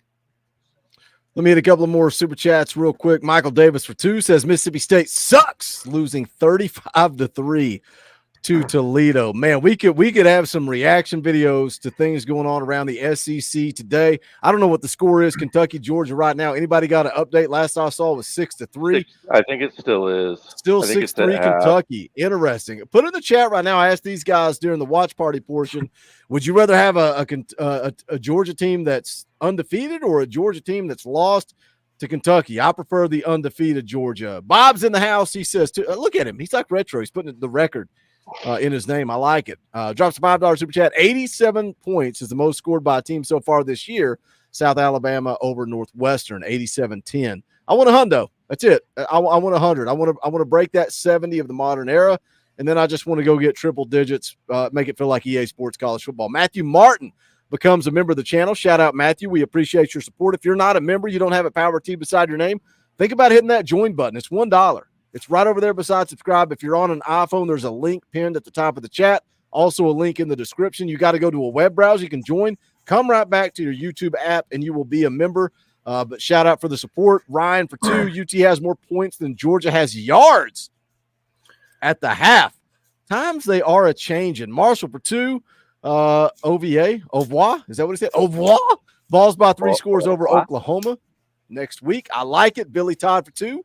GBO, OMG. Boys, we are back. We are dominating teams we are supposed to dominate. Quick reminder, man, why are we doing a halftime show? Because we're staying live all night long. And I'm going to play that intro every time we transition because it makes me laugh as if we're starting a new show. And it just, I don't know, sometimes I tell jokes for myself. So after the third quarter starts, we're going to go back to the watch party, laid back. Coach Rice is going to jump on here and hang out with us. And then after the game, we're going to do a short little mini post-game show. So any of you that are taking a break from the game, coming in here at halftime, come back immediately following the game. If you guys showing up, showing out, showing love, if it's like a true post-game show, guess what? We'll stay live. And by we, I mean me. Maybe everybody else leaves. I don't know. Smokey, 1982, becomes a member of the channel. We appreciate you. We could not do this without you. Is this Jazzy? Is that how you say that? Jazzy? How do you say that, Dauber? I don't think it's Jazzy. Yazzie? Jays? Oh, come on. Jaws. Can we say it Jazzy? Can we say it like Yaki? Like I like going to Japanese restaurants. So I'm like, give me the shrimp and the Yaki. And they get, that delicious steak. But regardless, they become a member. We need you guys. We appreciate you guys. Mad Mopar Motorsports for 2, -77 on FanDuel right now is free money. Holy crap, is that real? -77. Go place your bets. We don't condone gambling around here, but if you want to, you can get in where you fit in. Let's take a look at these numbers, man. Dauber mentioned some of the third down efficiency for Kent State. Again, this Tennessee defense, man. This Tennessee defense, Kent State offensively, 0 for 8 on third down. 23 total yards. -17 rushing yards. -17 rushing yards. And I know some of that is their struggles to snap the football, right? Like they've struggled to snap the football, but you still look. Tackles for loss, Tennessee only has 1. Coach Ed, does that surprise you? Will Brooks with a tackle for loss. That's the only one on the night. No. What did I say? Ace of base. Just sit there, sit in your gap, maintain your gap integrity. You don't want to show any blitzes. You don't want to show any upfield pressure. What did we just talk about in here? We talked about Oklahoma's offensive line is struggling and struggling to pick up blitzes. We just saw it in the highlight thing. Why would you give them one sniff of how we want to come after their quarterback and what our packages look like? I sit back in your holes, maintain good gap integrity, lay back on your heels, let the game come to you, and don't give up anything. Yeah, I think that's a dead-on assessment. We've thrown some stuff out. Listen, it's no secret that this defensive line is a bunch of dudes, and the dudes behind those dudes that start are a bunch of dudes. So, you've got Peely emerging, and man, I like the way that linebacker group looks with him kind of anchoring it. We really missed him last year when he went out early. I think that would have been a huge addition. I think it's just like Kitzelman, what we're seeing the impact that he's making. The transfer portal pickups that Josh Heupel brings in, man, I tell you, that the evaluation and scouting on these guys is bang on. It's good stuff. Let me hit this super chat real quick. Tennessee Vol fan 23 for 5. Did you ever think when we lost to Georgia State that we would ever see this? No. That was rock bottom. That was rock bottom. Pruitt getting fired was rock bottom. Watch this. You want me to show you how much I like Jackie? You guys want me to show you how much I like Jackie? He's sitting in the back room and he's thinking, I thought this was a fan calling. No, bring him on in. This is just a regular halftime show, but I'm bringing Jackie on because I love Jackie. What were your thoughts on that first half, Jackie? Man, I couldn't believe we scored 68 points in one half. Goodness gracious. Boy, did Dylan Sampson and Bishop, did Sampson and Bishop go off? Goodness gracious. Both those guys over 100 yards. 100 yards. Yeah. So 221 yards on 20 carries combined and 6 touchdowns, Jackie. Unreal. 6 touchdowns.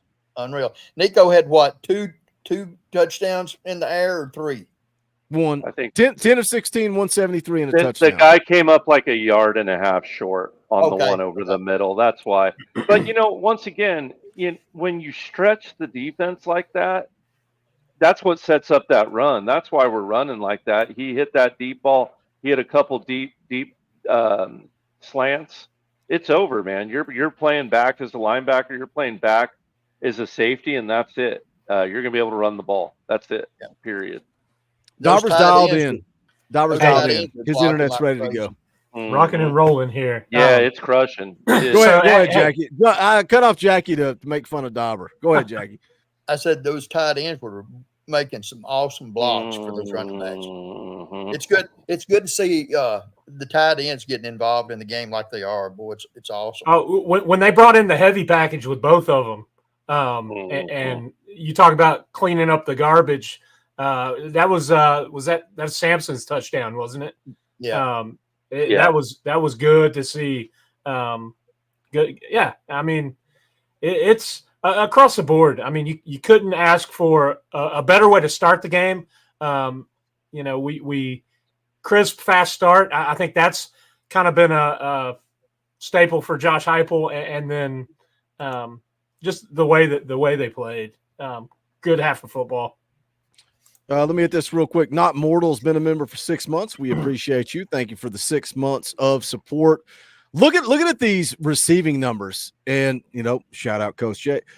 Coach Jay, do you ever oh man, I wish Boogie would shut up.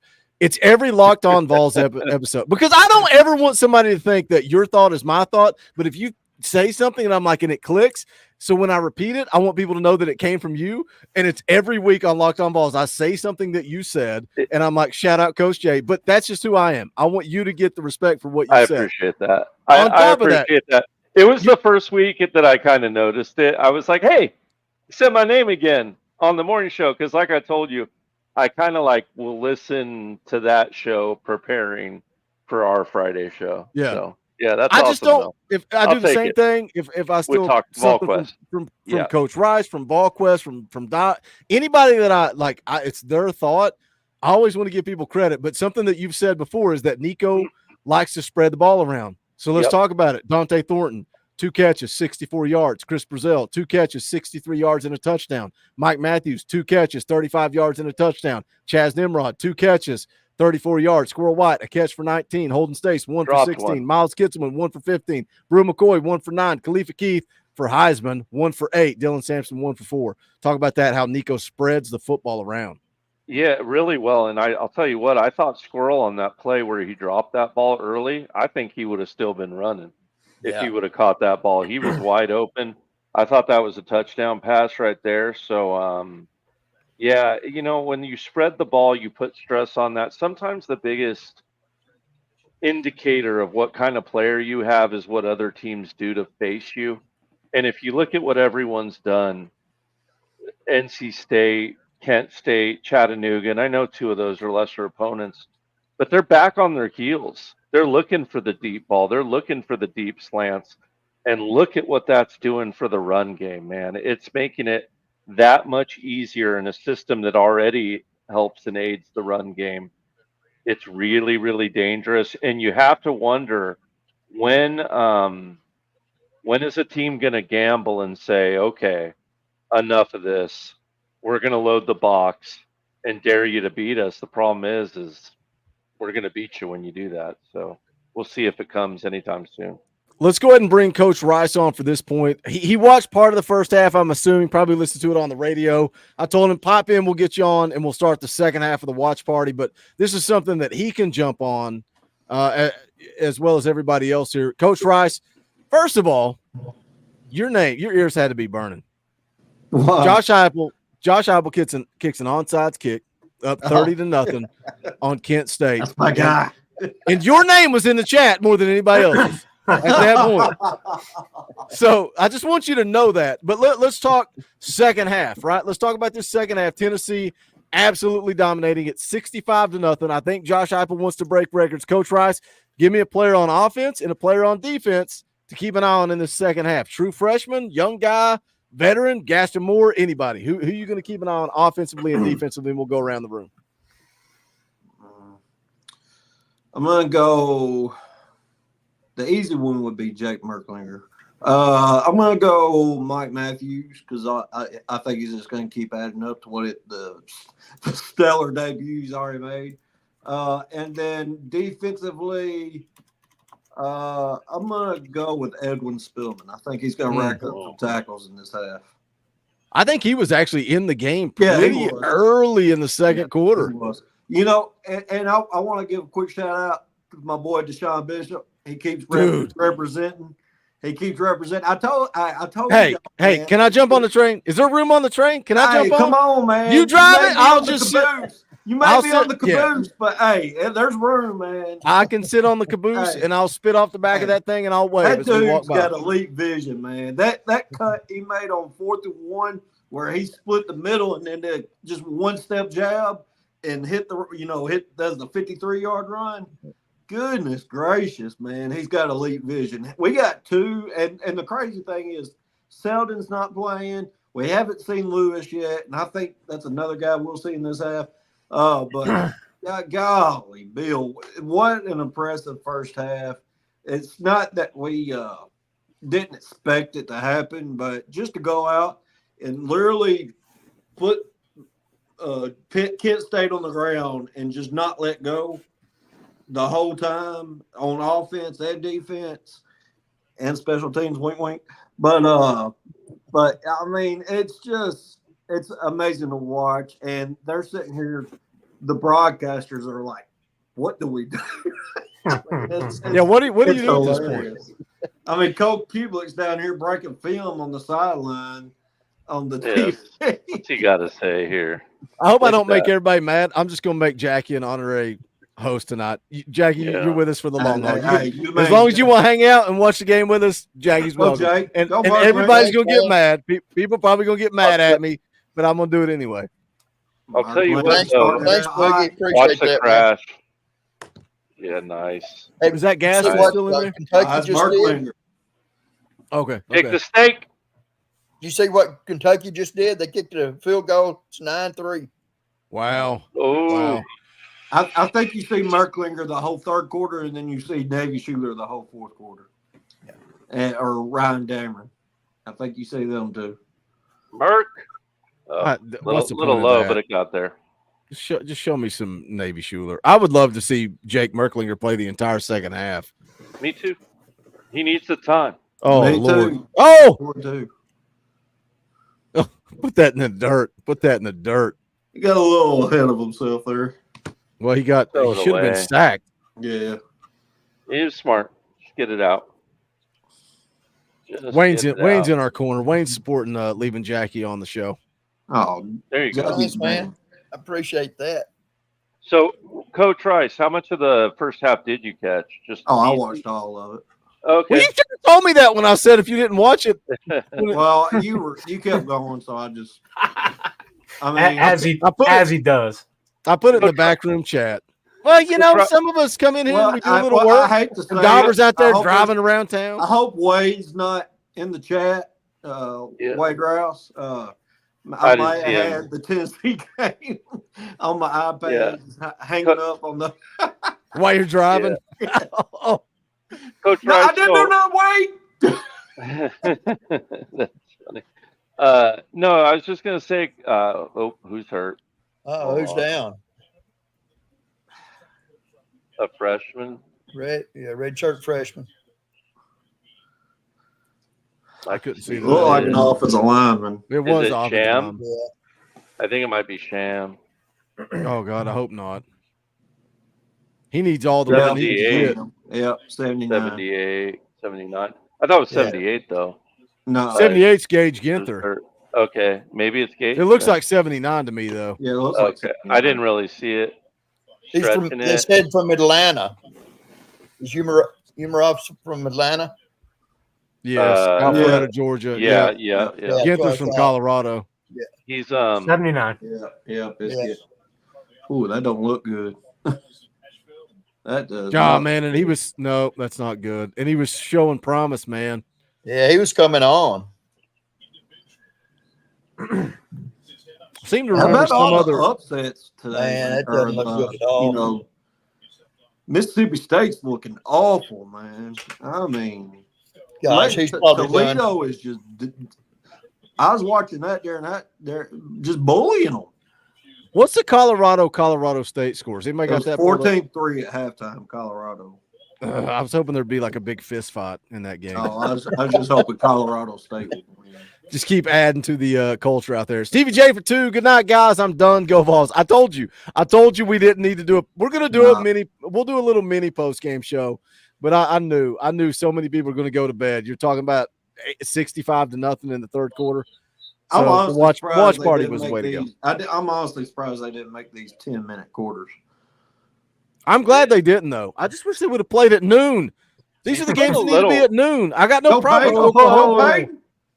Oh, gosh. On it. You got to pause it, Coach Rice. Pause for a couple of minutes or for a couple of seconds. You got to pause because it's going to ruin the whole stream when you start. I won't talk. It's a game. It's a blown out. I just won't say that. All right. Just give it time. Go ahead, Jackie. Was it Jackie? Somebody talk. I was going to say, who's behind? Coach Rice was way out in front of me. I was just threw the ball away where I just I'm with Coach Jay. I paused it for a second. And I'll call out my next snap if it helps. Rip for 2 says those keeping score. Kentucky 9-3. Oh, I don't know if I want them to win that game. I do too. I kind of do too. All right, lining up. I'll call Come on, out Jake. when I get Come the on, hike. Jake. Jake to Lining Caleb Webb down here. Snap. Okay, I'm right on with you. Okay. Yeah, I'm pretty even already with on the Coach next Jay, play. Yeah, you need to pause. dude. If you'll pause it, you'll be even. What with are you us, and you'll be watching good. on, Coach Rice? Direct TV. Oh, that's why. Okay. I think we're. What are you? They on finally YouTube? came through. And I'm on Hulu. Yeah. Yeah, dude. Wasn't that just like a couple of days ago? Yeah. No, Well, today. Was it today? Tonight. I mean, It's why we would never do this during a big game, though, right? Like. No. Oh, It makes it. I It's couldn't tough. do it anyway. It's tough. I was telling Coach Jay earlier we did it in that Alabama game, and it was a nightmare. I would flip out. I can't believe you kept Direct TV, Coach Rice. Well, you got to remember my situation. Yeah, dude. Anybody that has Direct TV, Well, switch to YouTube TV. I have Best decision you YouTube can make. TV. Yeah, but where I'm at has Direct. they TV. have. I can't believe they still have it. Why? It's part of their AT&T package. I was so stubborn. I would not switch. I was like, I love Direct TV. I love Direct TV. And then when I got YouTube TV, and we were talking about this, I think a couple of Friday mornings ago, and I was like, I can click NCAA football, record all. Yeah. And every college football game is recorded for me. You kidding me? I love it. There's no limit. You don't have to delete crap. The one thing I don't like if we're watching a TV series, I loved how Direct TV, if it was a new episode, it kind of bumped it to the top of the queue. And if you watched episodes, you kind of knew where you were at. YouTube TV, I get lost sometimes. Yeah, with where I'm at. But yeah. Chuck Maines is in the chat. Chuck, it's good to see you in the chat, man. Somebody asked about you Tuesday night. They said, "Where's Chuck? We miss him." It's good to see you back in the chat, Chuck. You're the man. Y'all see where Arch Manning had to come into the game? Yeah, we did see that. Yep. And he's balling out too. Yeah. But who Three they touch- playing? Three touchdowns in there. Oh, He's got and a 3 rushing touchdowns touchdown in there too. and one Yeah, and a rushing 75 touchdown. yarder. Yeah. Y'all see where Georgia State's putting it on Vanderbilt? Oh, really? No. I didn't see that. Putting it on it. I haven't seen that. Wait, who did Vanderbilt just beat Virginia Tech. and storm the field? Yeah. And now you're losing to Georgia State. Let's pump man, those brakes. We boys. can't say. Well, I guess we can't. We'll have laugh, Georgia do we? I can say a fans lot. in the We chat. didn't rush the field when we beat Virginia Tech at the Battle at Bristol. We didn't storm the track. I wasn't down there in the Jeep doing donuts. I seem to recall. So you asked Coach Rice 2 guys that you want to see something from the second half. Well, they kicked off, so I changed gears, Yeah. but that's a good topic. Go ahead. I was going to say I'd agree with Spillman. I kind of want to see him get some run, but Peyton Lewis, and you've already seen a couple good runs from him. Hey, wouldn't it be something to get 3 100-yard rushers in a game? I think that's a very realistic possibility. Very real. Yeah. But yeah, I mean, Lewis that already just has 31 yards on 3 carries already. speaks to the depth, and you know, Coach Jay and I were talking when you cut out for a bit, Boogie. What hype's building, and the fact now that you are building and adding those pieces and getting that depth, man. It's something else, and we've talked about the way he schemes up and you know, runs his offense, designs stuff to get skilled guys open in space and get them the ball. Man, lots of tools in the drawer to work with, and you got a chef like Nico dealing to him. Let him cook. Let him cook. Yeah, let's go. Yeah. Come on, I'm really Jay. surprised that the running backs are showing up as strong as they are. I had a little bit of concern going into the first of the year, you know, that we didn't know what really was behind Dylan Sampson. But man, I'm telling you what. And really, we they're showing up Cam, and showing out. we thought Cam Seldon could maybe be that guy, and he's not really played, right? I know. But Deshaun Bishop, man, quarterback. Deshaun Bishop, I love that kid. He looks so good. Looks so good. Hey, Georgia just got a field goal. Yeah. So 9-6 sounds like that Tennessee Alabama game back in the early I told y'all it'd be a 2000s. barn burner. I told y'all it'd be a barn Yep, burner. you had that one. Oh, man, why do y'all come on this channel and always pat yourselves on the back? I mean, Always. It's like I said this and I said that, and I'm like, I do the same thing. We're all guilty. Yeah. Like if we hit something, we say 42 things during the week. We hit one, we'll come on here and tell y'all. Man, I about it. told y'all this, man. I Yeah, told every y'all. time we're all the Hey. same exact way. You know what else you say, Coach Rice? That they What I say? wouldn't cross midfield. They crossed midfield in the second quarter, Coach Rice. Mhm. And we all celebrated your failure, your missed call. Oh, I that's just, so funny. I just wish we had Coach Golish back so we could score some points. I know, man. I'm so Hey, sick of hey, this mediocre, Another one that I mediocre missed play on, calling. I go and tell you that, which a lot of it had to do with Wisconsin's quarterback getting hurt. I thought that'd be a lot Oh, closer. Bama than was it easy. Oh, did you? I had Bama beating them handily. Oh, I had them beat them by Oh, like a good bit, but That was So- the game I started the day watching, and I changed the channel real quick. McCullough, I mean not McCullough, Milrow looked real good. Like I hate to say it, but he did look real good. What are we doing? Another a short kick? They called it fair catch. And he started running. Are they doing another onside kick? No, it was a yeah. pitch. Wait. Isn't that against? Didn't we get a penalty last year for that against Alabama? Aren't Yeah. you not allowed to do what he just did? It was like a phantom penalty too. Yeah. No, you still can pooch kick. No, he's No, talking about but the guy catching and ran running. after he called a fair Oh catch. yeah. Yeah, And they we- called it on what somebody. happened? Was it T-Lander on the front line? It was a Yeah, joke. they He was called it pointing. on Yeah. someone He on was the front. pointing to where the ball was at, and Well, they called that. no, I thought he armed to the side is what he did, and they said he waved for a Oh fair wait. catch. Oh, here's who I'm rooting for: Wallace, Jamal Wallace. Oh, in the Jamal's game. on Oh, come on, Big Jamal. and Tyree Weathersby. Mm. Both of them are in there. Who's it defensive end and edge? Wallace is on the bottom side, I believe. Yeah. Oh, I he's a thought Wallace was safety. on We the got edge. pushed too. back. It's Wallace, Nathan Robinson. Who's I couldn't see the 94? other one. Who's I couldn't- 94? That's Nathan Robinson. Okay, yeah. Somebody mentioned him either in a video or a live stream this week. Somebody, I think it might have been Friday morning, Coach Jay. Somebody said, no, they said Carson Gentle would get a sack. Oh, yeah, they said Gentle. I remember. Come on, Wallace, let's go. Look at that hair. Beautiful hair. Right. Pantene Pro V, baby.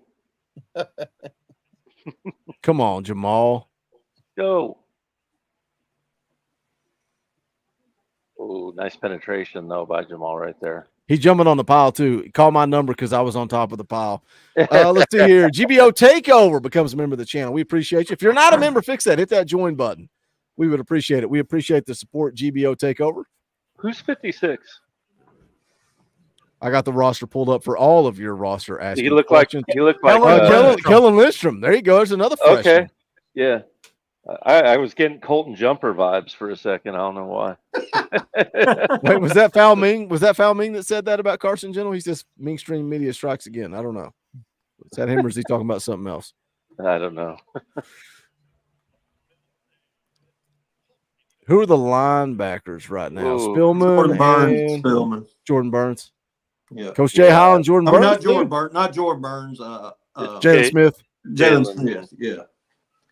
He got some praise from Cole Kubelik this past week. Jalen Matthews is in there too, I believe, at corner. Jalen Matthews, Farouk, John Slaughter, Beasley, Caleb Beasley, and whoever 37 is. Shout out Corey Watson, also becomes a member of the channel. We appreciate you, brother. Keep those memberships coming, man. You don't have a Power T, fix that. Hit that join button. We appreciate you guys. I don't know who 37 is. All right, let's go D-line. Who's 37, Boogie?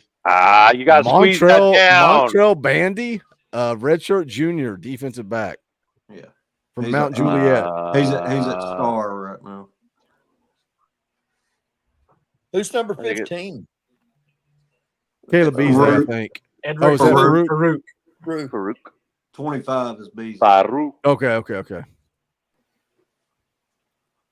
I got most of them besides some of the walk-ons memorized. Some of the freshmen I get confused on and have to go back and look. That's why I got the roster pulled up. Is Jamal still in there?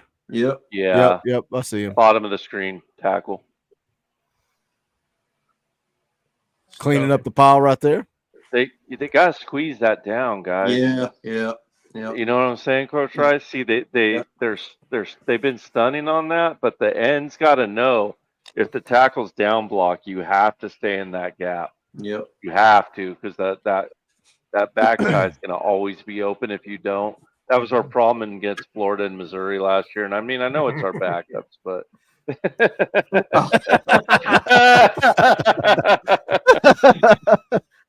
we stopped caring. Twice, Coach Rice, twice. It's only 68-0. I know you're heartbroken. I'm starting to think we don't hit 100 at this point, though. No. Oh, another bad snap. I knew they were. Oh no! They're going to run the clock out. I think we will go run heavy. I think we get hype. I think we get 8. I remember watching that game. I was living in Nashville, Tennessee when this game was played. You lived in Tennessee at one point, Jay? I lived in Brentwood, Brentwood out in Nashville area. 14 months. Oh, okay. So just a minute. But yeah. I have a son that lives in Franklin. You got a son that lives in Franklin? Yeah, I have a son that lives in Franklin. Okay, there you go. Corey, surely you didn't place a bet on them not crossing the 50. Corey Watson becomes a member of the channel. Thank you, Corey. We appreciate you, brother. Keep those memberships rolling in. I got to do something for members. I mean, you get the emojis, and I try to highlight your comments. We bring you guys on the fan call-ins, but I don't like the idea of a paywall. Like I've been thinking about doing a once a month members only stream, but I feel like people would get mad at me. Was that third and 12? That was a give up play. People are going to get mad at you, whatever. Yeah, that was a give up play. That's true. How much that was Perry a please can don't drop score down. again on us. You hear me, Jay? That shows Yeah, you I how did. much Caleb Perry's dropped down the depth chart. Yep. Yeah. You know, I was suspicious that he would be a transfer. I If thought you he would remember too, to the after offseason. spring. Yeah, especially with what Burns is the young kid that came in. Yeah. That kid's a dude. That kid will be a dude. I know they planned on redshirting him, which is, hey, it's a great problem to have. Oh. So, refresh me here. Is Cam Selden just kind of precautionary? Yes. Yeah. Or yeah, well, that's- we don't know. We had this conversation earlier tonight. Sorry, I'm going on record of saying I think it's discipline. Okay. And I don't have any information. That's when you tell me that you got your bell rung and you've not been hurt all week. You've been practicing. There's been no rumors or reports of you being hurt. And then all of a sudden on Saturday, we hear you got your bell rung. I think I said it in the tailgate show last week. Yeah. That screams discipline to me. And then all week long, it's, oh, he'll be back. He'll be back. He'll be back. And then we get to the game. He's still out. That screams discipline to me. Hey, I'm all for it. Handle your business and keep behind it closed quiet. doors. And keep it quiet. Yep. And that's you've seen Coach Heupel. I think the way he runs this program, you don't have a lot of the off-field issues that have kind of popped up, here and there in the past. So I'm hey, this is going to push Selden to come, bring his best and straighten it up, or you got two other guys right behind you that. Everybody said it in the chat. I think he's already lost his job. I think Deshaun Bishop is RB2 at this point. You think so? Yeah. Look the way he's played. That run, not even just tonight. Yeah. The last 3 weeks. Yeah. He plays hard. He plays hard. And his vision is elite. And his patience. Tonight has been so different than last week. Last week it was the patience, letting block set up. Tonight, it's like, man, the way he hit the hole on that 4th and 1, he hit the hole so hard to try to get aggression. Yeah. And then he gets to the next level and it's quick cut house call, man. He's so good. He reminds me of Jabari Small. That's who he reminds me of. Like just the way his patience and then one-step jab guy. He's not very, he's not going to beat you with elite speed. He's steady, a good pass blocker. So I think he reminds me a lot of Small. He was a very underrated back. Yeah, very underrated. Go ahead, Jackie. If he would have came back, you may would have took the all-time lead in rushing. Jackie said it earlier. We kind of questioned running backs going in. I'm like, man, if Jabari Small was coming back, we would be really good at running back. Yeah. But go ahead, Jackie. You know who he reminds me of a little bit? And this goes way back, guys. Some of you guys might not remember this guy, Reggie Lewis. Yeah, y'all remember him? Yeah, a little bit. I do. Yeah. Way he's running tonight, way Bishop's running tonight, man, he reminds me a lot of Reggie Lewis. When Lewis was a freshman, you guys remember how good he was as a freshman? As a freshman, I don't remember. I remember him I've seen games senior year. Big Bennett freshman, Warren, I don't recall. Yeah. There you go. Bennett Warren. It's a big dude, ate him busted. He just pancaked the dude he had. Yeah. Good Lord have mercy.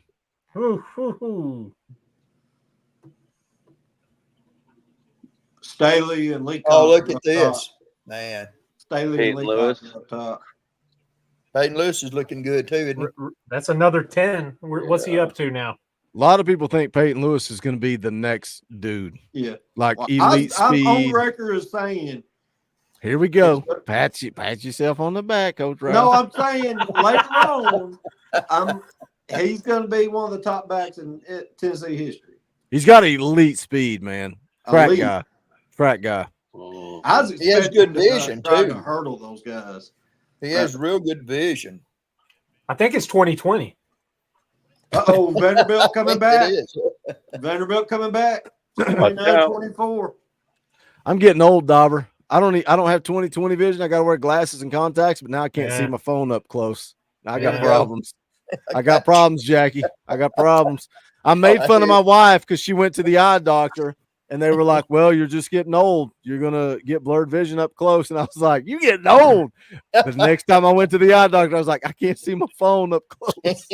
I'll tell you my what, arms though. got really short, real quick. Yeah. I'm like, I used to make fun of my mom because she'd always, every time I tried to show her something, she'd put it out here. I'm in that world now. Look at me 6'8" pulling. So Peyton Lewis is sitting on 50 yards right now. We got 300 yards backs tonight. It's coming. Vanderbilt just took the lead. They scored 14 points in like 2 minutes. Really? Come back and take the lead. Does anybody check the Kentucky, Georgia? It's 9-6 Kentucky. Start the fourth quarter. 9-6 now. To start the fourth quarter. There he goes. There he goes, Dauber. Shut up, Coach Rice. We told you to shut up. Crap, I'm sorry. I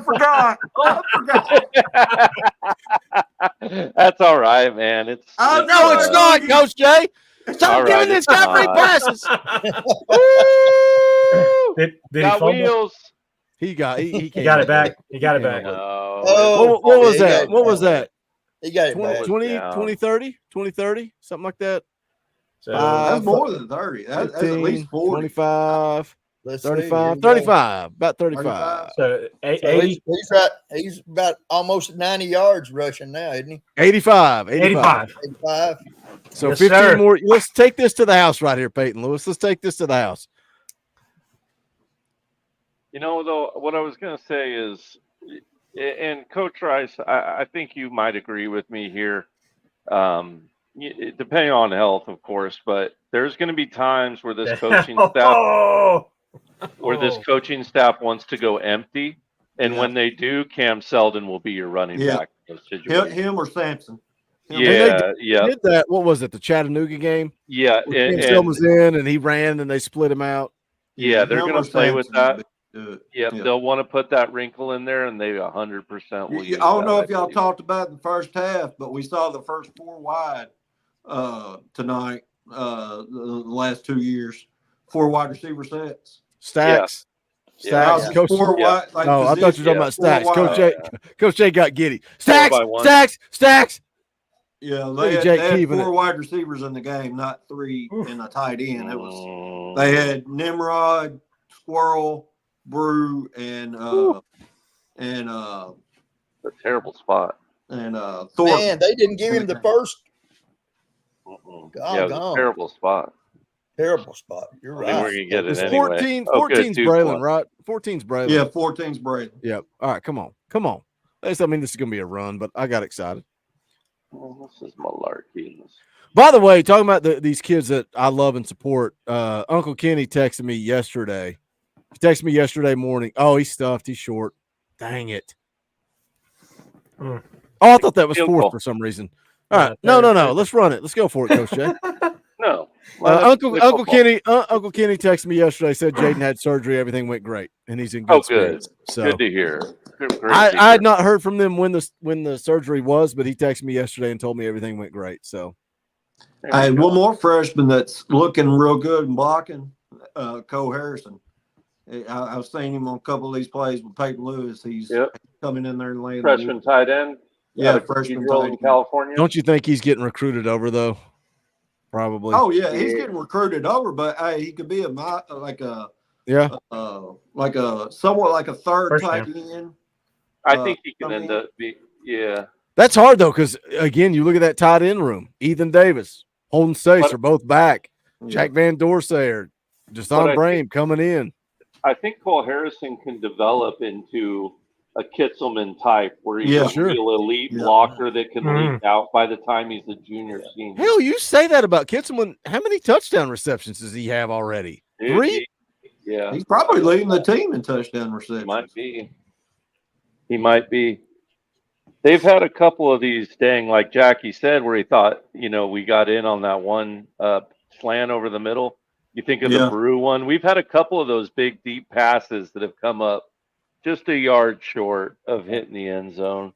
Peyton Lewis didn't like that. He did not like that. Did not like that. He's like, bro, give me the rock. I'm in the end zone. Yeah, he sure was. That's funny. Peyton Lewis wants his first career touchdown. Well, we're looking at 75 right here. We're going to break the modern era score, but our hopes and dreams of a hundo about to be out the window. Hey, Georgia State's getting in field goal position to win the game. No, to tie the game. There are 20 seconds left at the Vanderbilt 30 to tie the game. Fourth down. I would love nothing but no. It's only third down. They still got third down. Yeah. So, do you think the pitchforks are out in Tallahassee and Gainesville? Shit. Good God. Here comes Coach Rice. He's been here for 35 minutes. He's like, S-bomb. Gainesville. What was the final score in that game? No, it was bad. Hold on. It was bad. I had the SEC scoreboard up, and then I dropped it. Hold on. Let me go look. Did Florida ever score? Yeah, they scored. Let's see. Let me scroll down. The chat's probably already put it in there. 33 to 20. 33 to 20. Oklahoma won 34-19. That's not an impressive And win. it was close. That game was for a long close. time. Yeah. It was close early. Then they pulled away, and I quit watching it. Then it got close again. Then they pulled away. Arkansas was not impressive against UAB. Yeah. Ole Miss took care of business 40-6. Missouri was not impressive. 27-21 over Boston College. Alabama dominated Wisconsin. That LSU South Carolina game, I'm sorry, it was fun. It could be sloppy and ugly. I had fun watching it. I did. I enjoyed watching that game. Too. I thought for sure. I said for sure it. South Carolina was going to win it. I was glad they didn't. I was pulling for LSU. I was glad I they really was. too, but I sure thought they was going to. Everybody on Twitter was talking about LSU choking, and I was like, nope, they're gonna come back and win this game. And I love because I hate Shane Beamer, so I was. They did. I liked it. I'm just trying to enjoy good football, man. Somebody said, was it you, Jackie, that said earlier that you've watched more? Somebody said they've watched more football this year than they have in a long time, and I feel like I'm trying to enjoy Saturdays and sit down and watch, not try to form a narrative or not try to work. So many times I'm like, well, how is this impacting Tennessee? And what's the narrative? What I'm trying to just sit down and watch and educate myself and just enjoy the football games, man. Just enjoy it. Good games. That game was fun. The Oregon State game last week was fun. Oregon State, Arkansas, that was a fun game. Sure was. It's been raining here all day, so I've been in front of the TV since 11 o'clock this morning. What else were you going to do, Jackie? He's going to go to the gym and get swole. That's what I usually that's what I work do. outside in the yard.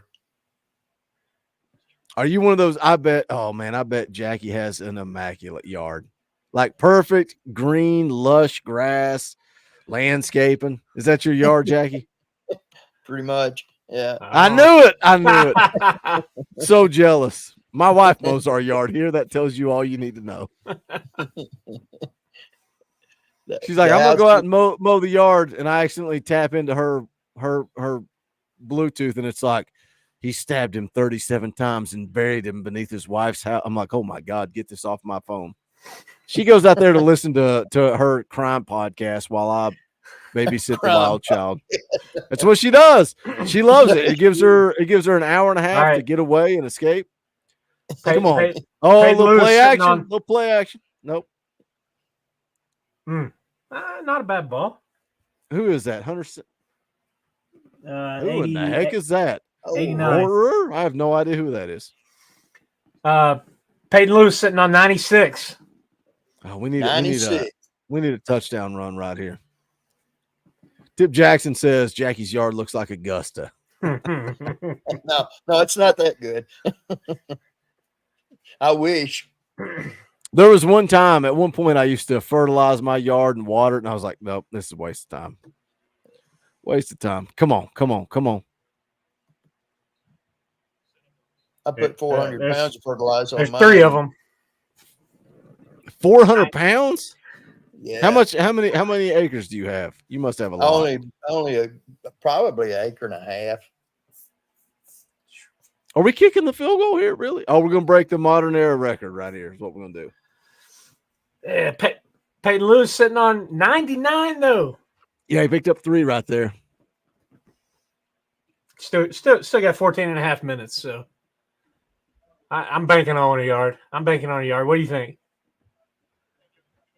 Oh, yeah, he's getting it. 100%. 100%. There it is. That's a record, boys. That's a record. That's a record.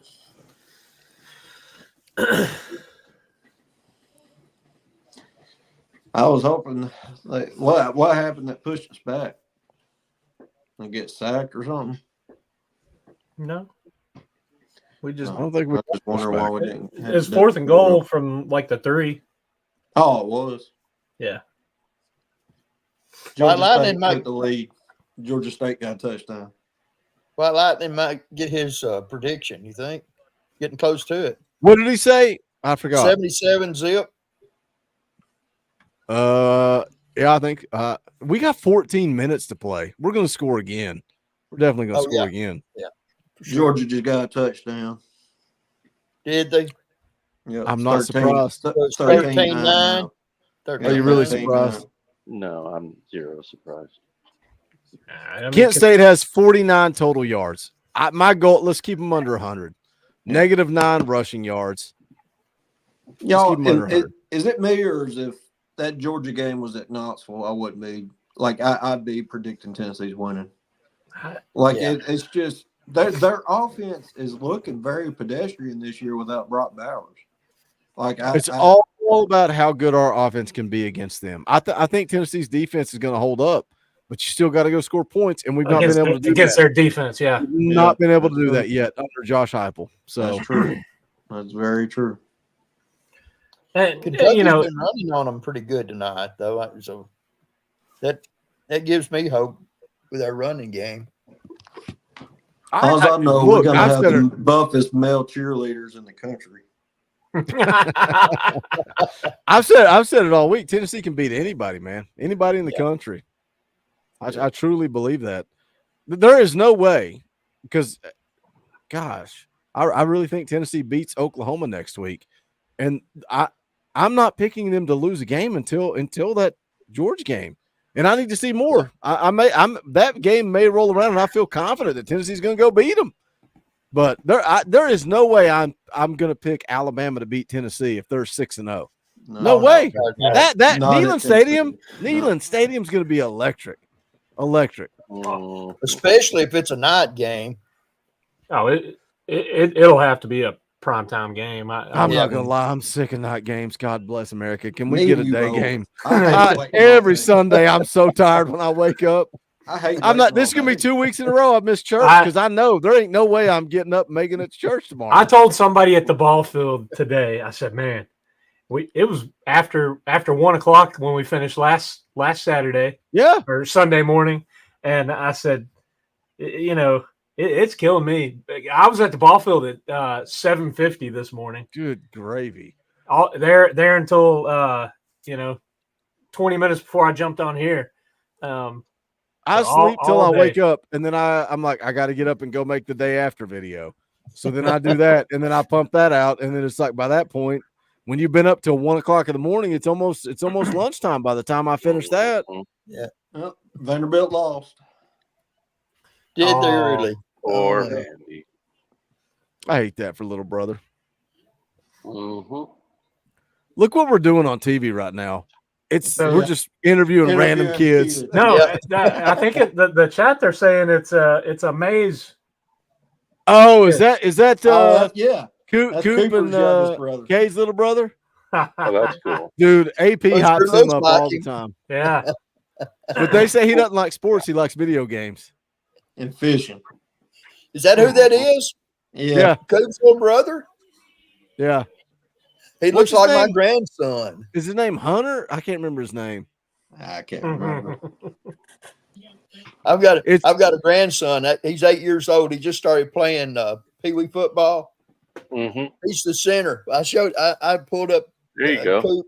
I pulled up Coop and let him watch Coop for a little while. Now he wants to be he wants to be a center at Tennessee. That's a good role. Coop's a good role model, man.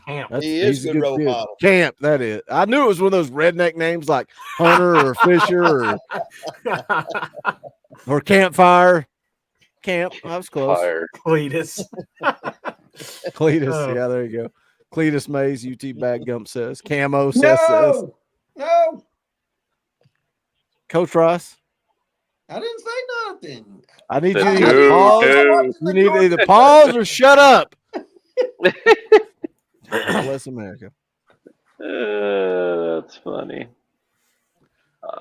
They probably just went over 100 yards right there on one play.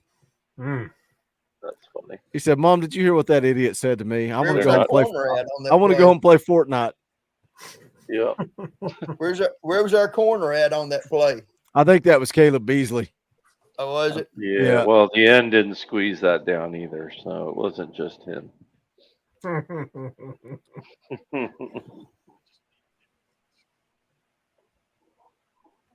Easy there. Is that Jamal? Easy, brother. Man, Jamal's getting a lot of run early in this year, and he's the guy they brought in for 2025. Yeah. Oops.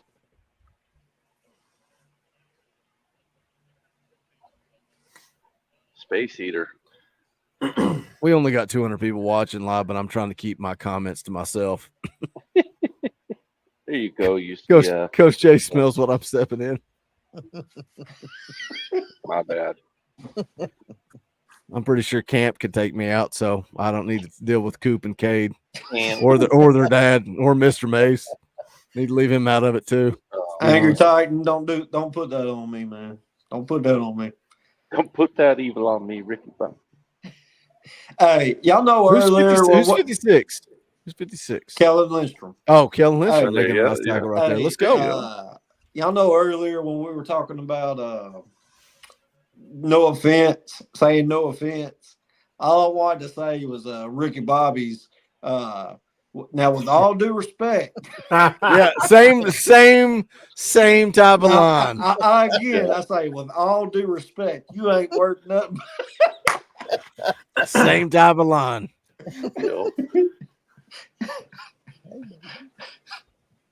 I about busted out laughing after I got off because I wanted to say that. Sorry. Shut up, Coach Jay. I'm behind all of you all. I was talking about the Nebraska game. I'm trying to win money. Oh, wow. He's watching a different game. No, I'm watching both games. I'm watching 3 games. I'm watching UCF, Nebraska, and Tennessee. We got 4th down. Was that a first down, really? They got him first down, yeah. Hit him from behind. I swear Peyton Lewis gets stopped at 99 yards. Oh, no. No, there you go. We got 11 minutes to go. Yeah, but do they put the walk-ons in? No, come on. You got to get Peyton. I think they recognize that he's sitting a yard away. That's a pretty good stat to pump, man. 300-yard rushers in a game. In one game, you're right. I'd say Caleb Beasley. Georgia Tech, Navy, and Air Force probably the only ones to ever say that. Caleb Beasley struggling again tonight. Boy, struggling, boy. Oh, get up, go. Coach Ross watching, or Coach Shea watching you. He's watching USC. He's up there. Come on, Trojans. Come on, Trojans. They have a bye week this week, Boogie. Oh, sorry. Only a Trojan fan would know that. No, I have the. Didn't even have to think about it, did he, Coach Rice? Like, he didn't even have to think about it. He knew. For that burn. That's why he come at you like that, Coach J, man. He knew immediately. He's like, no, they're on a bye week. They're going to play such and such next week. I had a 3-team $100 parlay. Nebraska's got to win by 30. Miami had to win by 36, and Tennessee had to win by 49. Kentucky just scored. Oh, 13-12. Come on, Nebraska, hit this extra point. Oh, did he really miss it? Oh, who's got that neck roll on? I just saw Culberson say that. Who's got a neck roll on? Who is that out there? A walk-on, Purcell, something Purcell. Oh, he's my new favorite player. I'm getting me a 52 jersey. Look at that guy. That is a Boogie Bentley created character. Eli Purcell. That's a great Eli play. Purcell. All right, we got 4th down coming up. That's your water boy, redneck white boy. Dude, does Idris Farouk not just look the part? Like Edwin Spillman. Edwin Spillman and Idris Farouk. To kill somebody. Yeah. Yeah. Oh, here goes the shutout. It would be a 51. No way. No way he's making this. No way. Oh, my God. There is no way. Remember I told you they were going to get a field goal because of Johnny McStankleg? Coach Rice, shut up. Don't give it away. Oh, let's see what y'all make me do. Yeah, we're about to kick you off the show. Yeah. Spoiling everything for us. Shutouts intact. Oh, he's short. Give me Jackie's behind all of us. Yeah, I am. Y'all are ahead of me. Dang it! Right. I'm in West Tennessee. You guys are.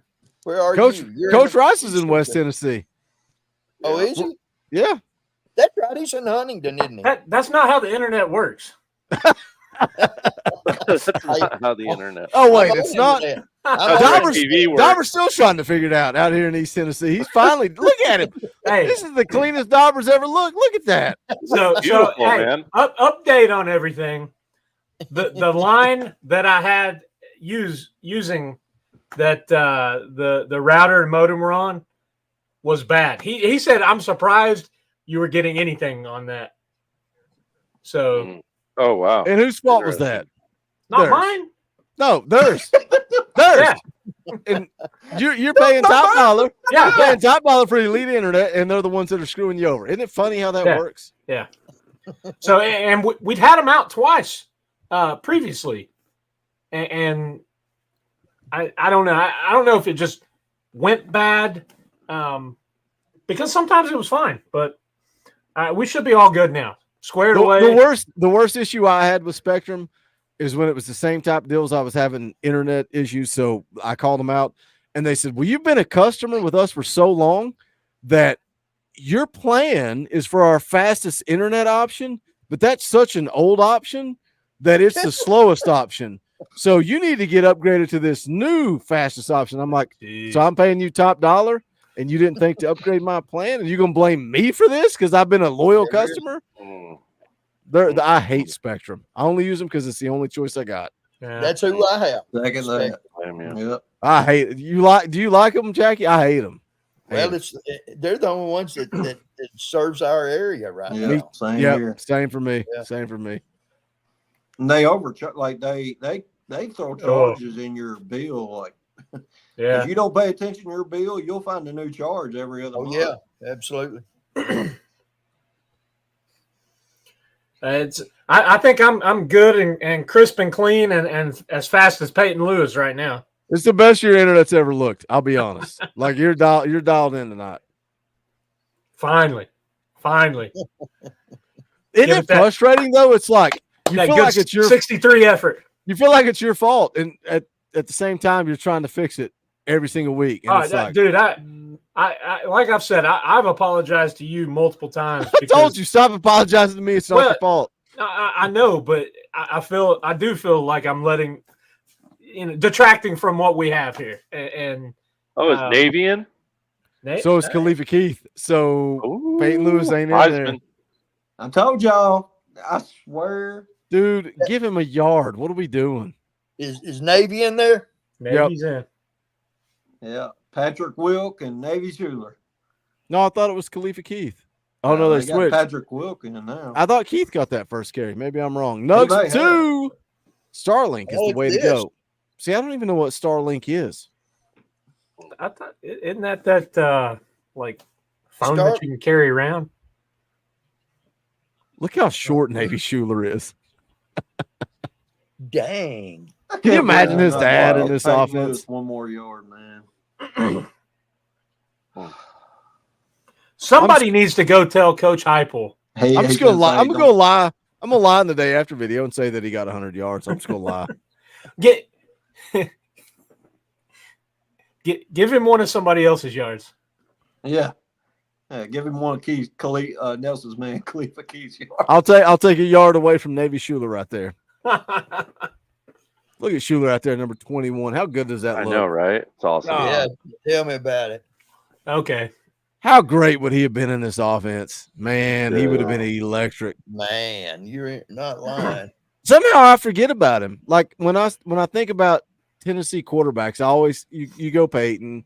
I say Eric Ainge because I loved Eric Ainge. I've got an autographed Eric Ainge jersey right here. I think of Andy Kelly because he's the first quarterback I ever fell in love with. But it's like when you didn't say Davey Schuler or Heath Schuler, I'm like, so dude, I loved Heath Schuler. Like a guy that I grew up in church with was a walk-on at Tennessee, and he played with Heath, and like so he knew Heath, and man, I loved Heath Schuler as a player. As a person. Then he went to your pro team. So yeah, and we saw how that worked. Yeah. So and then they brought in Steve Spurrier, and then I quit watching the NFL. Our buddy Willie. He didn't last long, though, did he? No. He hired every Gator he could, and he destroyed. Don't get me started on the NFL. I hate the Redskins. I don't even watch it anymore. We went to see the Colts play the Redskins, Schuler's rookie year. And that was the week before when he headbutted the wall and injured his neck. Yeah. So he didn't even play. I think that was Gus Frerott's coming out party. Oh, God. Why are you dragging me through the mud? Gus Frerotte, Patrick Ramsey, RG3, Heath Schuler. Wow. You want to drag me through the mud with all the Redskins quarterbacks that I thought were going to be heroes and they all sucked? Oh, man.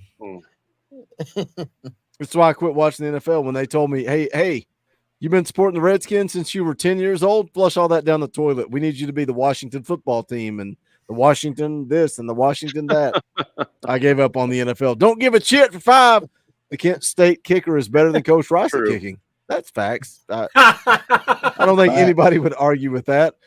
Corey Watson for 20. That's an Orange Boy. Let's go play the clip. Rocky Top!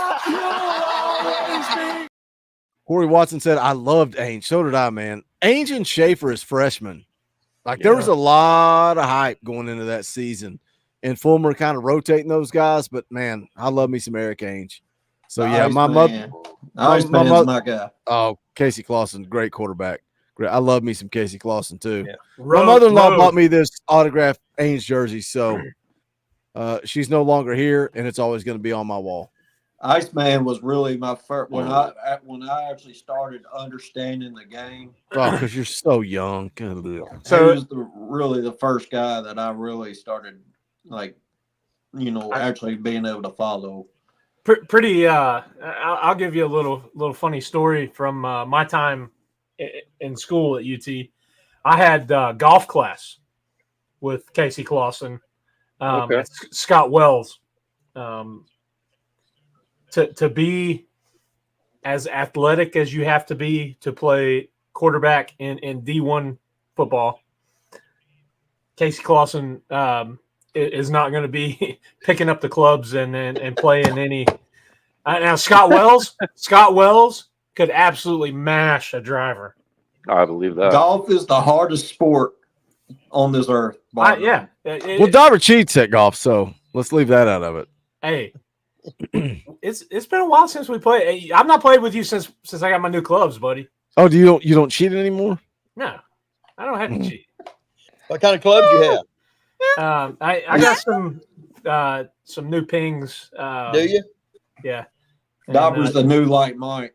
It's all he needs them. He needs new clubs. Needs new clubs. Hopefully, it keeps him on the straight and narrow. He needs to go to the altar on Sundays and pray for forgiveness because he cheats so much on Saturdays. Man, I feel the same way. Got a Scotty Cameron putter. Oh boy! And that's I'd never had a new golf club until I bought these. Everything I bought had been used. So. Oh really? Yeah. What kind of driver you have? A G430. Max. One that hits it into the woods, Jackie. One that hits it into the woods. I've got the G410 still. Love it. Oh, man, that's last week, probably the best I've ever driven the ball. in a round. Yeah. He hit 2 fairways. Accidentally. Hey, Jackie, it was the one that was running parallel. It wasn't his fairway. Okay. He hit 2 that were, to the right. Yeah, he was on hole 1. He hit hole 3. He was on hole 7. He hit hole 9. So I've been playing with some guys from work, and we got asked to play in a tournament for work, and they are wanting me to hit first because I've been so consistent. That's usually the worst guy. We usually put the worst guy first to hit first. Where do That's I what hit? we do in our scrambles. No, we usually put Robert the worst to hit. You know why they want to hit first? Put one out there. Wait.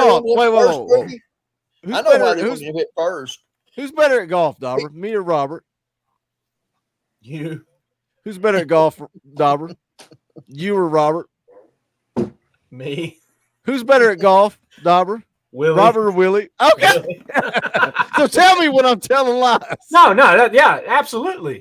We try to get him to put one out there, and then we just pray to God he hits the fairway. Go at it like 400-pound gorillas. That's what we are. Oh my gosh. Talkin VAWLS charity golf tournament. We got to do it, man. Gosh, we got to do it. That would be awesome. I've talked about it, talked about it. It's so much work, but I think we could raise some serious money for charity. For sure. I really think we could. I'm really thinking about it. I did it for 5 years. Yeah, I did it. Private jet. Good. Fly me and Coach J in, man. We just ate up 95% of the profits. And drank up the rest. Yeah, exactly. Jackie, we're in the negative already. So I'll be honest with you, Boogie. And I know that the tournament that you did had special meaning for both of us, but that's probably one of my favorite tournaments to play in. My wife always said, why do you do this? Why do you do that? I'm like, because I play in charity golf tournaments, and I know when I go to a golf tournament, I'm like, man, this was a good golf tournament. That's what I want, and that's what I tried to do in ours without eating into the profit, because the whole point's to make money. But we had gimmicks, unlimited red tees, unlimited mulligans, buy as many as you want. We did a tiger drive on the par 5. Yeah, that was good. So many golf tournaments in this area kind of stole that idea for par 5s where you're teeing off from 350 yards out on a par 5. I don't care who wins. I just want to raise money for the charity. But gosh, I think I could get some of the VolQuest guys involved. I think AP would come play. I bet AP would play. Yeah, I really think we could raise some serious money. I don't know. I bet Kaner would play too. I don't know if he plays golf, but I bet he would. I bet he would support it 100%. I bet he would 100%. Too. Pay me my money. Pay me my money. I bet I know who won. What about Sports Talk, Jay? He would 100% help us out with. Yeah, 100%. Sure he would. I wanted to go play with him this past year, but with the move, I never could get down there. He swears he can fix my game. I'm like, Jay, you have no idea how bad it is. You think you could fix it? You don't know how smashed this pod Sometimes is. it's just little things that'll completely. Who's that in right now? It's a walk on, I think. Ooh, get up, get north. I closed out my roster. 24. Who is that? Hunter Barnes. Hunter Barnes. Gotta be a walk on. Red shirt sophomore. Yeah, Barnes. Mm-hmm. Yep. Come on, these stuff. Man, Hurt is a dude. Tell another record tonight. Man, 1 yard. 1 yard is all we need. Most yards in school history. Oh, really? Yeah. No, did nobody see that graphic? No, on the ground? I'm topping out the post-game promotion. Total yards. Total? Okay. 7. Hold on. That click. How does that happen? What are we? How does what happen? Their feet are like tied together. Yeah, they're locked together.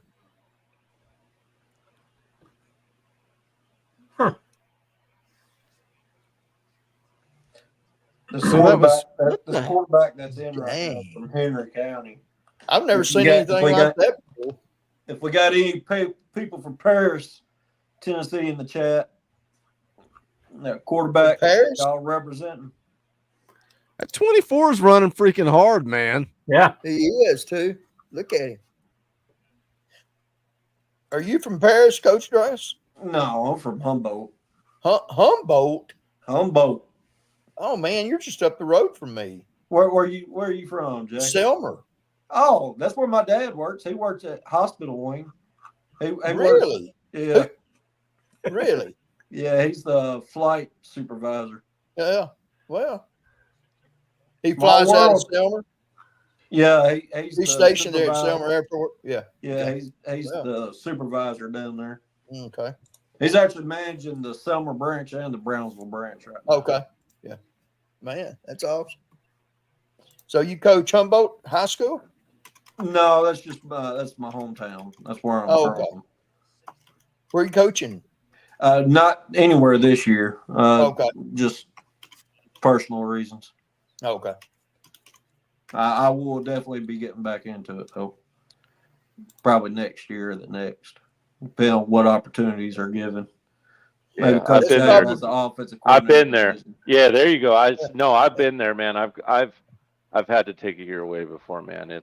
If your football takes up so much of your dang time, if you got something up, like it ain't gonna mesh. It just ain't. Especially a little boy. Especially a little boy running around the house, right? Yep. That's the main thing. That's the most important thing in your life right now. I promise you. Maybe that's the reason our high school beat Humboldt this year, first game.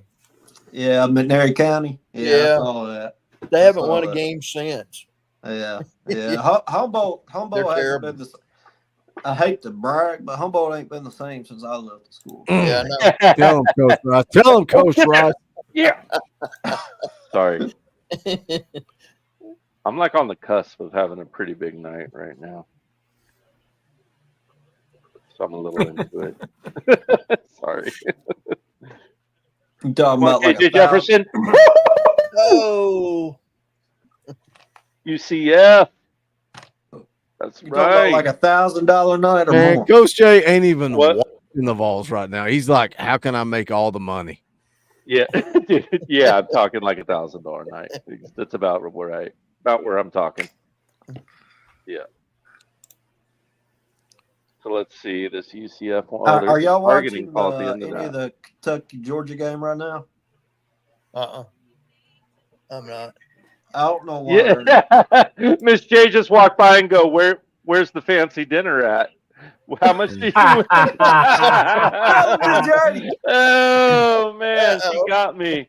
She walked by at the wrong time, guys. She walked by at the wrong time. Now, Coach Jay.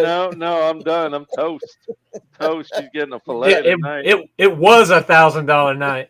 Yeah, it was. That's more like $750.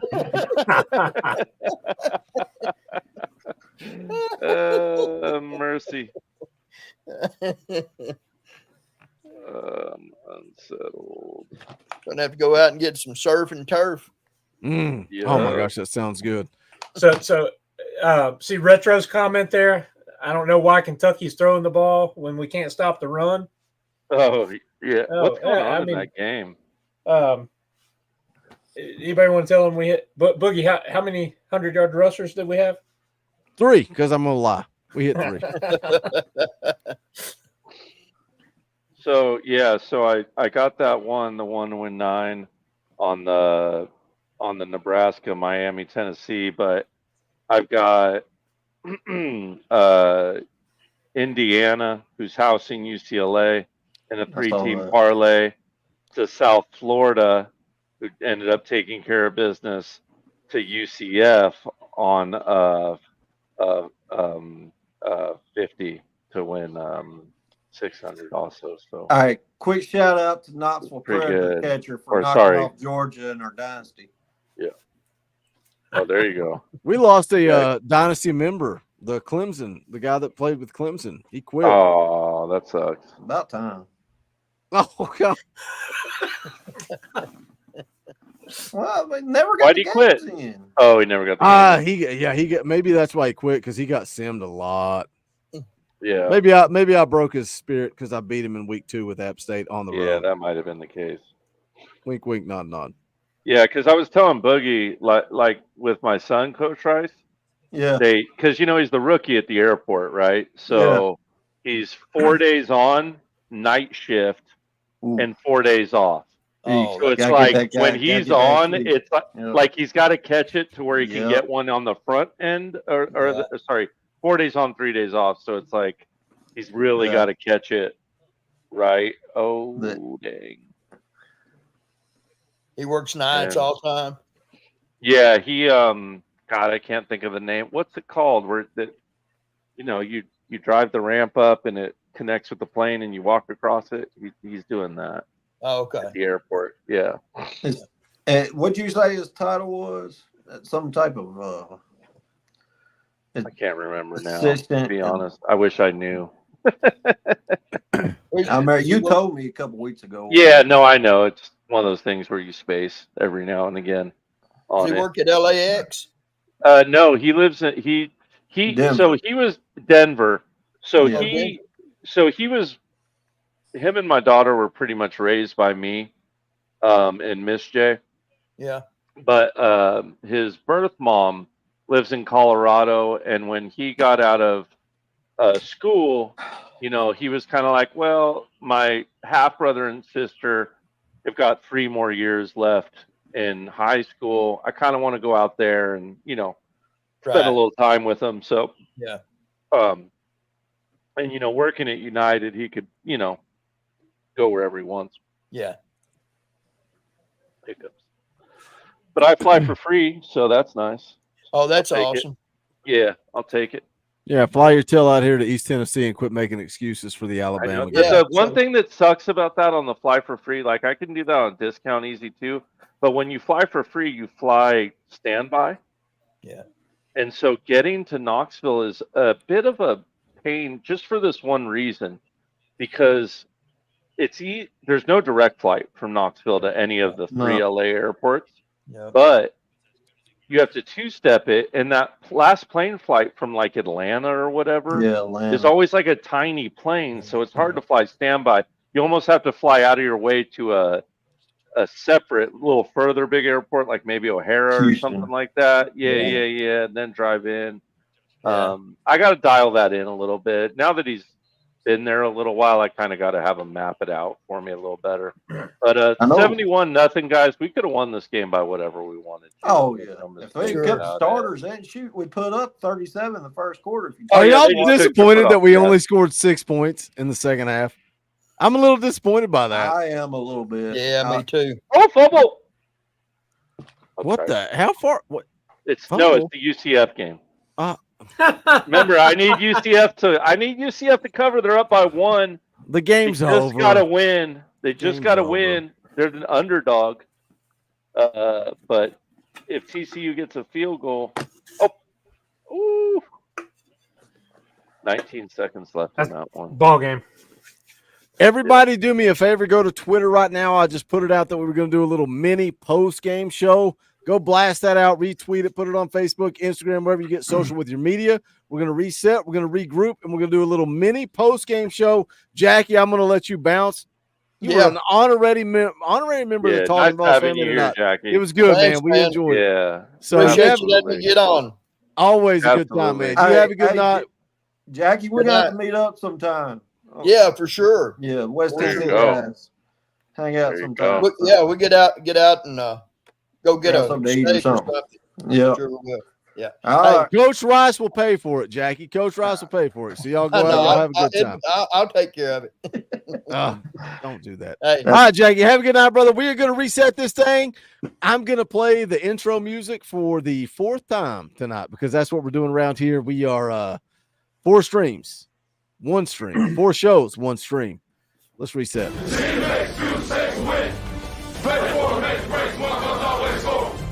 If it hurts, you ain't breaks, no get you know it up, put on more steam. Projectile kickers, our quarterback, our leading our ball game. All obstacles, block, cut, sides, through the game, tap, this win it is. Press you again, here for the first minute. Carry the body, keep it there for 6 minutes. Rocky Top, you'll always be. Just look around. You got the mountains, you got the most beautiful city in the whole entire country. The university is absolutely, looks like it's out of a storybook. It's just beautiful. People are incredibly genuine and extremely nice. It's just a place that obviously I'd want my kids to go to school. And it sells itself. You don't have to sell anything about this place. You just got to get them here. You know, the old field of dreams. Yeah. Build it and they will come. It's already built. The depth in your front seven is really special. Yeah, it is, man. You see the D-line rotating 4 at a time, man. And, you know, our second level's got depth and there's no drop off. That's the one thing about it. There's no drop off. I think the cool thing is that there's genuine care and excitement for each other when the other guy's in and the other guy makes a play. Chemistry matters, camaraderie matters. And, you know, this football team's got to continue to grow to get better. But we got to keep that part of it the way that it is right now. The culture that Hype and everyone has created in this building, it's been phenomenal on teams, and we're only going to continue to be better. And the standard around here, I've said it before, I'll say it again, standard is to be the damn best. And we're never stopping. Who got my back? I got your back. Who got my back? I got your back. Who got my back? I got your back. We play for another. We fight for another. Every fight, every play, every round. Hey, Tennessee on 2. 1, 2. Tennessee. Ball, that team ready. Ready. Ball, that team ready. Ready. Ball, that team ready.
Should I say welcome to the Talkin VAWLS Network? The 4th time we played the intro tonight. Why not? Let's have some fun.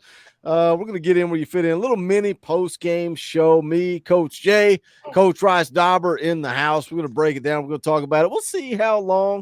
If y'all want to talk about it, we'll talk about it. If not, we'll go to bed and we'll wake up bright and early tomorrow and we'll do the day after video. Christian L has been a member for He's been a member for 10 months. We appreciate that support. Dylan Elam for 2. Count your damn days. Oklahoma. UT Punkin been a member for 36 months. Most points scored in the AP poll era since 1936. UGA and Oklahoma look very beatable. VFL Willie for 2 didn't realize game day was in Norman. GBO, is that true? Because I saw that floating around Twitter, but it looked like a generic graphic that somebody made. So that is true. Game day posted, ESPN and Game Day posted it. Yeah, it should be, man, because it's going to be such a hot topic, such a hot talking point going into that game. I don't think any of the four of us have changed our opinion of what's going into next week off of this. Yeah, Tennessee went out, took care of business, 71-0, total domination. Coach Jay opening. Dauber wants the floor. I've changed my opinion. Go. Oh, I have changed my opinion. Let's have a come to Jesus meeting. Let's tell us why. Let's tell us what's changed. I don't think it changed tonight. I think it's been a culmination. So why do you have Tennessee in that Oklahoma game?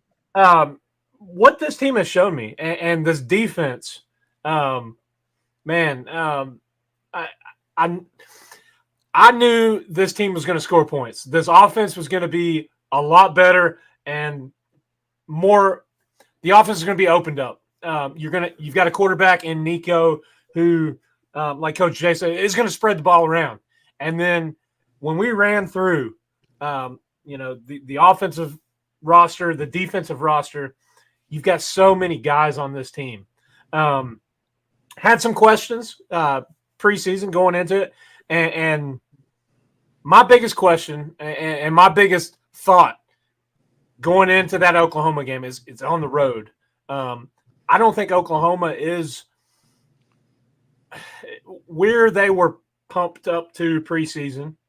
And I also think, we are catching them game one, SEC. Running through the gauntlet of the SEC, they're going to drop a couple games, I think. And I think Texas, they're a good ball club too. But I think Texas may not be the buzzsaw that everybody thinks they are once they hit the meat of the SEC schedule. Because it's week in and week out, fellas. We know how it is. And what I've seen from this Tennessee team, it's scary good. Coach Jay, you can talk about as a defensive coach.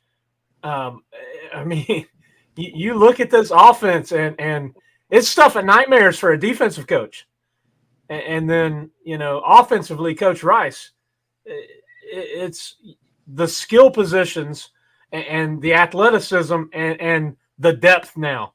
You combine that with the scheming of Coach Josh Heupel, and that's what's changed my mind. And the way they've gone out and taken care of business and proved it in these first 3 weeks. We need to let Dauber. We need to educate Dauber. Let Boogie do the pitches. Let Boogie pitch. He just pitched both of you guys. Who wants to talk next? Because he just pitched Go ahead, Coach both Jack. of you guys. You talk defense, and I'll get to the offense. Listen, it's our defense. It's awesome. Like I had a sneaky suspicion that this team was going to be really, really good on defense. I think everyone knew it about the D line. Our linebackers are starting to really round into form as well. Our corners are solid, are really, really two solid corners. I know we haven't seen them challenge Ricky Gibson too much, but I've watched the one game he did play. It's because you really couldn't challenge him at any point. He was on him like white on rice. And as well as Jermond McCoy's played, Gibson's played it even a little tighter, which is crazy to think about. And McCoy is a beast. So once again, these safeties are playing well enough. The D line is doing what they do, taking teams into deep water when they need to. I wouldn't want to plan an offensive scheme against this defense. This defense gives me a big smile, and I'll tell you what we talked about in this game. We played vanilla. We weren't going to show them anything because next week is a team where we want to bring heat and we want to disguise our blitzes. A lot of show and goes. We're going to give that team headaches next week. I certainly won't have to prepare for us. That's all I'll say. You know what I like about you talking specifically Jermond McCoy, Ricky Gibson. Guess where they're at on the stat sheet? They're non-existent. They're ghosted. Good. They're nowhere to be seen. The only way Jermond McCoy made the stat sheet because he had a pass defended. And I think it may have been the one we talked about actually in the first quarter where he had that pass breakup. Other than that, those guys are non-existent. And Andre Turnentine's a guy that's kind of been non-existent on the stat sheet. And that is, if my safeties don't have to come downhill and make tackles, or they don't have to clean up stuff on the back end, they're not showing up on the stat sheet. That is exactly where we want this defense. Ballfan25 drops a $20 super chat. That's the Orange Boy. We'll play the clip. We appreciate that support. Rocky Top! Ball fan says Georgia and Kentucky is going to struggle against Tennessee when they play us. What's the score update? Anybody seen it? 13-12 with 18 Georgia seconds ball. remaining, and Georgia's got the ball 4th and 4. Are they in field goal range? Stop it. They can't. Yeah, stop but it, they're right? going to go for it. I don't see them kicking this. I think they go for it, try to end the game. Oh, so they're in the lead. Georgia's in Yeah, the lead. by Oh, one, okay. yeah. I thought Kentucky was leading and Georgia could kick a field goal to win it. Regardless, they went down to the wire with Kentucky. We're Kentucky's daddy. But we talked about it throughout the watch party portion. I want Georgia to be undefeated. But shout out, Vol fan. We appreciate the super chat. It's been a long night. We did a watch party. We did a tailgate show. We did a halftime show. We're doing a brief little mini post-game show. We appreciate the super chats and the support. Coach Rice, give us your rundown on offense. What did you see tonight? What do you like? What do you think when push comes to shove? Dauber told me I could lie, so I'm going to lie. We had 300-yard rushers. I don't care what the stats say. We had 300-yard rushers. Total domination. Dauber, you also said most yards gained ever. That was the graphic they put up. It's going to be hard to defend this team because you have an elite accurate quarterback with a crazy elite accurate arm that can stretch the field side to side and north and south. And it's when you have a veteran offensive line that right now, will get hurt back next week. It's healthy. You have an elite running back that's a playmaker. And now you're seeing second and third and fourth guys in the running back room, make game-changing plays. It's just – and you see the wide receiver stats. You had probably 12 guys catch balls tonight, and your leading receiver probably only had 3 catches. It's to the point where there's so many weapons, and you have a quarterback that's able to get – make plays himself, but also get the ball to those weapons. And then you add that elite defense that's going to give you great field position. And that's why I predicted early in the season that we would score more points because of that defense giving you field possession. When you have an elite offense, it's a perfect marriage that teams are going to have to – these coaches are going to have nightmares trying to figure out because you have Dylan Sampson, Chris Brazel, Brew McCoy, it's so many people I don't want to – it's going to take forever to name. And that don't even include the tight ends. So it's awesome to see that Coach Heupel has built in this in 4 years – where you're talking about one of the best Tennessee teams ever. Yeah, can I just say one really quick that if I had to prepare for this Tennessee offense, I guess I would just try to stay multiple. Yep. I would just try to stay multiple and keep my blitzes as random as possible and keep 2 back as much as possible and hope I can win enough one-on-one matchups to stay in the game. I mean, it's kind of gotten to that point as a D coordinator, and I'll tell you, son, as a D coordinator, that's a place I don't want to be. Yeah, I never want to be. I want to dictate terms as a defensive coordinator. Yeah. And let's be honest. dictating terms against Tennessee's offense right now. That's why we've shown that we can go out and beat other teams, right? We could beat Alabama in 2022. We could beat Florida in 2022. We can beat these elite teams, but we've not been able to cross that hurdle with Georgia because we can't win the one-on-one matchups with an elite program like Georgia. But guess what? Dauber, we're closing the gap. We are recruiting elite dudes. We saw it tonight with Jake Merklinger out there, with Mike Matthews out there, with Peyton Lewis, who we're going to go ahead and gift that extra yard. We're going to go ahead and give him a hundo. We give him a hundo right here on the Talkin VAWLS Network. Dauber, we're closing the gap. Do you look? Go ahead and tell the fine folks at the Talkin VAWLS Network. You've already said you were wrong. You're picking Tennessee to beat Oklahoma. How do you feel about Georgia? You know. He ain't there yet. He ain't there yet. I'm not there Coach yet. Rice, he's not there yet. Not there yet. If it's in Knoxville.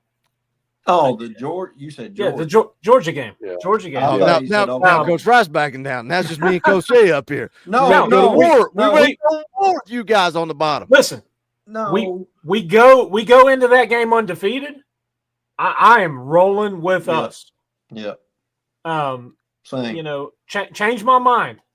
Still a little scary on the road. I'm busting y'all's balls. Still a little scary on the road. That's why I'm rolling with Tennessee against Alabama, because it's at home. Yeah, absolutely. 100%. Going on the road to play Georgia, it's going to be a tall task. Yeah.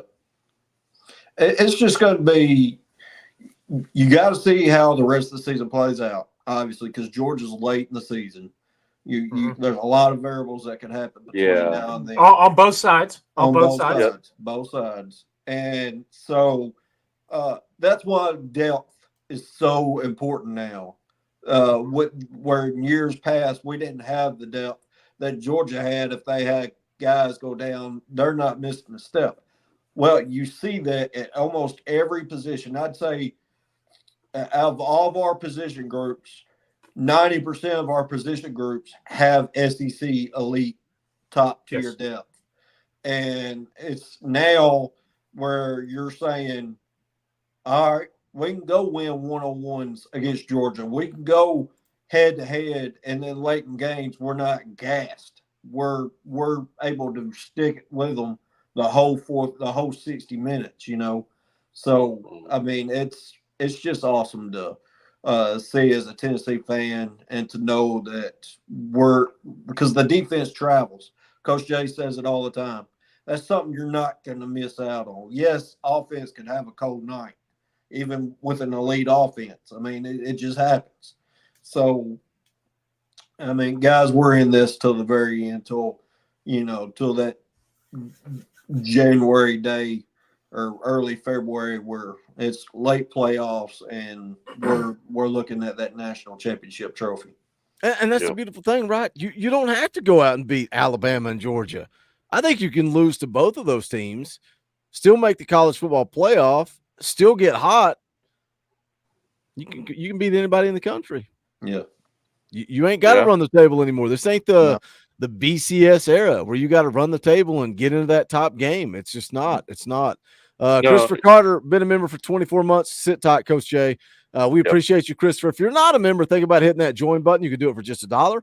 We appreciate the support. Shout out Christopher supporting us for the last 24 months. Vol fan 25 for another 20. He's like, Boogie, I will pay all the bills tonight. It's an Orange Boy. We'll play the clip. Rocky Top!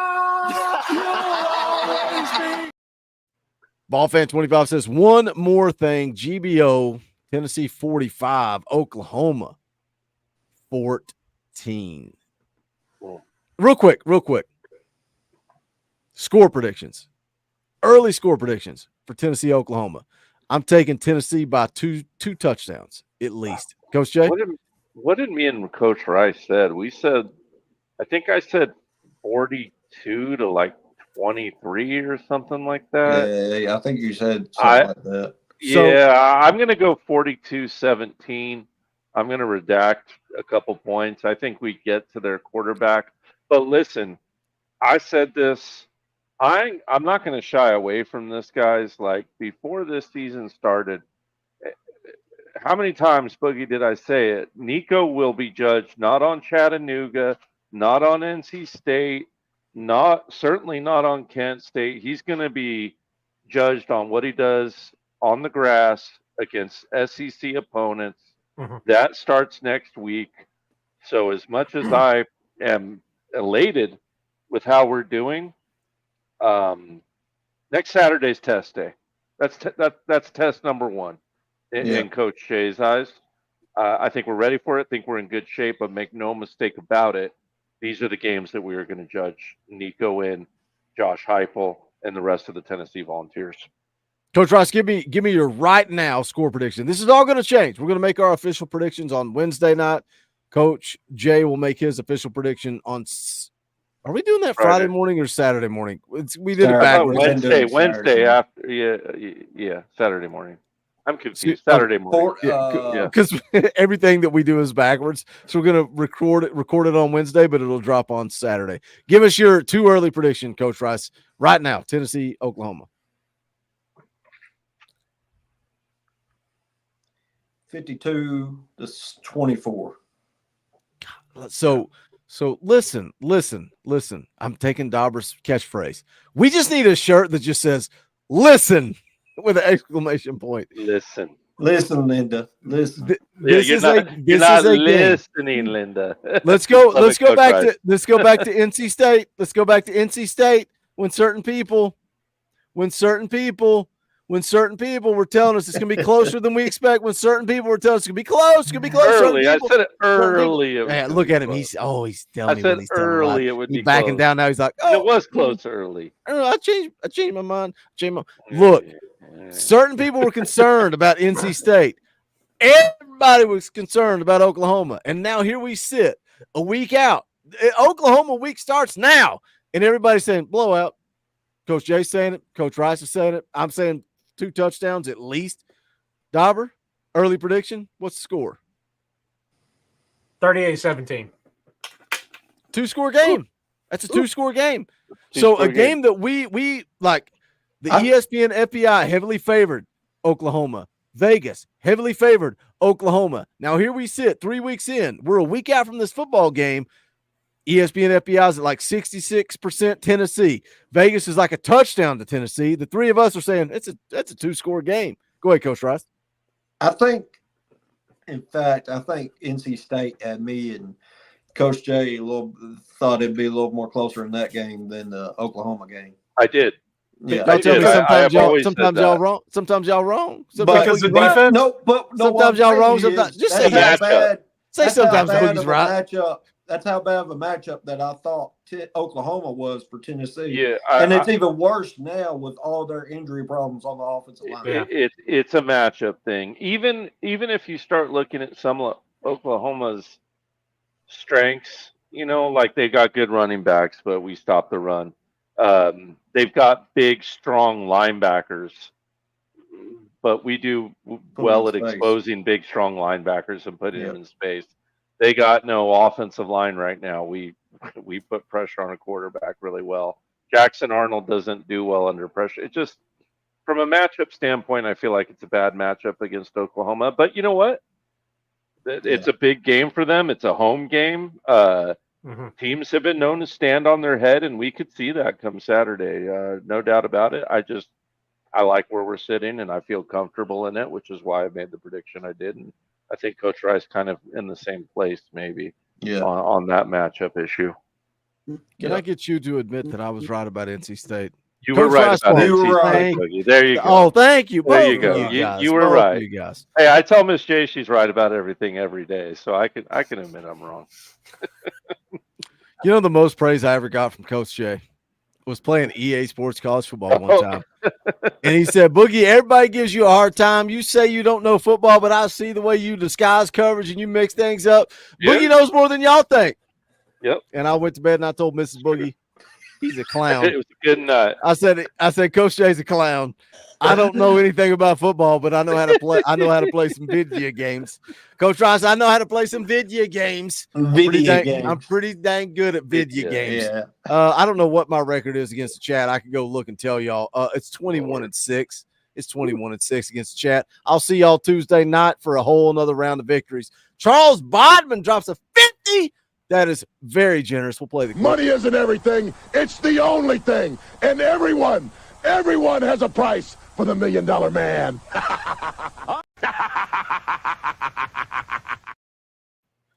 Great weekend here. Ice Vols 12-0 against George Washington. The hockey team. Yeah. Okay. And Vols tonight. Oh yeah, dude. The hockey team's not an actual. It's like a club. Club squad. Yeah, it's a club team. Have you seen when they do I'm so pissed that I've not bought a jersey yet. Like when they're so expensive, but they're so clean. And I'm like, they it's are. worth it because They're you're sweet supporting looking. them. You're They're supporting a sweet, club yeah. team, right? It's not like they got a bunch of money. And it's like I kick myself every time that I don't buy one of those jerseys. So the next time, I'm going to do it, man. I'm going to do it. So shout out, Charles. We appreciate it, brother. Thank you for the $50 super chat. Ballfan25 member for 8 months. He's about to give birth to his little tiny Talkin VAWLS baby. Says Tennessee football is going to get a natty. We talked all about the ESPN FPI numbers this week and how they're climbing. They're climbing for Tennessee. Coach Jay, do you think they climb more? What do you let's spin it this way. Let's not necessarily talk about the ESPN FPI, but coming out of this game, 71-0, total domination. What was the score at half? Like over 60, right? Over 60 in the first half. Coach Jay, what's the national media going to be saying tomorrow when we wake up? I mean, they're going to be singing our praises. Do we move up? I don't know. Like, we pretty much have to jump Missouri. Can we do? I don't think we jump Ole Miss. I don't think we jump Bama. I don't think we jump Texas, although, yeah, I don't think we jump them either. Georgia, I don't think, so it'd be Missouri if anyone. Stand pat. Yeah, I think it's going to stand pat too, Coach Rice. So, but I think everyone's going to be singing our praises.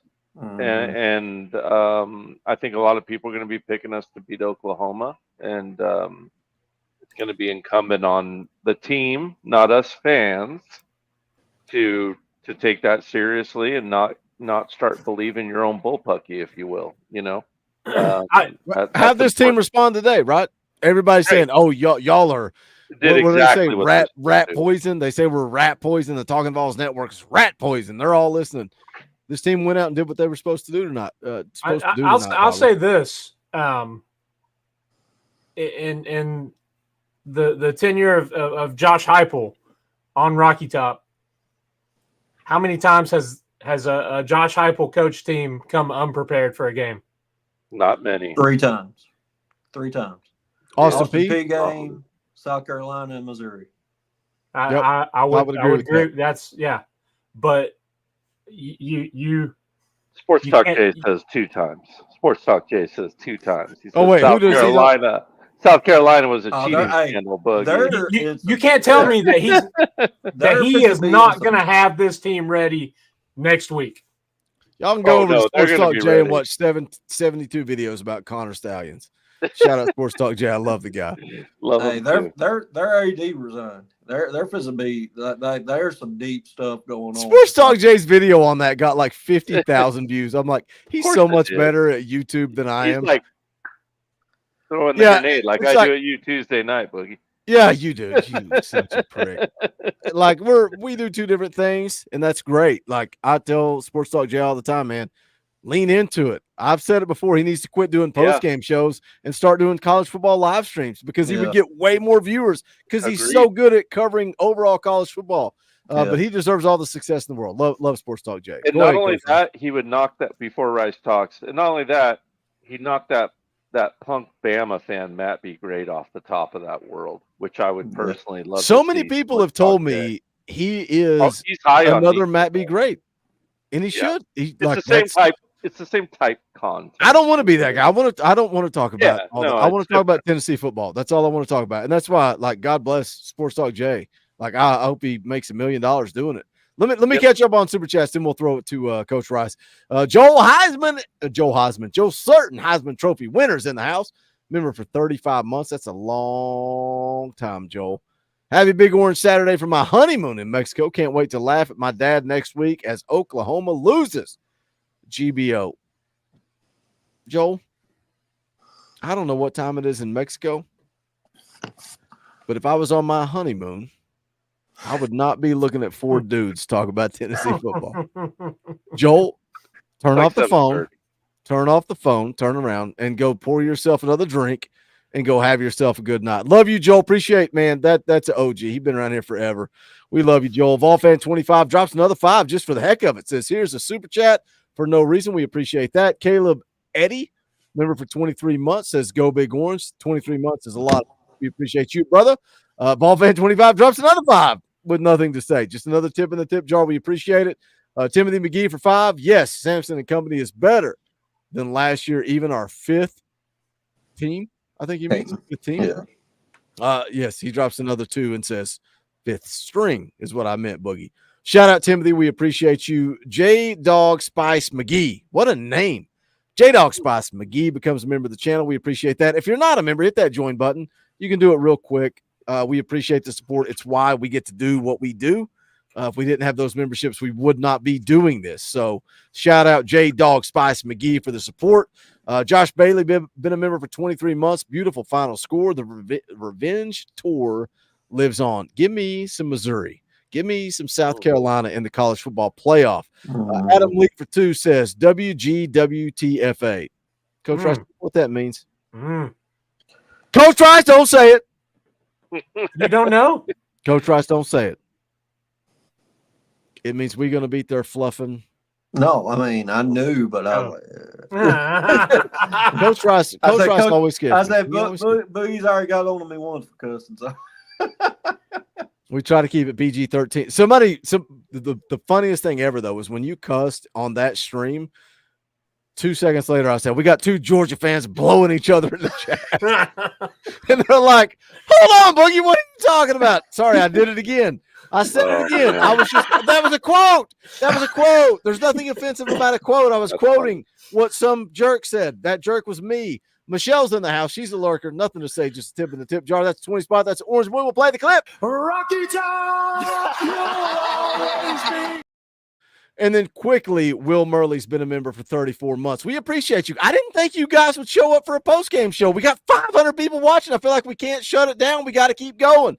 Coach Rice, we cut you off 17 times. Jump in here. no, it's all right. I mean, as we go on throughout the season, and we've said it a gazillion times on this channel, we're in the freaking SEC. Don't worry about the rankings. All we got to do is go out and win. Take care of business. Take care of business. And at the end of the year, it's a 12-team playoff. I think we're going for that number 1 spot. This team's got all to make up for it. Go take care of business, and you'll be where you want to be at the end of the year, as long as we stay healthy and keep doing what we're doing. Guys, this defensive line, I just want to, like, Rodney Garner, dude, and Coach Chop, like, they are freaking it's unreal. If you just sit there, and I know a lot of people just sit there and watch the ball, especially as fans, but when you sit there and you pick a different guy each play and just focus on him, guys, it's each and every play. Our dude is whooping the other dude's rear end. Yeah. Like, it's every play. It's not like, and the crazy thing is, you could go to the offensive side of the ball, and I know we didn't have Hurd tonight, but John Campbell and Spraggins and Cooper Mays are laying the freaking wood on people. Saw a handful of pancakes. It's violent. It is violent. Cole Kublik said this team has literally on film the most pancakes I've ever seen in a game. Yeah. And when you have national championship aspirations, where's it start? In the trenches. Yeah. In the trenches. Fellas, ladies and gentlemen, we are here. We have the trenches to go win a freaking natty. That's SEC football. Yes. That's SEC football, and it's week in and week out. So that's and you know, it's you talking about the defensive line. It's not just one guy, and it's you can go down the line, and any of those guys are blowing it up. You know, Omar Norman Lott. Dude's played ridiculous for 3 games. We've all heard the commentary. Where's Pierce? Where's Pierce? Yeah, he's coming. He's coming. Oh, he almost got home like 4 or 5 times. Yeah. Dude, he was Like, so close to a sack and was fumble. being held Yeah, almost all the those whole times. night. Yep. Mm-hmm.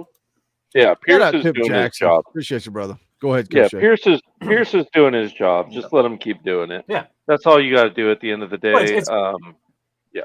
Go ahead. not to cut you. It's complimentary, because Yeah. he's taking on 2 or 3 dudes and opening it up for everybody else. Coach Jay, what do you think about these? Like, how I know you've said that they're coming on, and Keenan Peely's playing with his hair on freaking fire. Him and Arian Carter. How would you grade them through the first 3 games? Because I know you're a linebacker guru. I had him at like a B game 1, like a B minus game 1, at like a B plus game 2, and an A, solid A this game. Like this game, I mean, I know Kent State ain't that good, but man, they were flowing. They were shooting squeeze gap, backside gap. They were filling on poles. They were filling on combo blocks and busting through. They were doing it all tonight, man. They were there in coverage. They didn't skip a beat in coverage. I mean, you hate to pick on people, and I brought Herring up earlier, but notice that our linebackers aren't getting put into conflict anymore, because when they are, they're making a choice and rerouting correctly to their pass offs. So I rank them high right now, and you haven't heard them getting picked on in the past game. Like, has there ever been a point this year where you've been like, man, they're throwing all over our linebackers?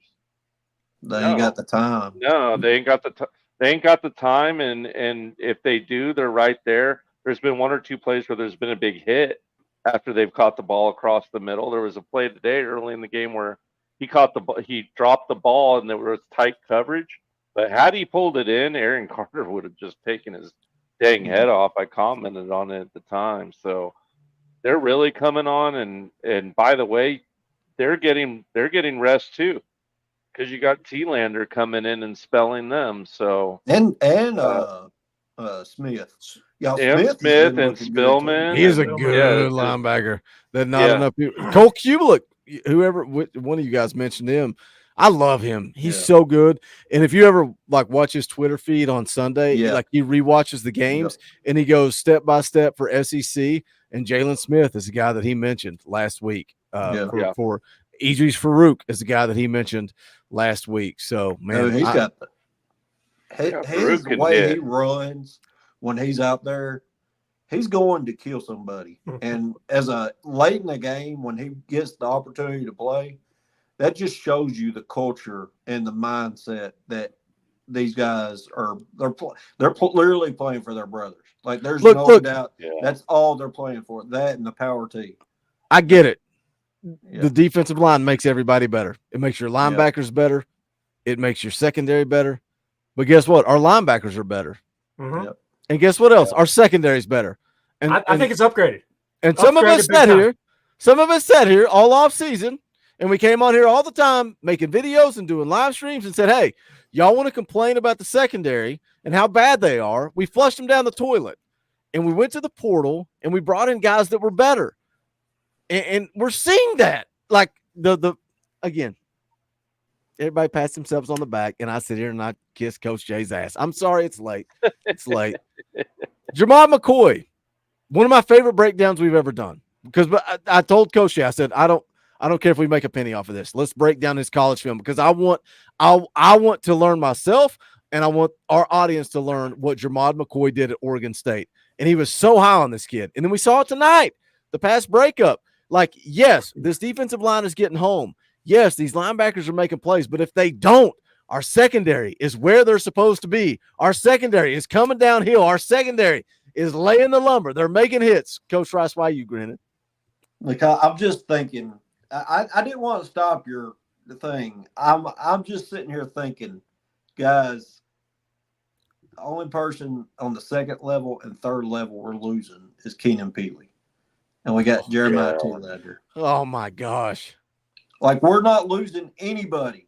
I love Peely, but I don't think we skip a beat when T-Lander comes in. It's just going to keep getting better. And we're not losing any – well, we're losing Pierce. but like it's unreal because I know Tim Banks is going to be a head coach after this year. Tennessee fans, you better just get ready for it. I know Boogie's already said it a gazillion times. Tim Banks will be a high premier. I think he waited last year. I think he was offered like people. MTSU wasn't high enough. He wants a better job. He wants American Conference. That's yes. As that's what you want. Of course, you saw it. You saw it at Alabama with Saban. Your coordinators, you bring them on, and you have success, and it's a springboard. Yes. And frankly, with the success that Coach Heupel has had, it's a wonder that we're not getting poached, and guys are taking that step for themselves more than we have. I know Golish bounced, and I think Banks, and rightfully so, well deserved, and rightfully so, because all he has done is improve year to year to year. But how many times have we seen in this horrible run of coaches after Fulmer where guys are canned? They don't leave for jobs. They get fired because they suck, and they're the scapegoat, right? They're the out. They're the okay. I'm gonna survive. Buy myself some time. Yeah, I'm gonna fire this guy and give myself a little bit more time. Versus now, Golish gets a head coaching job. Tim Banks gets a head coaching job. But guess what? Joey Halsley, we were ready to promote him to offensive coordinator. Guess what? Coach Inge, that dude's been a defensive coordinator for freaking 10 plus years. You don't think he's ready to take over? He's ready to take over. We're going to be in good hands. Let me catch up with the chat. Brain Chadman for 5 says, I didn't think I would make the end. I loved every minute of it, Book. Thanks for doing it. Thank you, Brain. I thought it would be fun. I didn't know how a post-game show, but here we sit, and 500 of you crazy, psychotic Tennessee fans are here listening to us talk. We're 5 hours into this thing. Y'all are still hanging out. We appreciate you guys. We love you guys. I thought it would be something fun to do the watch party tonight, do the halftime show tonight, the tailgate show. Jackie coming in. I'm like, I kicked him. He came back. I kicked him. He came back. I said, Jackie's earned his spot. He's coming in for this halftime show. I love you, Jackie. Yeah, I love Jackie. He's so great. Let's see here. John Mills been a member for 20 months. We appreciate you. Old Smokey for 22 months. Austin Byers been a member for 7 months. Says, I'm flying from Atlanta to Dallas next week for a wedding, and I will be repping the Big Orange. Also love the Brazil Y2J. Hi, guys. Sally on the deep ball. TD. Austin, nobody understands what you're talking about but me. Hi, guys.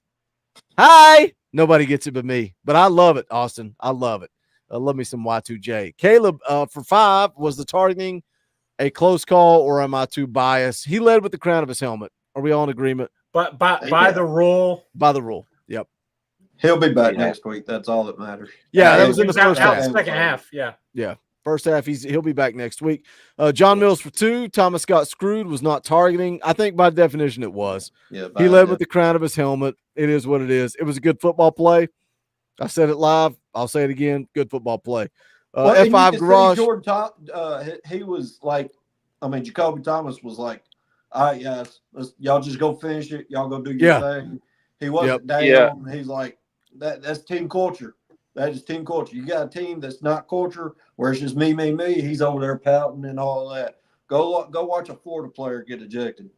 Use your mistake. I'm going to use that word loosely to fire your boys up. Yeah, and let them finish strong. F5 Garage for 5. GBO. I'm a Tennessee fan living in Oklahoma City. Sooner fans are scared about Tennessee coming to town. They should be. They should be scared. Zach V becomes a member of the channel. Shout out, Zach. We appreciate you. Gary Sisk for 2. Any concerns with Lance Hurd for next week? No, they already said he would have played this week if it was the Oklahoma game. It was simply to get him ready to go for next week. All in Kev for 5. Sooners by 50. Gumps by 50. Dogs by 100. I said what I said. Wow, weird. Do you want to place a bet on that? All in, Kev? You want to place a friendly wager? Or are you going to be like all the other clowns on YouTube and disappear when you're wrong? I see that a lot. That's all right. I'll forgive you. Thank you for being here. Brian Thomas for 2. Ocho Nico. What y'all think? Can that Nicky ride? Ocho Nico? I don't know. He's number 8. He's Nico. I like it. I'll allow it, Brian. I'll allow it. Zach V for 20. That's an Orange Boy. We'll play the clip. Rocky Top! He says, let's hear that Rocky Top. There you go, Zach. That was just for you. But guess what? Josh wants to hear it too, so we'll play it again. Rocky Top, you'll always be. Josh with 20 says, play it again. Damn it. Go Big Orange. We did it. And then Memphis Perry comes in. $200 will play the game. Money isn't everything. It's the only thing. And everyone has a price for the $1 Million Man. I feel like we need to play this one too. To be the man, you got to beat the man. And I'm saying, woo, right here. I like this one too. Mean! Woo! My God! Gene! Memphis is crazy, man. He comes in here and drops these ridiculous super chats. $200. That ain't cheap. That's a lot of money. He says, go Big Damn Orange. Y'all please give a shout out to my baby Stephanie and I for the Vols. We're watching live right now. Well, shout out to you, Memphis Perry, and to Stephanie. We appreciate you guys. Thank you for tuning in. We'll leave that up on the screen. We'll leave that up on the screen for just a little bit. We're going to tie a big fat bow on this stream, though. We're 5 hours in. Coach Jay, give us your final. You've been with me since the beginning. So, I mean, you know, some of these guys come in and they're like, oh, I'm here. I'm a ride or die. And they show up when they feel like it. But Coach Jay, you and I have been live for 5 hours and 8 minutes. Oh, it's a regular, it's a Tuesday night for me, Coach Jay. How do you feel? This is how I feel on a Tuesday night. That's wild, man. You're a trooper. I'll tell you that much. Tie a fat bow on it. Man, balls by 50, I guess. I don't know what else to say, man. 71. Ball by a 70 piece. Just happy, man. I've said it before. We've been through the ringer as Vols fans, so it's awesome to see what Heupel's done in such a short time. And I just keep thinking back to all the players that left and the condition the program was in, and to look at how healthy it is, the recruiting that we're doing, the base that we have, the depth that we've built, the promise that's in front of us, the baseball team, the basketball team, where Tennessee athletics is at as a whole right now is really special. And for you youngsters out there, I can tell you what us older guys here will tell you: breathe it in, enjoy Appreciate it. Take a minute and appreciate it. It won't be here forever, but treasure it while it is. And no matter what goes right or what goes wrong, it just go Vols, man. At the end of the day, that's it. Just always one of my favorite comments on Locked On Vols a couple of weeks ago. Somebody said the last time somebody said to drink it in and enjoy the ride was 2022. That same guy's telling us to drink it in and enjoy the ride in 2024. Maybe we should do that. I don't know if y'all remember. I didn't say that in 2023. I didn't say to drink it in and enjoy the ride in 2023. I said buckle up and hold on. Let's hope we survive. But guess what? In 2024, I said buckle up and enjoy the ride. And like Coach Jay's saying, for some of you young guys, man, soak it in. Like Dauber said, appreciate the moment. I like hearing Dauber say last week he didn't appreciate the national championship. I didn't either, man. And we were both probably 17 years old at the time, 17, 18, and neither one of us really soaked it in or drank it in. Like, I still remember it. I know exactly where I was at. I watched it with two Florida State fans, so that was even more fun. But I didn't appreciate how important it was at the time. Yeah, big time stuff. My summation for the night is, you know, it's one of the games where you take care of business. It's one of the games in the past where that wasn't necessarily the case. I think the narrative can be pushed forward, and you know, we can say I think Josh Heupel and company. He said it going to the locker room at half. The opponent is nameless and faceless. We don't care who we're playing. We're going to line up and play Tennessee football. And you know, he said it post game. The expectation at Tennessee is to play elite defense. That's coming from an offensive guy. So, you know, he's thinking about the entirety of it. He's thinking big picture, and you know what he's built. Like you said, the momentum, the trajectory of the program.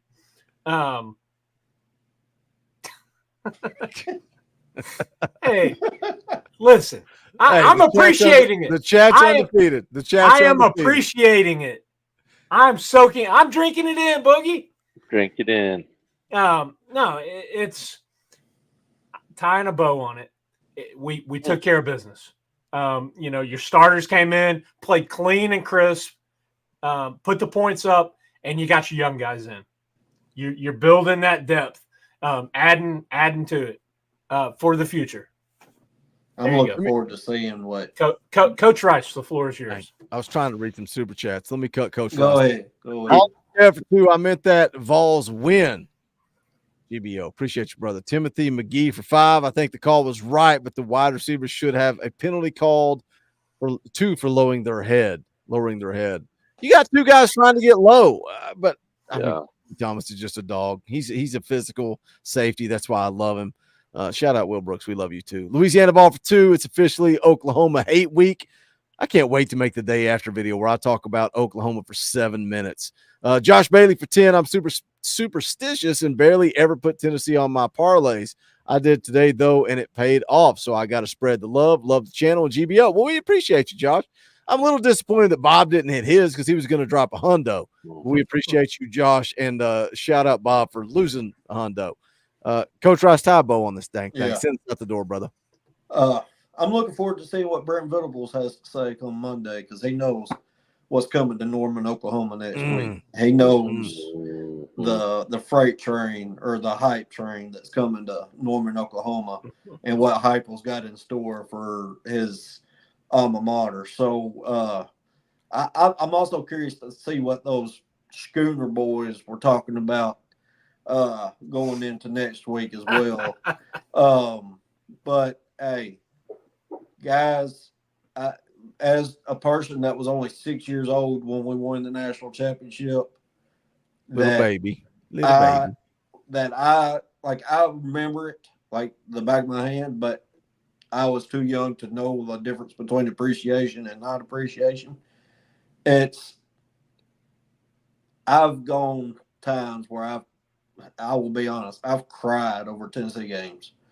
And between I've been there. Football, been there, done that. Football, baseball, and basketball, and to know where we are now and that we get to witness this moment in Tennessee history where football, basketball, and baseball is at an elite level, and Tennessee has the chance to go do something special in football and be a long-lasting tenure. Guys, this ain't just a one-year thing. People said 22 was a one-year thing. Yeah, all the magic was there. Guys, this is built to last. We are not going anywhere. We are special this year. We're special next year. We're special the year after that. People got to wake up and smell the Tennessee orange leaves because we're here to freaking last. And we're winning natties and natties and natties because Georgia fans and Alabama fans, they don't want to say it come out. They don't even want to hear it. But it's here. They got to realize it. We're freaking here, y'all. I'm freaking pumped. Tennessee, it's national championship year. Yeah, guys, we're doing it. We're doing this thing. 16 and a freaking baby. We're doing this thing. Can I get an amen? Like Boogie says, enjoy it. Take it all in, like Ronnie says. And hey, we're all going to have championship belts on our shoulders. No, whoa. Hold on a second. Hey, Hold on a second. Tennessee wins the national championship. The 4 of us. Get some belts. I'll take it. Nope. We get a little ink. Hey, I'm down. Let's do it. I'll do it. Natty tattoos. I'll get all a 4 of tattoo. them. I'll add to my Tennessee arm. I mean, I think tattoos are trashy, but if y'all wanted to do it, I'll probably do it. I mean, I'll probably do it. All right, the 4. That's a pact. Are we all 4? Clip it. Clip it right now. Let's go. National championship. Do I'm it. down. I'm down. down. I'm Let's getting a do it. Tennessee. All right, it's happening. It is happening. Memphis Perry says, "Can I match 1,000 with another Vol?" I don't think you can because I think 400 is the limit, or 500, maybe Yeah, you gotta 500 do it like a double. is the limit on YouTube. But if you want to drop 1,000, I'll drop my PayPal in the chat. Vol fan 25 for 5. UTK has made a huge comeback from Dooley, Pruitt, Jones, the terrible trio. That's a beautiful thing, man. We've been down for so long. It feels so good to be back, man. Feels so good to be back. Huge win for Tennessee. Yeah, we knew it was coming. This is what it was going to be, but 71-0. Total domination. Absolute domination. You know what? I got to do a little math. 13. Y'all know what 13 divided by 3 is? Anybody know? Y'all know? Y'all good at math? Tennessee's giving up 4.3 points per game. That's a Josh Heupel high-paced, up-tempo offense that plays no defense.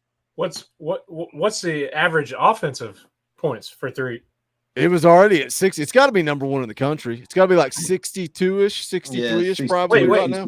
Is that Coach Rice? Is that more than in 2022? You damn right. Hey, let's pump the brakes. We got a long way to go. I'm telling you. I hope you're right, man. I hope you're I'm right. all in. I'm all in. The reason I doubt is because of the clock rules, but sign me up. Ball fan 25 for another 5. The difference. At 25 years old, I'm seeing the true potential of UTK sports. 63.6 points per game. Don't give a shit. Says, you're right though, Coach Rice. That defense, screw the clock rules. The defense gives the offense more opportunities. Yeah. Hey, I'll tell you somebody else we're hanging 50 on. That team from Gainesville. Oh yeah. Oh my gosh. Their defense looks trash. Dude, they scored 50 on Florida. I loved Rob Lewis, and I almost clipped it and posted it on Twitter. He was like, "This is your last chance to really blow somebody out and get those young guys in until the Kentucky game." He said until the Kentucky game. Oh, dude, I almost clipped that because for Rob Lewis to say that, it was so freaking funny. All right, boys, it's midnight. We have been live for 5 hours and 20 minutes. We're going to be dropping the day after video bright and early tomorrow. We're going to come right back here tomorrow night, 7 p.m. Eastern time for the fan call-in show. Monday morning, me and Kane are going live at 9 a.m. Tuesday night, EA Sports College Football. It's when I embarrass you guys. And Coach Shea snuggles with his little kitty cat. Look at that. Man, such a cute cat. It makes it worse because it looks like my cat that's no longer here. Look at that thing. Oh, you can love on that cat and it will eat your dead body in your sleep. It's 100%. Don't ever forget that. That's going to do it, man. We appreciate you guys. We love you guys. Thank you for all the memberships, the super chats, and the support. Go check out the Talkin VAWLS merchandise, bonfire.com/store/Talkin VAWLS. For Coach Jay, for Coach Rice, for Dauber, my name's Boogie Bentley. This is the Talkin VAWLS Network. Go Big Orange.